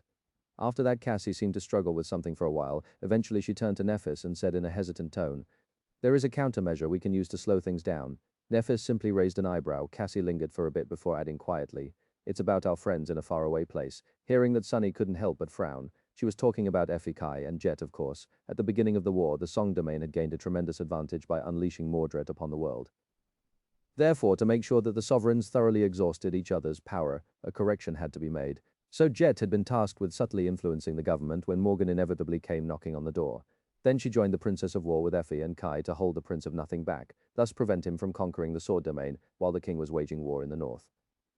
They had been desperately defending Bastion all this time, but now, the situation was different. Anvil had turned the tables on the Queen of Worms, and it was the Song domain that seemed to be at a dire disadvantage. So if Bastion fell in Mordred's hands, the equilibrium could be restored. It was just that they all knew what kind of monster Mordred was. Sunny did not like the idea of surrendering Bastion to him one bit. In fact, he was vehemently against it. Too many people he liked and valued were living there on the shore of the beautiful lake. However, in the end it was up to Nephis, so he stared at her silently, wondering what decision she would make and what he would do about that decision. Nephis remained silent for a while, then human emotion visible in her cold grey eyes. He suddenly felt chilly despite the suffocating heat enveloping Godgrave. Finally, Nephis glanced at him, frowning briefly at the sight of his mask, and shook her head. "No, we won't be troubling our friends." Sunny was both surprised and a bit relieved. He had expected a ruthless and pragmatic answer, but Nephis seemed reluctant to surrender. Bastion to Mordred too. He couldn't help but ask. "Why?" She looked at him impassively for a while, then smiled faintly. "Because it would leave a bad taste in my mouth. I dislike compromises." With that, Nephis rose and inhaled deeply. "Come, he will want to see us soon." She had disobeyed the king's order, and now it was time to receive the punishment for her defiance. Sunny hoped that it wouldn't be too harsh, but at the same time he hoped that it would, because their web of deceit was not finished yet. One final performance remained. The harsher Nephis was punished, the more indignant the people whom she had saved would feel, and the more indignant they felt, the more her grasp on their hearts would tighten. Godheart. Godheart? That was the word Rain heard being spoken around the camp of the battered 7th Legion. The calamitous battle between the two great armies had taken place in the central part of the breastbone reach, right above where the dead god's heart would have been, hence people were calling it the Battle of Godheart. As fitting of a name as any, really. There had been nothing divine about that damn battle, but many hearts had been scarred and broken in its maw. The camp of the 7th Legion was noticeably Rain remained silent for a moment, then nodded. Then she flinched, and hurriedly voiced her answer aloud. "Oh yes, it is nice to see you again after all this time, Saint Cassia." The beautiful saint smiled softly. Rain was more or less convinced that entire kingdoms could be toppled by that smile. "It is nice to meet you again as well, Rain." Her eyes shook a little. "She actually remembers me." Her brother, meanwhile, looked at the Lord of Shadows and scoffed. "Anyway, I asked Cassie to help me figure out a few things about your awakening. The two armies are relatively close to each other at the moment, so that fool over there carried her here to take a look at you." The Lord of Shadows answered in a cold, menacing tone. "Who are you calling a fool, you fool?" Rain stared at the two of them with a strange expression. No, but were they really the same person? Chapter 2029, Fortune-telling Sunny, allowed the Lord of Shadows to turn back into a shadow after exchanging a round of insults with himself. Released from his control, the haughty, naughty, creepy and crazy guys glided across the floor and wrapped themselves around him, seemingly satisfied to be reunited with their happy sibling after being apart for so long. Far away in the main camp of the Sword Army, the gloomy shadow turned its head and threw a resentful glance at Master Sunless. Why was everyone getting together while he alone was stuck? Keeping company to this? Sunny ignored the ingrate, in any case. There was a reason for why he did not want to keep the Lord of Shadows manifested. His reserves of essence were depleted after the recent battle, so there was no point in wasting more of it than necessary on maintaining an additional avatar. Carrying Cassie with Shadow Stop had already taken a relatively considerable toll, but it was necessary. In truth, she did not have to meet Rain in person to use her dormant ability and tell Sunny what she saw. After all, the blind seer had been helping him and the other members of the cohort from a distance throughout the war. But Rain was a bit special, being that she was a human awakened who did not carry the nightmare spell. It was also easier for Cassie to learn about a being when she was close to them, considering how important it was to understand Rain's situation. Sunny decided to pull out all the stops. He glanced at the corpse of the nightmare creature laying in the middle of the clearing. The abomination had been stalking this area of the hollows, so he eliminated it in advance to make sure that nothing could disturb them. Cassie had already drawn the runes around the clearing, as well, using the soul shards harvested from the abomination as the power source.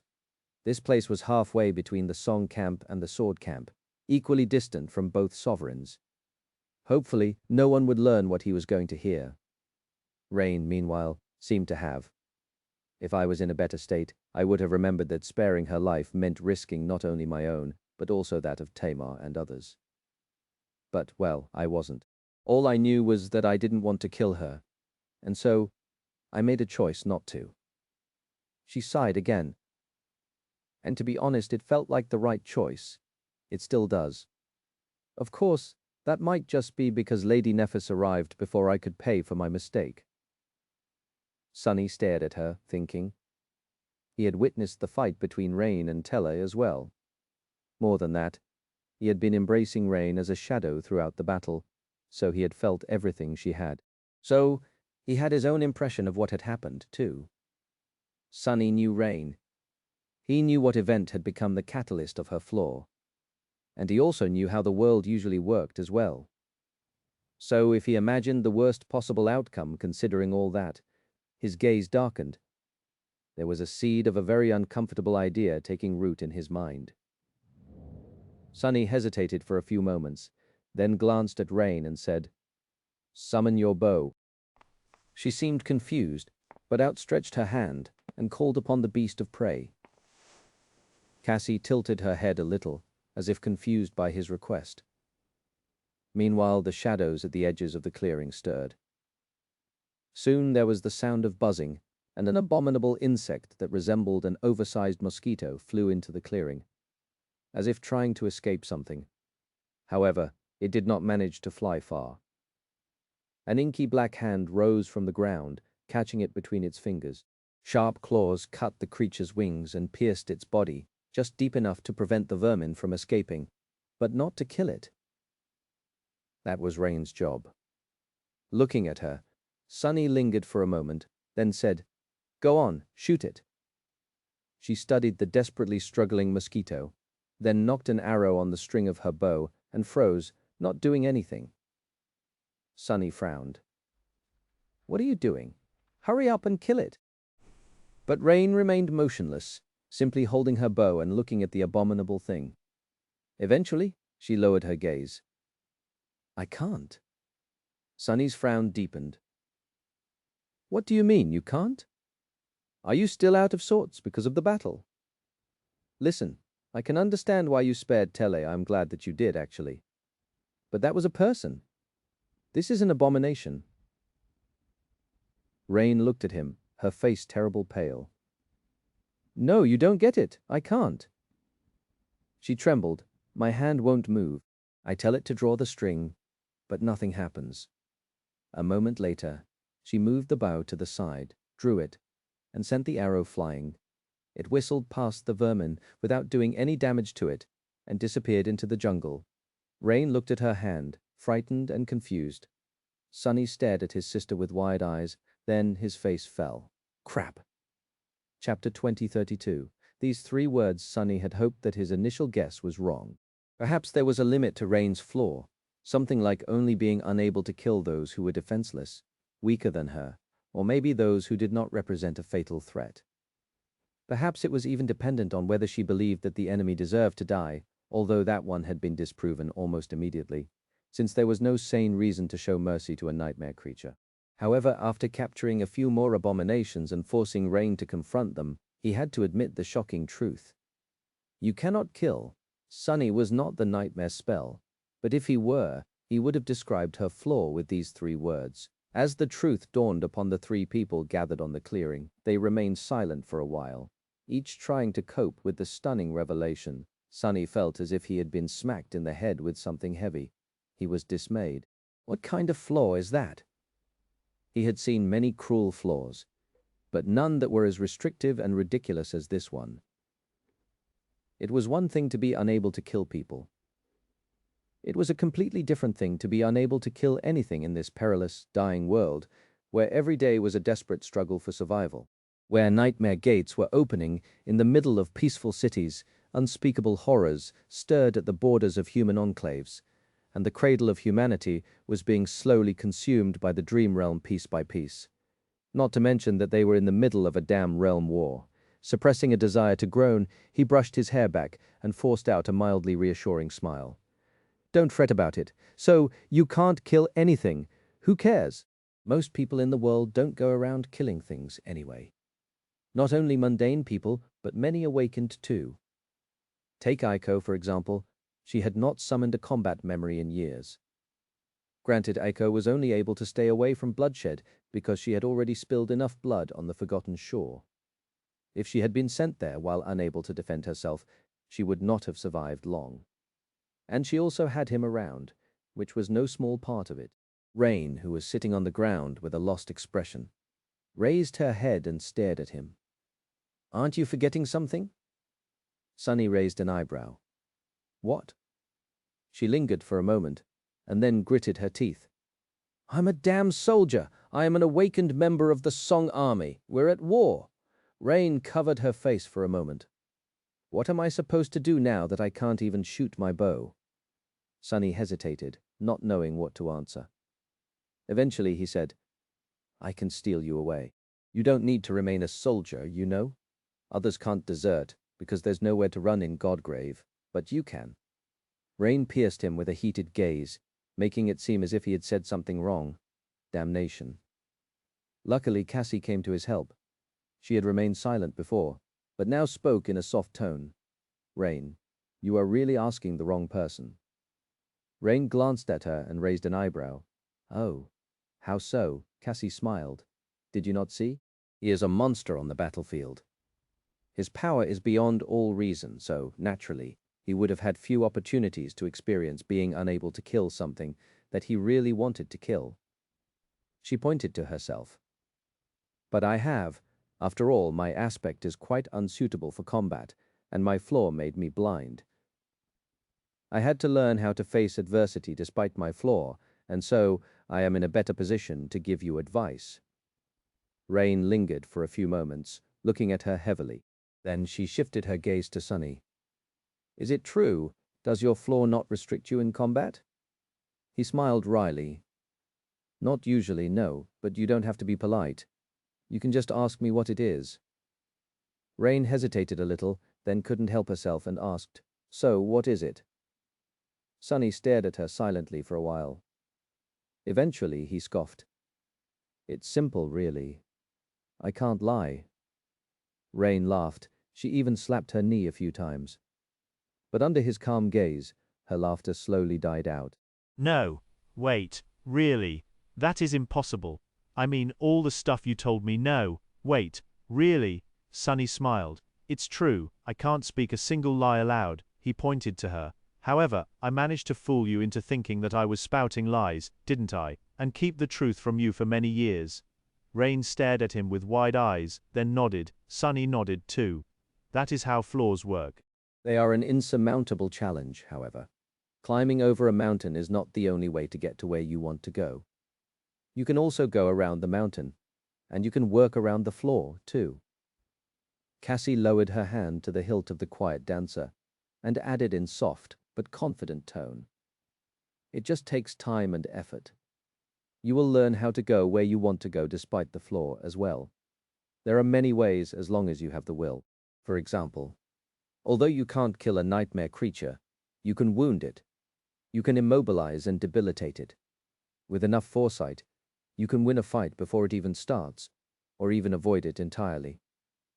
She lingered for a moment and then added, in that regard, your talent for the sorcery of names will be a boon. Shapers wield quite a versatile array of powers, including many that can restrain and restrict, that are not only meant for destruction, but also creation. Cassie sighed. Remember that you are not alone. We will help you as much as we can. But you must also remember that, at the end of the day, only you can learn how to live with your flaw. Rain looked at her with gratitude, seemingly reassured. Then her gaze shifted to the corpses of the nightmare, creatures sprawled across the clearing. Sunny had killed them after she failed to do so, thus ensuring her safety. Her gaze became bleak again. Feeling her dejection, he shook his head. Don't look just at the negative side. Look at the bright side as well. Rain raised an eyebrow, unconvinced. There's a bright side? Sunny nodded. Of course. The flaw is an important part of you, of your strength even. So important that without it, no one can become a transcendent. There is a reason why the nightmare spell helps every awakened attain their flaw. He paused for a moment, then added, it is not only because diamonds are made under pressure or some such nonsense. It is also because one's aspect and one's flaw are innately tied. In fact, I am not entirely sure that it is even possible to unseal one's aspect without first finding one's flaw. So you are now much closer to unsealing yours. Knowing your true name is another step in the right direction. Sunny smiled. In short, it might seem like you were cast down into a bottomless abyss and all your struggles to attain strength have been for naught. But in truth, it's the opposite. You have climbed to a much greater height compared to where you were yesterday. So, give yourself some credit. Rain remained silent for a while, looking at him with a hint of tentative hope. However, it did not look as if she was entirely convinced. In the end, she seemed to retreat into herself and look down. Tamar must have finished talking to her dad a long time ago. The army will be marching north soon, so bring me back, please. Sunny glanced at Cassie, then sighed. As you wish. Just remember our Shadow Clan has a very magnificent citadel here in Godgrave. Say a word, and I'll bring you there instead. He almost hoped that she would, but Rain remained silent. Taking her hand, Sunny pulled her into the shadows. Cassie remained alone on the clearing. A few moments later, the Lord of Shadows emerged from the darkness and looked at her somberly. Well, the blind seer sighed. Let's return as well. There is a lot to do. Chapter 2033, Dire Flaw. Sunny and Rain returned to the temporary camp of the Song Army, while Sunny and Cassie returned to the temporary camp of the Sword Army. Of course, he had not forgotten to retrieve his shadows first. He allowed the haughty shadow, which wore Weaver's mask, to dissolve into darkness and manifested the naughty shadow instead. This avatar wore a mask as well. This one woven by Sunny himself. I guess I need to craft more of these. Now that his ability to control several incarnations was out in the open, he would have more chances to summon them. During the battle, he had simply covered their faces with the helmet of the onyx mantle and a layer of shadows. It should have hidden their features, especially considering the surrounding mayhem. But he could not be entirely sure, since there were all kinds of watchers out there. Even if his identity remained a complete mystery, Master Sunless would still be suspected by some. After all, He had entered Changing Star's circle around the same time as the Lord of Shadows. Now that people knew that the Lord of Shadow could exist in several places at the same time, they would naturally become suspicious of the humble memory merchant. Luckily, Sunny had been quite meticulous in crafting the persona of Master Sunless, and making it the exact opposite of what one would expect a fearsome and mysterious saint to be. As long as he remained cautious, the suspicions would remain just that. All of it was going to lose meaning soon anyway. The conclusion of the war was not that far away now. He shivered. Sunny and Cassie were alone in the tent for the moment. Both remained silent for a while, contemplating the situation Rain had found herself in. Eventually he sighed. That is quite a severe flaw, don't you think? Calling that flaw severe was an understatement of the century. Cassie hesitated for a moment, then nodded. It is quite extraordinary indeed. There are very few flaws that are that harsh while being that broad. It could very well be a death sentence. Being unable to kill anything, while everything was able to kill you, was, needless to say, extremely dangerous, especially for an awakened, and especially in the middle of a bloody war which was happening in the middle of a damned death zone. Sunny massaged his temples, feeling an approaching headache. How was he supposed to protect Rain now? He sighed. Still, it is not so bad. There were ways to deal with a flaw. Every awakened had no choice but to find ways of coping with its burden, and many learned how to do it masterfully. The only question was, how would Rain go about it? Would she cope with her flaw by accommodating it and adapting to its demands? She could distance herself from bloodshed and killing, living a peaceful life somewhere safe, relatively safe. At least, since true safety did not exist anywhere in either of the worlds. Sunny would be quite happy if she did, really. His sister was unlike him. Despite her admirable strength and tough exterior, she was made from softer stuff. She was not a killer. Thank the gods, there were already enough killers in this dying world like Sunny and Nephis. People like them were born to destroy, and hopefully, they would destroy everything that needed to be destroyed, so that people like Rain could rebuild a new world on the ruins. But that was only one way of dealing with her. Rain could choose. She could also stay close to the battlefield while assuming a strictly supportive role like her friend Fleur, but much more defenseless. She would have to put absolute trust in her companions then and rely on them to keep her safe, like a living embodiment of the time-tested principle taught to Sunny by Jet, that no one survived in the dream realm alone. Or would Rain cope with her flaw by fighting and rebelling against it like Sunny had fought and rebelled against his? He had become a master of deception, despite being unable to lie after all. It was just that his treacherous ways had to turn much more refined and insidious because of the flaw. Would Rain become a ghastly and sinister slayer because of hers? A person who could not kill her enemies, at least not directly, but made them wish that they were dead. Sunny closed his eyes for a moment, then cursed. No, I take it back. It is that bad. Cassie patted him on the shoulder. Don't worry too much. She will be fine, better than fine, actually. She will face the challenge of her flaw, overcome it, and become much stronger for it. Sunny did not know if Cassie was speaking out of personal experience or simply trying to placate him, but he felt thankful either way. He wanted to believe her, too. She remained silent for a moment and then sighed. Nevertheless, you are right. Her flaw is extremely severe, which means that her aspect will be extraordinary as well. In fact, I am quite sure that it will be at least of the supreme rank. Most likely, Sacred Sunny froze, looking at her with a complicated expression. An aspect of the sacred rank was almost as rare as one of the divine rank. In fact, ironically enough, Sunny knew of more awakened wielding a divine aspect, Nephis, Mordred, and himself, than awakened wielding a sacred aspect. He only knew of one, actually Cassie herself. Of course, there could have been others among the members of Broken Sword's cohort, for example, or among the daughters of Ki Song, but the fact still remained a sacred aspect would be unique, mystical, and exceedingly powerful by its very nature. And his sister could come to possess one of those. Sunny lingered for a few moments, then sat down and said somberly, "Tell me more about what you saw." Cassie remained silent for a while, as if trying to find the correct words. In the end, she sighed. It was quite unusual.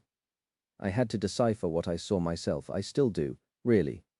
It is not really difficult, just takes time. Like following your intuition to the answer you already know to be true, or remembering something that you had already known once. We will be able to decipher the true name shortly, I believe. The attributes responsible for her affinity to shadows and sorcery are also quite clear. Her tone changed a little. It's the third attribute that gives me pause. Cassie grew quiet for a moment, then faced Sunny and asked cautiously. Sunny, tell me, have you noticed anything strange about your sister? Chapter 2034. What are friends for? Sunny stared at Cassie silently. What the hell did she mean? Anything strange? Suddenly, many troubling possibilities surfaced in his mind. There were all kinds of attributes out there in the world. After all, the mind hex of the soul devourer had also been akin to an attribute, for example. Rain had not been supposed to possess 3 entire attributes anyway.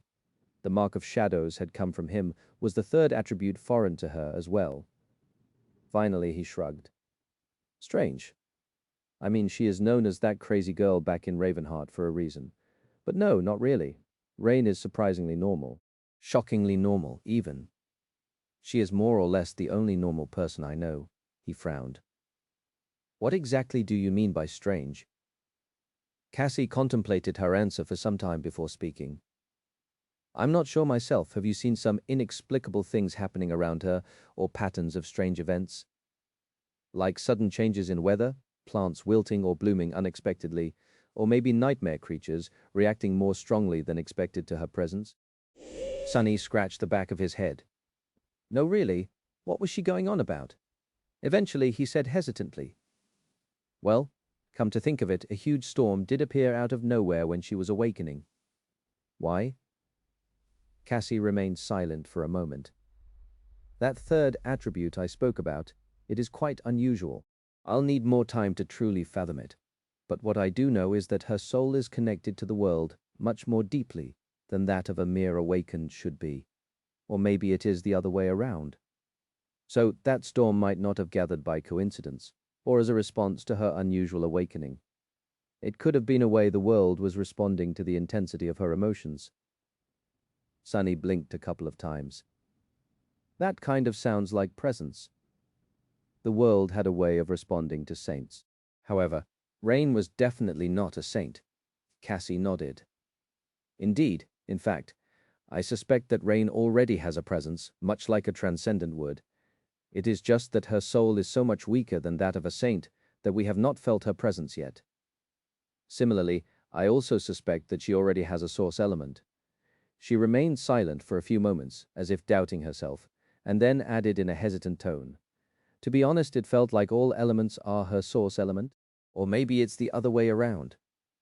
Can a human soul itself be a source element? Gods, sorry. But I am really confused.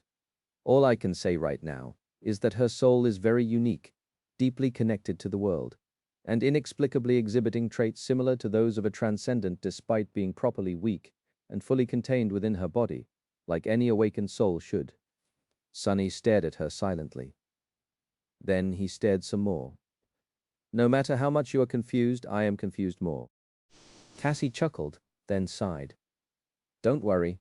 I'll figure it out soon. Sure, it sounds strange, but consider some other innate attributes. I'm sure those would have seemed bizarre to us if we glimpsed them for the first time, without the spell providing a comprehensive, convenient, and concise explanation. Sunny thought about it. Well, yes, if he looked at it like that, the innate attributes of people with aspects of higher ranks would seem quite bizarre from the outside, like his own fated or Nef's dreamspawn. Compared to those, the strangeness happening to Rain's soul seemed almost mild in any case. For now, the only thing he could do was wait for Cassie to decipher the full meaning and worry. Once the interpretation was complete, he would finally be able to finish the memory bracelet he had been weaving for Rain. She would be ready to decide what to do about her flaw by then as well. Suddenly, Sunny felt a cold chill run down his spine. Her emotions might be able to affect the weather, huh? That was a truly terrible trait to possess here in Godgrave. Rain did not quite remember how she found her way to her tent, after being returned to the camp of the Song Army. Only her tent wasn't there anymore. The funeral rite had been long finished, and the army was preparing to march. Someone from the cohort, Tamar, most likely, had already taken down Rain's tent. Usually they handled their own equipment. But since one member of the cohort was strangely absent, she would have done it to save time. Speaking of Tamar, the legacy girl was standing near the smoldering campfire, giving last instructions to the leaders of the cohorts comprising the centuria. Noticing Rain, she frowned and sent them away. "Where have you been?" Rain stared at her friend numbly, then waved a hand dismissively. "Just running errands around the camp. Nothing important." Her lies were usually more thoughtful and better acted out, but this time, Tamar saw through the clumsy attempt at deception easily. Her frown deepened. "Rani, what's the matter? Are you all right?" Rain simply looked at her, wondering, could she just tell Tamar the truth? Surely not. A flaw was something that most awakened kept a secret from everyone, especially a flaw like her own, which could be fatal if it fell into the hands of an enemy. But, on the other hand, how could she not tell Tamar? Tamar was her friend, companion, and captain. They were both soldiers fighting in a deadly war. Rain relied on Tamar to have her back, and Tamar did the same. But Rain couldn't protect Tamar's back anymore. How could she keep it a secret?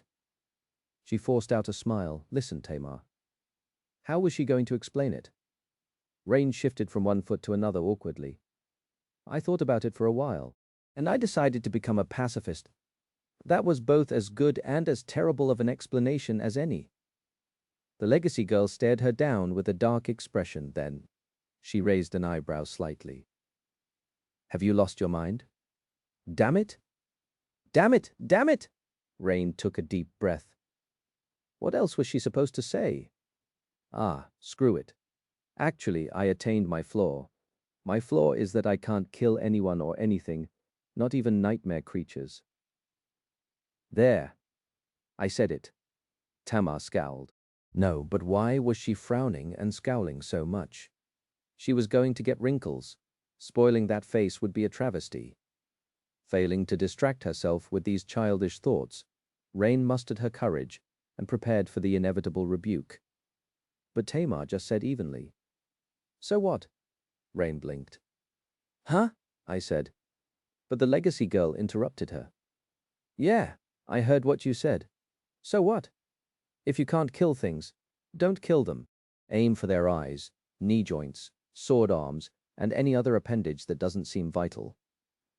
With your miraculous archery skills, that should not be a problem, right?" Rain stared at her silently for a moment, then said slowly, "Right." Tamar nodded curtly. "Then do that. I'll kill them for you." With that, she turned around and walked away to prepare the centuria for the departure. Rain was left standing near the campfire alone, utterly stumbled, and utterly touched. Was it that simple? Eventually, a pale smile illuminated her face. "I'll kill them for you?" That was possibly the most heartwarming thing that anyone had ever told her. Chapter 2035, Two Crossings. Not long after the Godheart battle was over, the Song army abandoned its temporary camp on the vast expanse of the Breastbone Reach and started its long and arduous march north. At this point, the enemies had proven their superiority. The warriors of the Raven Queen could not compete with the Sword army in an open field. Not as long as Changing Star and the Lord of Shadows were alive, at least, so they could only retreat. The situation was not hopeless, though, and the retreat was not aimless. It had two strategic goals that could very well bring the Song domain victory in the next battle, or the battle after that. The first goal of returning north was quite obvious there. They would gain terrain advantage. The Song army could not overcome the enemy in a frontal clash, but things would be different if there were complicated terrain and fearsome fortifications involved in the equation. The forces of Song had established two impressive strongholds on both crossings from the northern tip of the Breastbone Reach to the west Collarbone Plain, one direct, and the other one via the western first rib. Laying siege to either of the crossings would be a perilous task for the Sword army, no doubt, and there was the second strategic goal of the retreat as well. This one is more mystical. The swath of the titanic breastbone where the Battle of Godheart had taken place was located on the invisible boundary between the two clashing domains. There, the power of the sovereigns was at a balance. Now, however, the situation would change. The Song army was retreating, and therefore the sphere of influence of the Song domain would shrink, while the sphere of influence of the Sword domain would expand. All that the King of Swords had to do to claim this territory was conquer the scattered extermination outposts established by the enemy on the surface of the sun-bleached bone. He would become the sole ruler of the breastbone reach. Soon his domain would not reach the western collarbone of the dead god, though where the citadel of Ki Song were located. Her power would be fully expressed at the two crossings, while his would be at its weakest. So the Song army was determined to defend them at all costs. It had a good chance of succeeding as well. But the King of Swords was undeterred, and so his army set out in pursuit. The longer it took for the Sword army to arrive at the two crossings, the better the soldiers of the Song domain would be able to entrench themselves and prepare for the siege. So there was no time to waste. Perhaps Anvil wished to maintain the forceful momentum of the triumphant victory at Godheart as well, hoping to smash through the enemy defenses and march straight to the collarbone citadel. Ki Song knew this, of course, so it was inevitable that she would try to slow the Sword army down. There would be ambushes and countless skirmishes between the soldiers of the two domains, no doubt worse than that. There was a very simple tactic she could employ to sabotage the speed of the advancing enemy forces. It was to destroy the extermination outposts as her own army retreated, like the armies of the ancient times burned the fields and poisoned the wells as they passed. The extermination outposts were like seals that humanity had placed on the abominable jungle, preventing it from escaping to the surface from the humid twilight of the hollows again.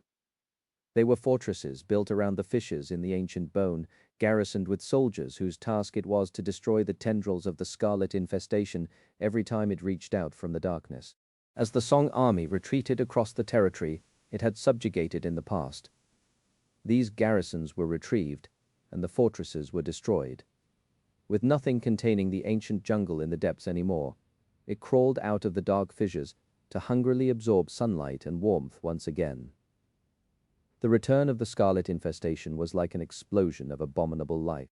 Its taint covered the sun-bleached surface of the bone with dire speed, and myriads of nightmare creatures were born in an instant, most to be consumed, some to gorge themselves on the flesh and souls of their fallen brethren, and grow with startling speed.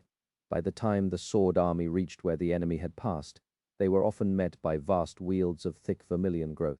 The islands of the abominable jungle had to be tamed and burned down once again. The extermination outposts had to be restored, and new awakened garrisons had to be left behind to guard the fissures. Therefore the Sword army was losing both time and manpower while advancing north. There was another matter it was dealing with as well, the fallout of the Godheart battle, and the punishment that the king had delivered to Changing Star of the Immortal Flame clan for her defiance. His punishment was not that harsh, really. She was stripped of her position as the commander of the Sword army, with Anvil assuming the role personally, and sent back to the main camp to oversee the complicated logistical task of shifting the established supply chains in preparation for the inevitable siege of the two crossings. Basically, she was being slapped on the wrist and sent to her room to be grounded for a few weeks. However, the soldiers were still unhappy. Not only were they still reeling from the horror and senselessness of the recent battle, but they also had to witness the person who had saved their lives and delivered victory to the Sword domain being admonished and demoted instead of honored and praised. Some saw it as an injustice and were quietly incensed, while some were simply confused.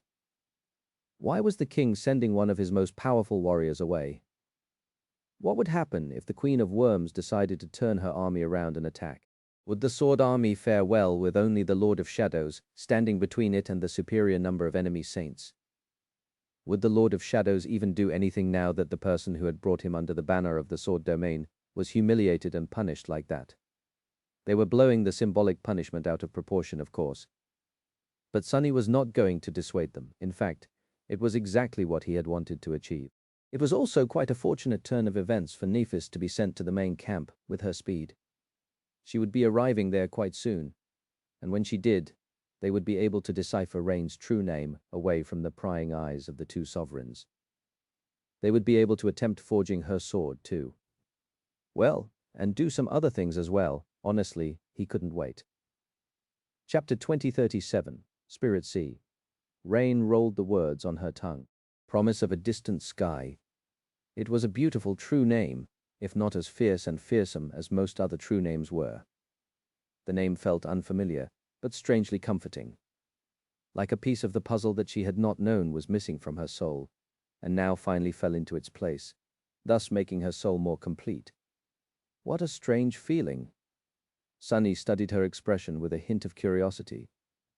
I'm guessing you are thinking about your true name. Rain nodded. Yeah, I like it, I think. It's pretty. It was also not at all what she had expected. Such a pretty name did not seem to fit her. Her life had been anything but pretty after all.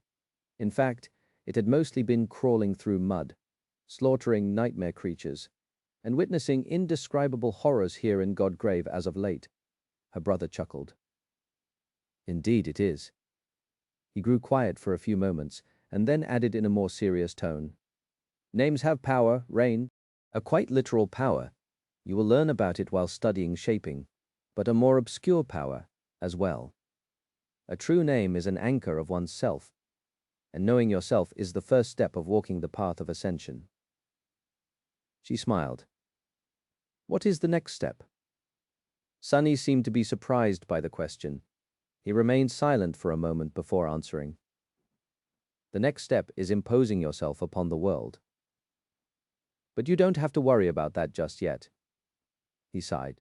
In any case, do not reveal your true name to anyone, at least for now. Others share it freely, but you might have noticed that some do not like Sation, for example, or the sovereigns. That is because they understand more than the rest, and they understand that while making your name be known might be a powerful boon, it can also become a curse. Rain considered his words for a few moments. It made sense in a way. She already knew that there was a sorcery of names, and that names had power. Therefore, wouldn't a powerful shaper be able to make someone powerless by using their true name or otherwise gain power over that person? Rain did not know enough about shaping to be sure of her conclusion, yet, but she had not been planning to share her true name with anyone either. After all, her awakening and her very existence were highly unusual. She did not need to attract any undue attention. Sunny stared at her silently for a while, then added in a somber tone, Don't go around telling everyone what your flaw is either. I get it, you had to tell Tamar, but show some discernment and restraint, will you? You know how vulnerable you are because of that flaw. Rain grinned. I wasn't planning on telling anyone else, anyway. Well, for now, maybe Ray and Fleur. In the future, he waved a hand dismissively, an irritated expression on his face. Whatever. Do as you wish. Go on. Read the rest of the runes. Rain was still trying out the sound of her true name, but she was also curious to see what else the beautiful bracelet could show her, so she turned back to the runes. Name, Rain. True name, promise of a distant sky. Rank, awakened, soul core, 564 death dway 1037 Rain stared at that last string of runes in confusion. She knew what the first counter meant. That was obviously the measure of her soul core saturation. She had been in Godgrave for several months now, having participated in many battles. Her contributions had not been modest either, which meant that she was awarded with plenty of soul shards. Rain had been keeping a mental score, of course, and the result was almost identical to what the runes were showing. Even without counting, she could feel how much stronger she had become since awakening. But what the hell was that second number? 237 out of 5,000. What did it mean? She looked at Sunny with a silent but quite loud question in her eyes. He chuckled. Ah, that. Your soul core is a bit special, you see. He lingered for a few moments, then said in a contemplative tone, There are some awakened with unique soul constitutions. For example, I know a woman whose soul core can grow continuously, unrestrained by the limitations that most awakened share. I know people who can form multiple soul cores akin to nightmare creatures as well. You, however, are different. Her brother scratched the back of his head. It is hard to explain, considering that I don't understand it fully myself yet. Let us just say that your soul is deeply connected to the essence of the world. Thus, you have access to a form of spirit essence. That spirit essence does not saturate your soul core directly, and therefore it does not make your body stronger. But it is still under your control. Rain's eyes widened as she came to a realization. Wait, is that why my soul sea looks like that? Her soul sea was not at all like the books described. Its surface was indeed like an endless sea, and there was indeed a beautiful sun, the representation of her soul core, hanging high above the water, with little lights representing her memories orbiting around it. Or at least that was how it had been before. However, over time, something had changed, and the radiant sun became surrounded and partially obscured by aimlessly drifting clouds. There were just a few of them, for now, but she had noticed that their number was growing. Her soul sea already looked a bit grey and stormy, with cool winds disturbing the surface of the clear water. Sunny nodded. Indeed, those clouds are the representation of the spirit essence you've been able to accumulate. I'm not sure how you can absorb more exactly that. You will have to discover by yourself. Searching for a way to deepen your connection to the world should be the correct direction, I think. He smiled meaningfully. Needless to say, it would be very beneficial for you to accumulate as much spirit essence as possible. Chapter 2038, Soul of a Poet. Sunny smiled. Needless to say, it would be very beneficial for you to accumulate as much spirit essence as possible. The deeper your reserves of it are, the better. Not to mention that we don't know how saturating your soul with spirit essence will benefit the eventual transformation of your soul core. It might very well be a boon during your ascension. Then, his smile dimmed, replaced by a serious expression. Do note one thing, though. This bond between your soul and the world is a connection that goes both ways. So while you are able to absorb spirit essence from the world, you can also leak it, I guess. In fact, a little bit of it seems to be seeping out all the time, more so when you are in the throes of strong emotions. So get a grip and don't go around irrigating the world with your soul essence, causing random storm clouds to gather or clear, especially here in Godgrave. Rain stared at him incredulously. Deepen her connection to the world. Accumulate more spirit essence. Get a grip and keep it contained within her soul. Random storms. What the hell was he talking about? What even was spirit essence? She narrowed her eyes. And how am I supposed to do that, pray tell? Sunny grinned mischievously. How should I know? I have no idea. I can estimate the numerical value of the spirit essence contained within your soul because of the mark of shadows. But at the end of the day, it's your soul. Rain sighed. Right. So, she would have to figure it out herself. As if I do not have enough things to figure out myself already. Still, it was good news. Having more essence was indeed the dream of every awakened. It would have been best if her soul core simply had an enormous capacity, thus improving her body 6 times over. But having an auxiliary reservoir of essence was also great news, especially considering that its maximum limit seemed to be vastly more generous than that of a soul core. All this essence would probably come in handy when she started learning sorcery, still thinking about the fact that her soul was apparently more than a little bit weird. Rain turned her gaze back to the runes. What she saw made her eyes sparkle. It was the list of her memories. Memories, puppeteer's shroud, beast of prey, essence quiver, bag of withholding, green canteen, in case of emergency, heavy burden, outskirts at noon, don't cut yourself, pièce de résistance, safety first, fancy handy bracelet. She stared at that last one for a moment, then rolled her eyes and concentrated on the very first memory. New runes ignited in the air. Memory, puppeteer's shroud. Memory rank, awakened, memory tier, 6, memory type, armor.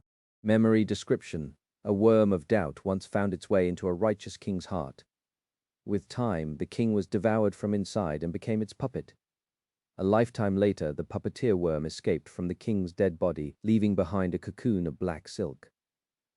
No one knows where it went, however. Once people dared to approach the silent castle, they found the silk among the mountains of gnawed bones and fashioned it into an armor. Memory enchantments, enhanced durability, doubtless, blessing of spirit. She shivered. That description was not creepy at all. Then Rain glanced at her brother. I guess I was wrong about him. He could come up with something meaningful to write. after all.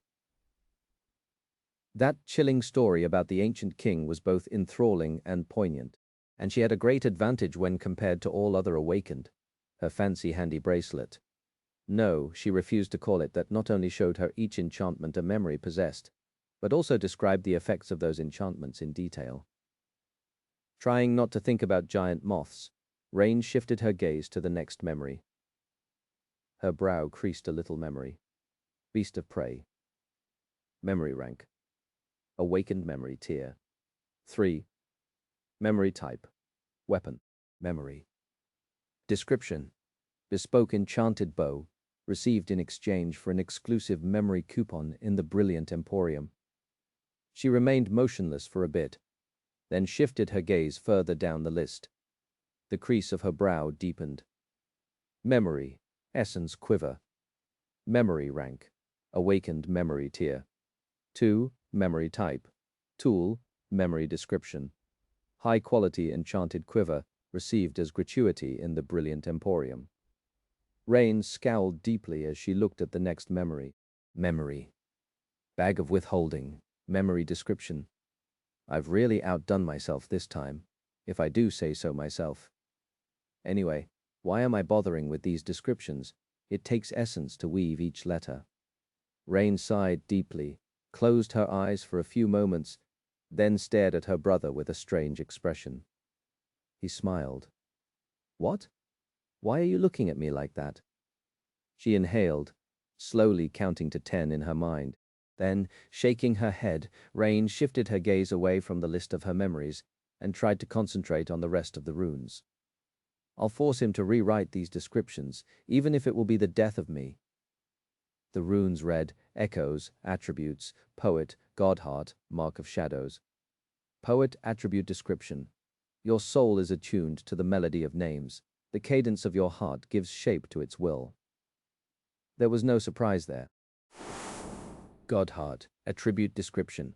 Your heart is bonded deeply with the world. Sunny had already explained this one when talking about her soul core. The choice of the name, though, was quite poignant, actually. Mark of Shadows. Attribute Description. You are the Princess of Shadows, bearing the mark of their lord. Shadows recognize you as one of their own. A wide smile appeared on Rain's face against her will. So, it's official now, I'm a princess. Her brother grinned. Of course you are. Rain froze. Well, wait, did I say that out loud? He laughed quietly. No, but it was written all over your face. She threw a menacing glare at him, then turned back to the runes. There were only a few strings left. Aspect. Dream, realm, anchor. Flaw, crown of thorns. Flaw description. You cannot kill. And just like that, Rain's thoughts returned to her flaw.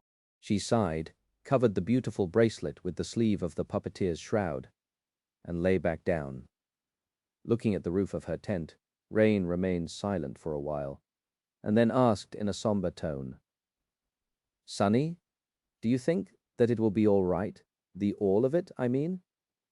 He did not answer immediately, looking at her from the darkness. Eventually, a pale smile appeared on his lips.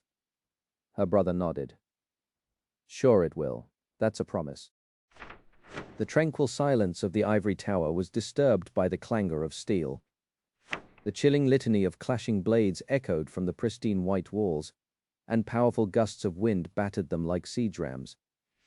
However, there was no battle raging under the roof of the great pagoda. Instead, 3 figures moved across its floor in a graceful dance, wielding blades made of shadow against each other. They were Nephis and Sunny, 2 incarnations of him, to be precise. Changing Star had been sent away from the main force of the Sword Army, but the Firekeepers were not. That, too, was part of her punishment, and although Sunny could see that she was concerned about her people, he was selfishly glad that they practically had the entire Ivory Island to themselves. No one was here to disturb them, so they could spend time together however they wished, and they had, it felt strange, to enjoy warm days of contentment and bliss in the middle of a calamitous war. But he was not complaining, far from it. If anything, the dire threat of the looming war made every moment they spent together feel much more vivid and precious, especially because it also felt as if these were the last tranquil days they would get to enjoy before the inevitable storm.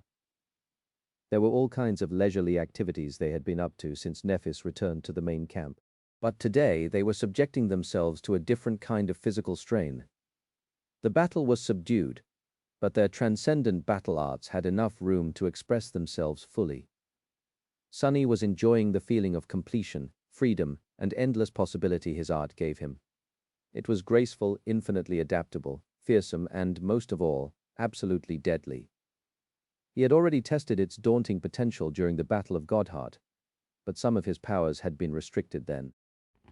Of course, that was not really a detriment to his art. On the contrary, it was an undeniable confirmation of its dire lethality and insidious design. His formless art was flexible enough to serve him well, even when placed under the harshest of restrictions after all, just as he had intended it to be. That was one of its most dangerous aspects. Now, however, there were no restrictions placed upon Sunny, which gave him a chance to experience the full repertoire of his art. Of course, Nephis herself was an astounding swordsman. No matter how deadly his art was, Sunny was having trouble dealing with a nearly immortal opponent. He was curious to know how the battle would have ended if both of them were serious about it, and were not restrained in the magnitude of power they released. What would happen if 7 of his incarnations were here instead of only 2? If Nephis fully unleashed her flames, if they didn't care about hurting each other or leaving their surroundings intact, he was honestly not sure. The only thing he knew was that the main camp of the Sword Army would probably be erased from existence. Sunny was enjoying himself, and he had a feeling that Nephis was enjoying herself too, even more than him, most likely. But of course, this spar was not simply for their enjoyment. It had a practical reason as well. In these few weeks before Nephis was once again recalled to the front line, Sunny had to finish forging her sword.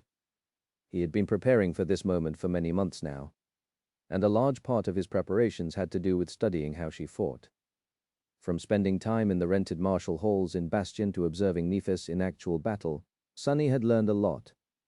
Today's duel was the final lesson, and he was absorbing it with all his being. Finally, utterly exhausted, they stopped. Neither had won, not that achieving victory was a point. Nephis smiled in contentment, wiped the sweat off her brow, and inhaled deeply. Her chest was heaving, proving how strenuous the spar had been, and making Sunny's eyes wander. "Your swordsmanship have changed." There was curiosity in her voice, as well as a hint of approval. A part of Sunny was surprised that she noticed. Most of him, however, was too preoccupied by being stirred by the sight of beads of sweat glistening on her ivory skin, her slightly flushed face, and the tantalizing contours of her body contoured by the light training clothes. "Ah, I'm in trouble." There was too much for him to do today, and he could not allow himself to get distracted. It was just that his self-control was faltering in the face of an overwhelming adversity. Sunny nodded absent-mindedly. "Ah, yes. I rarely receive an opportunity to fully unleash my talents. The recent events were one such opportunity, and it gave me the last push I needed to improve. Cold shower, right? That is what I need." Nephis studied him for a few moments, then asked in an amused tone, "What are you thinking about?" Sunny almost choked. "Just that we worked up a sweat. I was thinking that a cool shower won't hurt." She looked at him, then smiled and stretched leisurely. Sunny had already been struggling to contain himself, and that last bit of cruelly stimulating visual feast almost sent him over the edge. Suddenly, he was lucky that blood weave was there, preventing his blood from rushing to all the wrong places. His eyes still turned fierce and hungry, though. Nephis chuckled and offered in an innocent tone, "Well, we can take a refreshing swim in the lake if you want." Of course, Sunny could not help but remember the last time they played in the water together during the wonderful date at the beach. That swimsuit. His pupils widened a little. No. Taking a swim in the lake was not going to help the situation one bit. If anything, it would make things 10 times worse. He remained silent for a while, then used all of his transcendent willpower to slowly shake his head.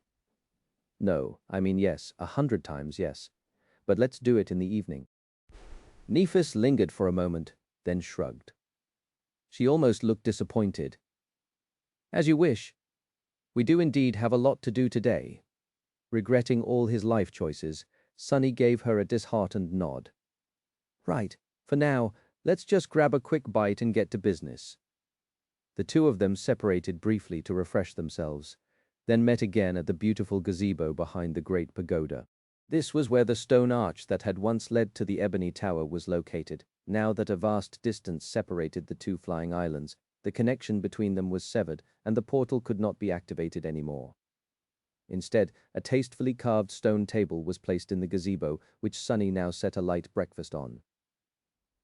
The two of them enjoyed a delicious meal and a bit of invigorating wine while listening to the peaceful sound of rustling leaves that came from the nearby grove. Sonny could not take his eyes off Nephis, sitting there in the shade, wearing a simple white tunic, smiling slightly as she sipped cool wine. She simply looked too lovely. She seemed to have mostly recovered from unleashing her aspect during the battle, too, faster than usual. It was good to see. Noticing his gaze, Nephis smiled. So, are you going to explain what it was that you asked me to interpret or not? Sonny felt a surge of emotion all of a sudden. Not because it was a secret he had told Rain to keep her true name to herself, indeed. But that did not include Nephis, being the one who had helped him and Cassie interpret the meaning.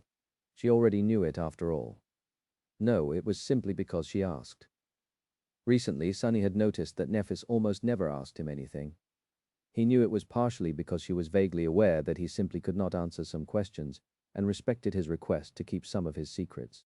But he could not help but feel that it was also because she simply did not care enough to ask. Their current relationship was full of sparks.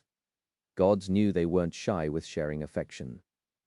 In fact, with both of them being saints, the last few days had been quite intense for the ivory tower. They also enjoyed each other's company in the more peaceful moments. There was mutual trust and respect, and quite a bit of tenderness between them.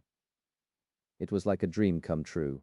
It felt much more wonderful than he had ever dreamed of, even. But at the same time, Sonny was aware, sometimes painfully aware, that their relationship was not symmetrical. How could it be when he was someone Nephis thought she had only met a few months ago? Sure, she liked him, she was perhaps even infatuated with him. It wasn't like he was a random stranger to Nephis, not at all. He was her first and only lover, and the mere fact that she had discarded her solitude and chosen him above all the people in the world said a lot about how special he was in her eyes. She did not have memories of him, but her heart seemed to remember. That said, the harsh truth remained. Compared to the dire depths of what Sonny felt for Nephis, her own feelings were relatively shallow, so she could have very well been comfortable with the current state of their relationship. But he was not even while drowning in bliss, even while having his most ardent desires fulfilled and his most daring expectations surpassed tenfold. He still wanted more. He wanted so much more. Sonny was a greedy person after all. He wanted her to remember, but that was impossible. So he wanted her to at least want to know about him everything there was to know, and more. He wanted her to ask questions, even if he could not answer. That was why Sonny was pleasantly surprised to hear Nephis take the initiative to ask him about something meaningful. Perhaps he was slowly growing on her. Slowly but surely, he smiled. Well, sure, I'll tell you. If you must know, it was a true name. Nephis chuckled. Yeah, I figured. It was pretty obvious. But whose true name is it? Sonny hesitated for a few moments, then leaned back. I think I haven't told you this before, but I have a disciple. He had to be careful about how he chose his words. Nephis had been aware of the connection between him and Rain in the past. So, if he wanted her to remember, he had to make sure to present it as a new relationship, one that was not connected to a person named Lost from Light. That way she would not forget. Nephis seemed surprised. The Lord of Shadows has a disciple. Sonny shook his head. That guy? No, he's a bit of a loner. I mentioned before that one of my incarnations was in the song domain, right? He's the one doing the teaching. Nephis seemed amused. I can never grow used to that. Ability of yours, it is quite something, you know. He laughed. Oh, don't I know it in any case. That incarnation of mine has been with her for 4 years.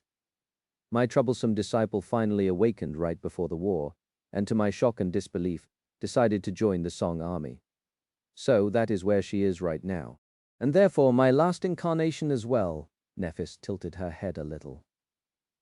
There was a lot to digest from his final statement, but she instantly discerned the most important piece of information. If your disciple just awakened before the war and already has a true name, then she must have received it in the first nightmare. She must be quite a special young woman then. I received my true name as a sleeper, too. Like my mother before me. There was a spark of interest in her eyes, actually. It had been there from the moment Sonny mentioned that he had a disciple. But after making the mistaken conclusion that Rain had received her true name in the first nightmare, Neff's interest grew. Sonny lingered for a moment, then slowly shook his head. My disciple is indeed quite special. However, she did not receive her true name in the first nightmare. In fact, she never experienced a nightmare. She is not a carrier of the nightmare spell. Nephis froze. She remained motionless for a few heartbeats, then slowly took a sip of her wine and carefully placed the glass on the table. She is not infected by the spell. You? You taught her how to awaken naturally. Sonny nodded. It took 4 years, an endless amount of research, and some special circumstances, but yes, that is what my incarnation in the Song domain has done. Nephis suddenly leaned forward. White sparks ignited in her eyes. Do you understand what that means? He sighed. To me it means that she did not have to gamble her life in the nightmare. But yes, I understand. Her achievement might shake the very foundation of our world one day in the future, because it was a path to power for humanity to take that had nothing to do with the nightmare spell. Because it offered choice, and maybe even freedom. Nephis stared at him silently for a while, then leaned back with a stunned expression. A few moments later, she smiled brightly and said in a playful tone, I could kiss you right now. Sonny answered with a polite smile of his own. Please do. In the end, the important matters they had to get to ended up being postponed quite a bit. After all, eventually they entered the brilliant emporium. Aiko was away, running errands beyond the Ivory Island, while Sonny and Nephis had enjoyed some respite. She had been busy in these last few days. The logistics of an awakened army were unusual and complicated. Soldiers would inevitably earn memories as the number of battles and skirmishes mounted, but not all of these memories would suit them well. Therefore, an elaborate redistribution system was required. Usually, a dedicated quartermaster would handle these matters within the unit and cooperate with other units to help memories find suitable owners. The Firekeepers were far fewer in number than the other legions of the Sword Army, but their kill count was disproportionately formidable, and therefore the number of memories being purchased and sold by them was quite high as well. So, Sonny had to do some actual work as their nominal memory purveyor, or rather, he had to make Aiko do it for him. Nephis had used her punishment to deliver an arsenal that the Firekeepers had accumulated on the front line to the main camp. So Aiko was currently very busy visiting all the other quartermasters to arrange trades. He felt a little guilty about overworking his assistant, but on the other hand, she was surely having the time of her life. After all, the brilliant emporium was receiving a commission from each transaction, and they were earning quite a lot of soul shards these days. War is indeed a profitable racket. Sonny did not know whether to feel happy or disgusted by how true that statement was. Are you hungry? He himself had worked up quite an appetite since breakfast. Receiving a light nod, Sonny smiled and went about gathering a tray of snacks. They took it to the workshop of the brilliant emporium, where a special crucible had been set up in recent months. Nephis used her aspect to ignite the mystical wood gathered in the depths of the hollows with her soul flame. Sonny watched the white flames dance for a while, then sighed and dismissed the nebulous mantle. The shadows populating the basement instantly seemed to grow much deeper, darker, and colder. He took off his shirt as well, revealing his chiseled torso. His skin could easily withstand the sparks of the transcendent fire, but his clothes could not. Plus, the heat of the crucible was simply too fierce. Well, and Sonny secretly enjoyed the appreciative glances Nephis threw his way from time to time while he worked. Currently, she was sitting on a workbench, enjoying the snacks and looking at him with a faint smile. Sonny sighed and opened a small wooden box. There was a piece of strange ice inside, as well as samples of various precious metals. Another box contained a scattering of soul shards. He manifested long tongs from shadows and used them to place a specially crafted crucible above the soul flame. As Sunny poured a little bit of essence into it, a weave of runes ignited on its surface, dim and bleak in the radiance of the white flame. His tongs survived just long enough to place the crucible in place. Sunny looked into the flames, thinking about the task at hand. His mind became consumed by an endless tapestry of ethereal strings. "Tell me about your sorcery." Distracted, he glanced at Nephis. She seemed to be enjoying herself, observing him with sparks dancing in her eyes. Sunny smiled. Saying things aloud was actually a good idea. Perhaps that way he would be able to come up with a new approach. He pointed to the crucible. "There are still a few problems I need to solve before attempting to forge you a worthy sword. Today, we will determine the perfect alloy to become its vessel. I have already experimented extensively with various metals and mystical materials, but Soul Flame adds an element of unpredictability into the processes. So, we'll be conducting the last experiment today." Sunny remained silent for a few moments, and then added in a lively voice, "Weaving is different from most other kinds of sorcery. The sorcery of names has existed from before time itself. It is founded in the natural laws of existence. The sorcery of runes is built upon it, and therefore shares its source. But weaving is artificial, and thus unnatural. It was created by a sole individual, Weaver, the demon of fate." His expression turned contemplative. "I am not sure if weaving itself is founded upon some nebulous laws of existence, or if that sneaky demon tampered with existence to make it work. However, it does work. Not through names or runes, but through special patterns of strings that serve as guides for the flow of essence. These strings do not exist on the material plane, so it takes special eyes to see them. It also takes special hands to touch them." Nephis chuckled. I get it. You are special, Master Sunless. You have special touch." Sunny coughed, then grinned. "Very much so. That said, I am not unique. There were other weavers throughout history, especially among the priesthood of the nightmare spell. But in our era, I am the only one. Ironically enough, I think that the spell itself is to blame, unless one is fortunate enough to inherit a very unlikely combination of attributes. It is almost impossible to gain sight that allows one to perceive spellweave, let alone the ability to touch it." He shook his head. "Within the limitations of one's aspect, at least. And since the spell provides a straightforward and convenient path to power, very few people ever feel the need to wander aimlessly in search of unconventional sources of it. Therefore, no one has stumbled upon the truth of weaving yet, except for me." Sunny sighed. Of course, that was simply the first step. A caveman would not automatically become an engineer after witnessing a textbook on material science. Similarly, I had to study long and hard to reach where I am today. He remained silent for a bit, and then added neutrally, "All for this moment." After that, Sunny scratched the back of his head and added in a less serious tone, "Well, not this exact moment. I mean the entire forging process we are undertaking." Nephis smiled. "That is quite impressive." Sunny nodded and picked up the piece of mystical ice. However, Nephis wasn't done talking. Leaning back a little, he sent a crimson raspberry into her mouth and said languidly, "Ah, how hot." Sunny accidentally dropped the piece of ice. Looking back, he saw Nephis fanning herself with a hand. She met his gaze and raised an eyebrow. "What?" "The workshop, I mean. It's getting rather heated." He lingered for a few moments, then bent down to pick up the piece of ice. "I am definitely dragging her to the lake after this is done and throwing her into the water too." Sunny concentrated on creating the alloy. There was little common sense to what he was doing now, since the qualities of the materials transcended the mundane. The foundation of the alloy was a piece of the mystical ice that had once been the heart of the transcendent titan, Winter Beast. The metals were no less storied, sourced from the treasury of the royal clan at great expense.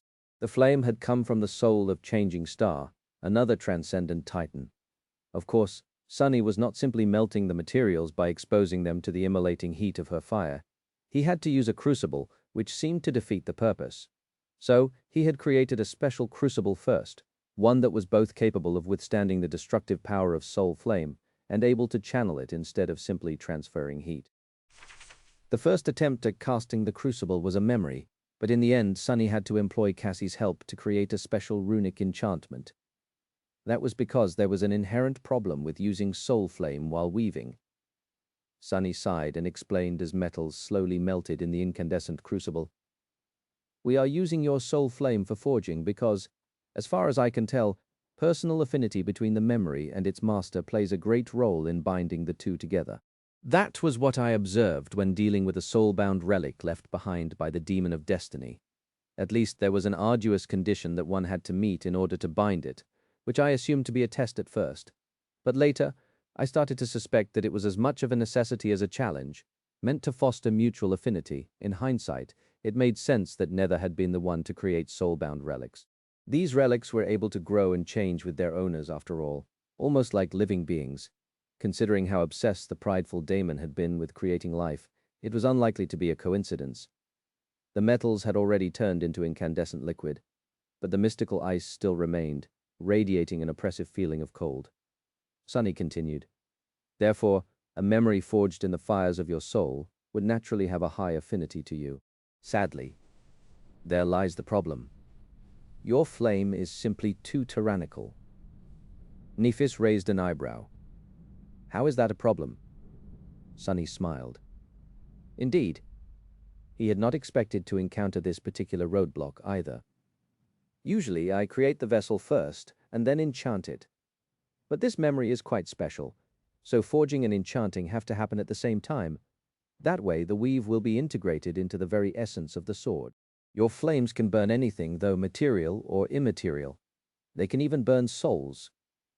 Nephis tilted her head a little. "And you create enchantments from strings of soul essence?" Sunny chuckled. "Indeed. I need your flame to create the sword, but it will be destroying the essence strings as I weave them together. It's a bit of a conundrum." Nephis remained silent for a moment. "I bet you have come up with the solution already, though." Sunny looked at her curiously, then nodded. True. Took me a while, but I did. I tried all kinds of methods trying to isolate the essence strings and protect them from the flame, but actually the answer was ridiculously simple. She raised an eyebrow. "What is it?" "I'll say, it's a bit disheartening to hear that there's a simple way to render my flames harmless." Sunny laughed. "Well, it's just the nature of the essence strings themselves, you see. Before today, I've been using my own essence to create them naturally." "But for this memory, we will be using your essence instead, since the flame and the strings will be of the same source. One won't destroy the other. Using your own essence to construct the spell weave will increase the affinity of the memory further, as well." Sunny used one of the quintessence pearls installed near the furnace to fan the flames. The heat grew almost unbearable, and beads of sweat glistened on his porcelain skin like pearls. The mystical ice was starting to give in to the soul flame. "We would have had to get inventive to extract your essence if you were an awakened. But you are a saint. Your soul has already escaped the limitations of your body, and your essence flows free, permeating the world. So that step should not be too troublesome as long as you cooperate." Nephis studied him for a while and smiled. "It's strange." Sunny looked at her in confusion. "What is?" She simply smiled. Just how nonchalant you are about this. Every step of the way seems to demand inventing something that has never been done before, and yet you keep coming up with these revolutionary and elaborate solutions, not even bothering to acknowledge them as something important. He stared at her for a few moments. "Well, that's just science, isn't it? People who built the Obel scale were doing something that has nothing been done before, too. Or those who had developed the earliest concepts of spell tech. Today, there is a woman in Bastion who is trying to build a working electrical grid in the Dream Realm. I bet she's going to succeed, too. It seems daunting, but finding solutions is what we humans are best at, especially when motivated by necessity." Still, Sunny was secretly delighted by the compliment. He watched the small piece of ice turn into a liquid. It was definitely not water, and Sunny had no idea what the liquid actually was, however. He knew that it always remained cold, never boiled, and never evaporated. It was also not going to remain a liquid for long. The incandescent metals mixed with the melted ice, and he swiftly poured the searing silver mass into a small mold. A few moments later, it had already solidified, turning into a bar of lustrous steel. Well, it wasn't actual steel, of course. Rather, it was an alloy that had never been created before, and therefore had no name. Sonny was pretty certain of its deadly qualities, though. Picking up the silvery bar, he weighed it in his hand, then studied it carefully. If not for his outstanding resilience to elemental damage, his hand would have probably already turned to ice and shattered. The alloy was cold, dreadfully cold. Cold enough to make him shiver. But more importantly, it possessed all the qualities that were needed to forge a sublime sword. The last experiment was successful. Sonny smiled. This will cut. A blade forged from this would be sharp enough to cut the world. Now that the small bar of silver alloy was ready, Sonny summoned Weaver's needle and manifested 2 additional pairs of hands. He also manifested a second incarnation, this one raising a dark hammer. This next part is a practice run, just to see if I can actually enchant something that is being burned in your soul flame. Nephis sighed.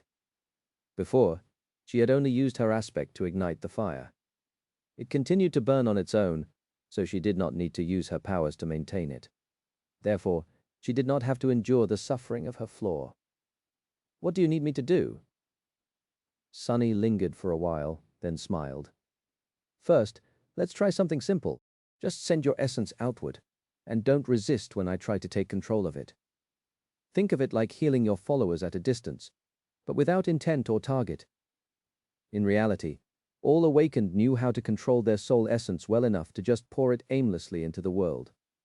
However, that way, it quickly dissipated. Sonny needed something more meaningful. Luckily, the way transcendent souls interacted with the world was special and far less limited by boundaries.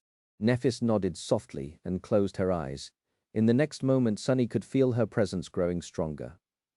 The radiance of the dancing flame was suddenly brighter, and the fire itself surged. The shadows gathered in the dark chamber turned stark and sharp, with a gust of warm wind throwing his hair into disarray. Shifting his gaze, Sonny could almost see rays of blinding light pouring from the 7 radiant stars that burned within Neph's soul. He took a deep breath. Now, can I actually manipulate her essence? As he focused on the beautiful light, a triangular serpentine head rose from the shadows beneath his feet. Serpent slivered up his leg and coiled around his body, turning into an extensive black tattoo. Its shadow guide and spirit guide attributes could very well prove helpful in this process. Feeling a slight tingling in his fingers, Sonny reached toward the rays of radiant light and tried to grasp them. It felt strange, trying to touch light, and yet unexpectedly it worked. Sonny was startled by how easy it was. Nephis seemed surprised too, as if she felt something. A moment later, her radiant essence easily escaped his control, as if rebelling against foreign touch. His fingers tingled once more. Was his ability to manipulate essence simply the consequence of possessing bone weave, or was soul weave involved as well? In any case, it seemed that Sonny could not control someone else's soul essence against the will of its master, even when it was dispersed freely outside their body. Nephis froze for a moment, then shook her head. Sorry, I didn't mean to resist. It was just an instinct. I'll try to hold back this time. Sonny nodded and reached toward the radiant light once more. This time the blinding rays did not escape his touch. Guiding them cautiously, he began the familiar task of weaving essence into ethereal strings. Only this time, the strings were not the familiar black, but instead bright and beautiful like pure starlight. While his original body was busy creating essence strings, the avatar placed the alloy bar into the white flames. Some time later, the alloy had heated up, starting to glow with an angry white glow. Not wasting any time, Sonny pulled it from the fire and placed it on the anvil. A deafening thunderclap resounded when his hammer fell on the piece of incandescent metal. A powerful shockwave was released, and the brilliant emporium shook a little. Behind him, Nephis leisurely raised her hands and pressed them against her ears. Focus! Sonny split his consciousness between 2 tasks. One of his incarnations was hammering the bar of alloy into a suitable shape, while the other was starting to infuse it with the basis of a simple spell weave. The metal was truly colder than a frozen hell. It cooled swiftly, forcing Sunny to plunge it into the furnace over and over again. Luckily, his guess had been right. The ethereal strings woven from Neff's own soul essence did not immediately burn to ash in the incandescent glow of her fire. Withstanding it for now, his own shadow strings would have been destroyed in mere moments. More than that, something strange was happening to the weave as it was washed by the soul flame. It was changing somehow. The patterns remained the same, but the feeling it gave Sunny was different, more profound, substantial, and integrated into the silver metal on a deeper level. Curious. That allowed Sunny to concentrate on the forging itself.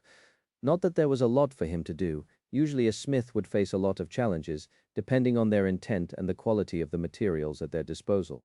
A sword like Tachi, for example, involved a rather complicated forging process, with softer and harder metals needed to create varied rigidity between the edge and the spine.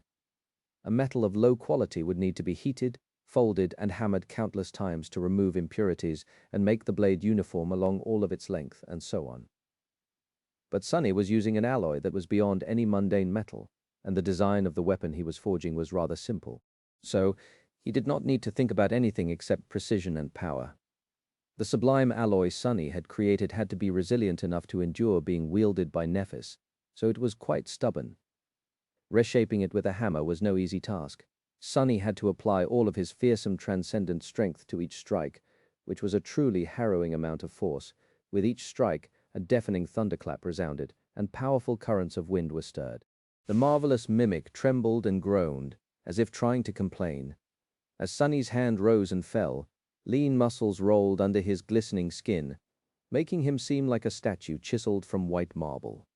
Incandescent sparks swarmed around his flawless figure, and white flames reflected in his onyx eyes. The scales of his black tattoo seemed to glimmer like gemstones. Nephis leaned back, enjoying the view. However, after a while, there was a loud crack, and Sunny grew motionless. His eyes narrowed, and his lips twisted into a grimace. Damnation. Lowering the hammer, he looked at the debris laying at his feet and sighed. We're going to need a tougher anvil. Eventually, they found themselves on the shore of the lake. The gray sky of Godgrave was shining far above, so the lake itself seemed gray as well. However, at the same time, its waters shone resplendently, almost to the point that it was painful to look at it. The water was still cool and refreshing, though, a fact that both Sunny and Nephis had already enjoyed. Sunny in particular, who felt a bit drained after long hours of forging. It had taken him many attempts to figure out how to work the silver alloy, in the end. Still, he managed to succeed. Currently, Sunny was laying on a blanket, spinning a simple silver knife between his fingers. The knife did not possess any enchantments, except for those that made it a memory, but it had been forged in the flames of Neff's soul and enchanted with her essence, may I. He looked at Nephis, appreciated the lavish view of her tantalizing body for a few moments too long, and offered her the knife with a smile. That swimsuit is a crime. She took the knife and studied it with a curious expression. Eventually, Nephis shook her head. It feels good in my hand, but I don't sense any special bond to it. Sunny nodded. That is because soul flame and essence strings are only one of the necessary ingredients if one wishes to create a soulbound relic. She studied him for a few moments. What are the rest of the ingredients? Sunny lingered with an answer, not wanting to admit that he wasn't completely sure. He was confident enough that his theories were correct, but they would only know after attempting the forging. Eventually, he gave in to the pain of his flaw and spoke. Well, first of all, I've decided to cheat a little. Instead of creating a new memory, I want to reforge one that you already possess. Nephis propped herself up on one elbow and looked at him from above, her beautiful silver hair falling down like a waterfall. Oh? Sunny nodded. In fact, it is the first memory you have ever received.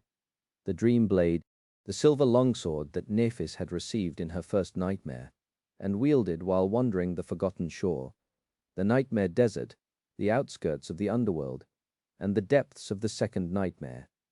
She seemed surprised. The dream blade. But it is merely a dormant weapon of the first tier. Is it suitable to become the base for such a powerful relic? Sunny slowly shook his head. It doesn't matter what rank or tier it is. What matters the most is the bond between it has with you.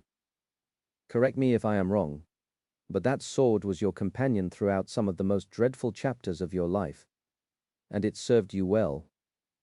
Nephis hesitated for a bit, then nodded. Indeed, no other sword has ever been able to compare. Sunny hesitated for a bit, then added cautiously.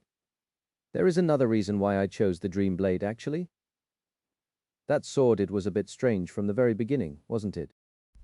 She raised an eyebrow. How so? Sunny considered his words for a few moments. You should know. You only killed one nightmare creature in your first nightmare. After all, the awakened terror that had trapped you in a dream.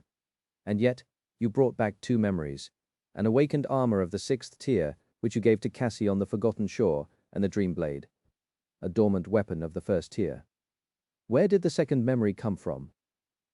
Nephis hesitated. You seem to know a whole lot about my first nightmare. Curious. There are very few people I have ever told about it. Sunny shrugged. 2 people can only keep a secret if one of them is dead. She studied him with an amused expression, then chuckled. I guess. In any case, I received the Dream Blade after escaping the dream. It was what I used to slay the terror while it was wriggling in pain. I might not have survived otherwise, so I simply assumed that the dream itself was like a living being, which I destroyed. Sunny nodded. That is most likely the case. However, I can't help but think about a different possibility, a more symbolic one perhaps. After all, you have destroyed that dream by burning yourself alive, so one might think that you received that memory for slaying yourself. A dormant memory of the 1st tier for the life of a sleeper. Sounds strange, but it would not be the strangest thing the spell has done by far. As Nephis considered his words with a perplexed expression, Sunny sighed. No matter if there is any truth to that theory, though, the Dream Blade is still our best choice. Of course, if I fail, it will be destroyed. Therefore, we will only have one attempt to get it right. She laid back down, remained silent for a few moments, and asked, When will we make this attempt, then? Sunny contemplated the answer. He had already considered and tried almost everything he could think of. For example, there was the bizarre idea of attempting to forge the sword within Neff's soul sea. Sadly, she seemed to be too powerful to be imprinted by the mark of shadows, and Sunny had no way to enter someone else's soul sea otherwise. He had also considered replacing the soul shards necessary for creating the memory with one of Neff's own soul cores. But while she could sacrifice her cores to receive astonishing power, there was no real way for them to simply carve out one of them, without destroying it at least. Besides, the mantle of the underworld had not required its master to use their own soul as fuel. Sunny had even examined each of the thousands of silent shadows resting in his soul, hoping that one would possess an ability that Serpent could use to help the forging. Alas, powerful nightmare creatures, capable of manipulating souls, were very rare, and Sunny had been fortunate enough to not cross paths with many of them.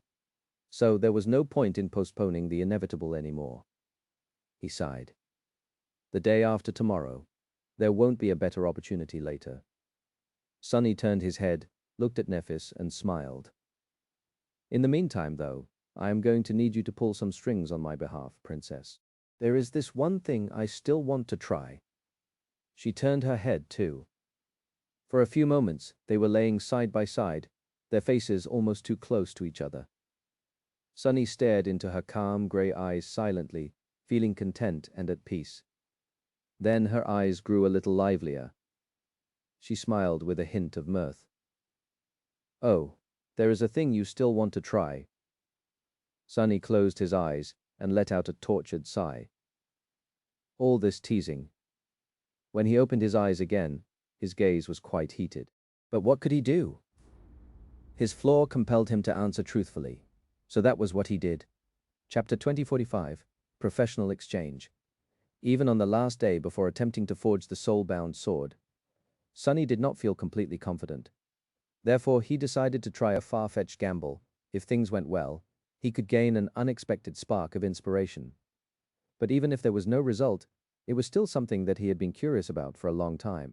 He wanted to observe the forge masters of Clan Valor while they created memories. After all, depending on how things went in the near future, Clan Valor could very well cease to exist. It would be a real shame if he had never even glimpsed the secrets of their craft, considering that they were the closest thing he had to colleagues. He knew a few things about the spellsmiths of Valor, of course. For example, he knew that they were not weavers, but rather a group of individuals whose aspects allowed them to create memories, some coming from the Valor bloodline, some adopted into the great clan as valued retainers. It made sense, really. It was known that family members often, although not always, shared aspects of similar nature. That was especially true for the great clans, whose scions inherited the same lineage attribute. In the case of Valor, it was the divine lineage of War God, who was also the deity of craft and progress. Granted, not all members of the branch families of Valor had it. Nevertheless, there were enough people with aspects that had to do with crafting among them, that Valor had been the dominant force in that field ever since the nightmare spell descended. Therefore, it was not surprising that they had put a lot of effort into systematically recruiting similar talents, both through patronage and marriage, aiming to achieve a functional monopoly on all things having to do with forging memories. Sunny also knew that while the enchanters of Valor were inferior to him in many regards, there were also areas where they were superior. For example, they knew far more about runic sorcery than he did.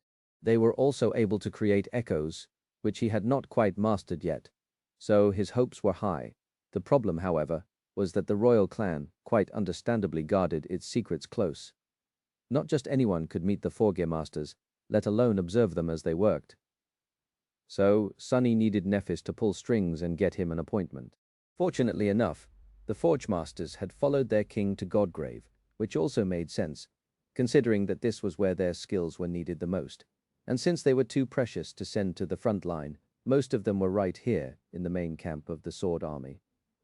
The useless title of the Knight of Valor Sunny had received was also of some help after all. It meant that he was technically not an outsider. More than that, he was the memory purveyor of the Firekeepers, and Firekeepers were technically a part of the Valor forces. It was just that his knightly title was a sham, while Nephis and her warriors were pariahs in the royal clan. The enmity the elders of Clan Valor felt for her was only subtle enough to not be blatant. However, the sword domain was currently at war. Here in Godgrave, Neph's authority was at its peak, while the influence of the elders was severely diminished. So it did not take her a lot of effort to arrange a visit to the forge. In the morning, as they walked toward the Valor Keep, Sunny couldn't contain his curiosity and asked, "Was it very hard to get me in?" Nephis remained silent for a moment, then shook her head lightly. "Not really." Sunny was a little surprised. He would have imagined that there would be at least some resistance, which was why he had not attempted to approach the Forge Masters before. "Huh, how come?" She lingered with the answer. "Well, I guess we have a kind of ally among the enchanters. In a way." That sounded a little mysterious, but Sunny decided to let it go. Countless gazes were following them as they walked across the camp. Nephis received fervent and admiring glances, while Sunny not so much still. It wasn't as bad as it had been before. After all, he was a known entity now. Plus, the name of the brilliant Emporium had already spread among the members of the Sword Army, thanks to Aiko. And even if Sunny wanted to stay modest, which he did not, he and Nephis were simply too striking of a pair. It was difficult to dislike beautiful people. Wait. There was a reverberating sound of a horn, and everyone froze in place. Sunny and Nephis froze too. Few moments later, the world suddenly turned unbearably bright, with every reflective surface in sight shining like a miniature sun. The veil of clouds was broken. Sunny sighed inwardly. Another cloud break. Luckily, this time, he had managed to turn his head and look at Nephis in time. So now, he could at least enjoy the view. The last time, he had been stuck staring at a wall for several hours. Mercifully, this cloud break had turned out to be a short one. Less than an hour later, the blinding radiance dimmed, and the frozen camp came alive again. By now, people were so used to these events that no one seemed too disturbed. There were very few casualties, if any two. Sonny stretched, massaged his shoulders, and followed Nephis to the gates of the Valor Keep. The last time he had visited it was in Cassie's memories to interrogate Master Aurum. Luckily, today, they were heading for the different part of the stone castle. Passing a wide courtyard, they approached a large building with smoke coming from its many chimneys. Sonny had expected to hear the ringing of hammers falling on steel, but it was strangely quiet. A moment later, he noticed runes carved into the stones near the doors and windows of the forge, recognizing them as a part of a sound-suppressing enchantment. Understandable. To be fair, he himself had been considering creating a silencing memory after forging the small knife yesterday. Even his transcendent ears could not withstand the thunderous clamor of his hammering. Well, and a memory like that had some other uses as well. Chasing the unnecessary thoughts out of his head, Sonny threw one last curious glance at the exterior of the forge and went inside. Chapter 2046. Spellsmiths of Valor. The forge Sonny and Nephis had entered was not the only space that the enchanters of Clan Valor used in the war camp of the Sword Army. If anything, it was the less important of them, but he did not mind. There was a small courtyard behind the outer wall, with harvested remains of the nightmare creatures piled neatly on the ground. Most of them had already been cleaned and processed, but there was still a heavy smell of blood lingering in the air. Sonny studied the piles of hides, scales, bones, fangs, claws, tendons, and talons for a moment. Makes sense. Somehow, he had imagined this place to be full of metal and steel. But during the conquest of an untamed region of the Dream Realm, the main materials awakened artisans would use were the corpses of the nightmare creatures. After all, they were readily available as a byproduct of the conquest itself, and often possessed amazing qualities as well. Behind the material storage were the entrances to several crafting halls. Nephis led him to the central door, smiling softly in response to the reverent bows from the workers present in the courtyard. "We are going to be visiting a pair of enchanters today. They are not the most senior, but also not without status. Both are masters, so you might want to treat them with some respect." Sonny nodded. Nephis knocked on the door, waited for a few moments, and then entered. He could hear two voices coming from the inside. "Huh? What is it now?" The first voice was female, hiding a hint of irritation. "Oh, right, I forgot to mention. We have visitors today." The second voice was male and quite nonchalant. Sonny studied the two enchanters, a bit surprised. In his head, the four Gemasters were all wizened, grey-haired old men, but these two looked no different from most masters he had met. The first enchanter was a beautiful petite woman wearing an emerald robe, with her hair gathered neatly into a bun. The second enchanter was a seemingly absent-minded man with messy black hair, dressed in peculiar patchwork garments. He wore plenty of accessories, too.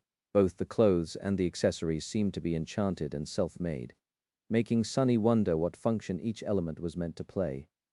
Nephis nodded. "Master Snow? Master Alice?" The men responded with a nonchalant bow, while the woman suddenly froze. Her eyes widened slightly. A moment later, she seemed to regain her composure and bowed elegantly.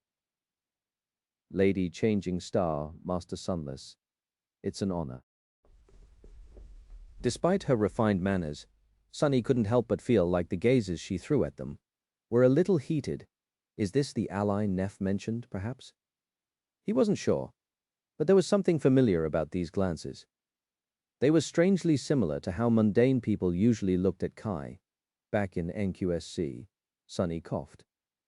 "Pleasure to meet you." The petite woman did not respond immediately. Master Snow, meanwhile, studied him for a moment. "So, is it true?" Sonny raised an eyebrow. "What is?" The man scratched the back of his head. "That you are an enchanter." Ah. Initially, Sonny had wanted to hide the fact that he could create memories, and it was still hidden somewhat. However, once he started modifying memories from the Firekeepers and sending Aiko out to gather samples for him to study, it was hard not to reveal the fact that he could at least change their enchantments. He nodded. "I am indeed somewhat capable of enchanting. Look, I made it myself." With that, he threw the silver knife to the foregame master. Master Snow caught it with emotion that betrayed more than a modest amount of battle experience, studied it for a few moments, then grimaced. "Well, at least you are a decent blacksmith." Forging the silver knife was an arduous process, but it only possessed the rudimentary enchantments shared by all memories. By presenting it to the experienced spellsmith, Sonny painted himself as someone barely passing as an enchanter. His little deception seemed to work quite well. Master Alice gave her male colleague a scathing look. "Don't say that. Yes, this thing can barely be called a memory, and yes, I would have died of embarrassment if I showed it to anyone. But Master Sunless has many redeeming qualities." With that, she glanced at Nephis and smiled. "Am I right, Lady Changing Star?" Nephis raised an eyebrow. "Well, yes. He is outstanding in many regards." "That's right." Sonny struggled to maintain a polite smile on his lips. Master Snow stared at him skeptically for a few moments, then sighed. "Well, no matter. You are just here to observe, correct? We are not doing anything revolutionary today, but it still requires absolute focus. So make yourself at home, but not too at home. Just moderately at home, I guess." The other enchanter nodded. Yes, yes, Lady Nephis, you can stand over there. The lighting there is the best. I mean, the view from there is the best. Oh, and Master Sunless, you stand next to her. Gods, they are so. I hope you are comfortable. We'll continue working then. As Sonny and Nephis moved to the wall opposite the entrance, the two enchanters continued what they had been doing while trying not to pay them too much attention. Sonny was curious to see the process of enchantment, but for now, both were simply preparing the materials, from what he could tell. Master Snow was in the process of crafting a suit of scale armor. Master Alice, meanwhile, was carving something out of bone. It looked like the hull of a toy ship. No, it had to be an elaborate arrowhead. He lingered for a few moments, then asked, "Are you both members of Clan Valor?" The petite woman looked at him with surprise. "Goodness, no. Well, he is from a minor branch family. But I am a retainer, actually. I used to work for the government before the chain of nightmares. Later, I ended up in Bastion, and 2 nightmares later, here I am." The man, meanwhile, was fully consumed by his work.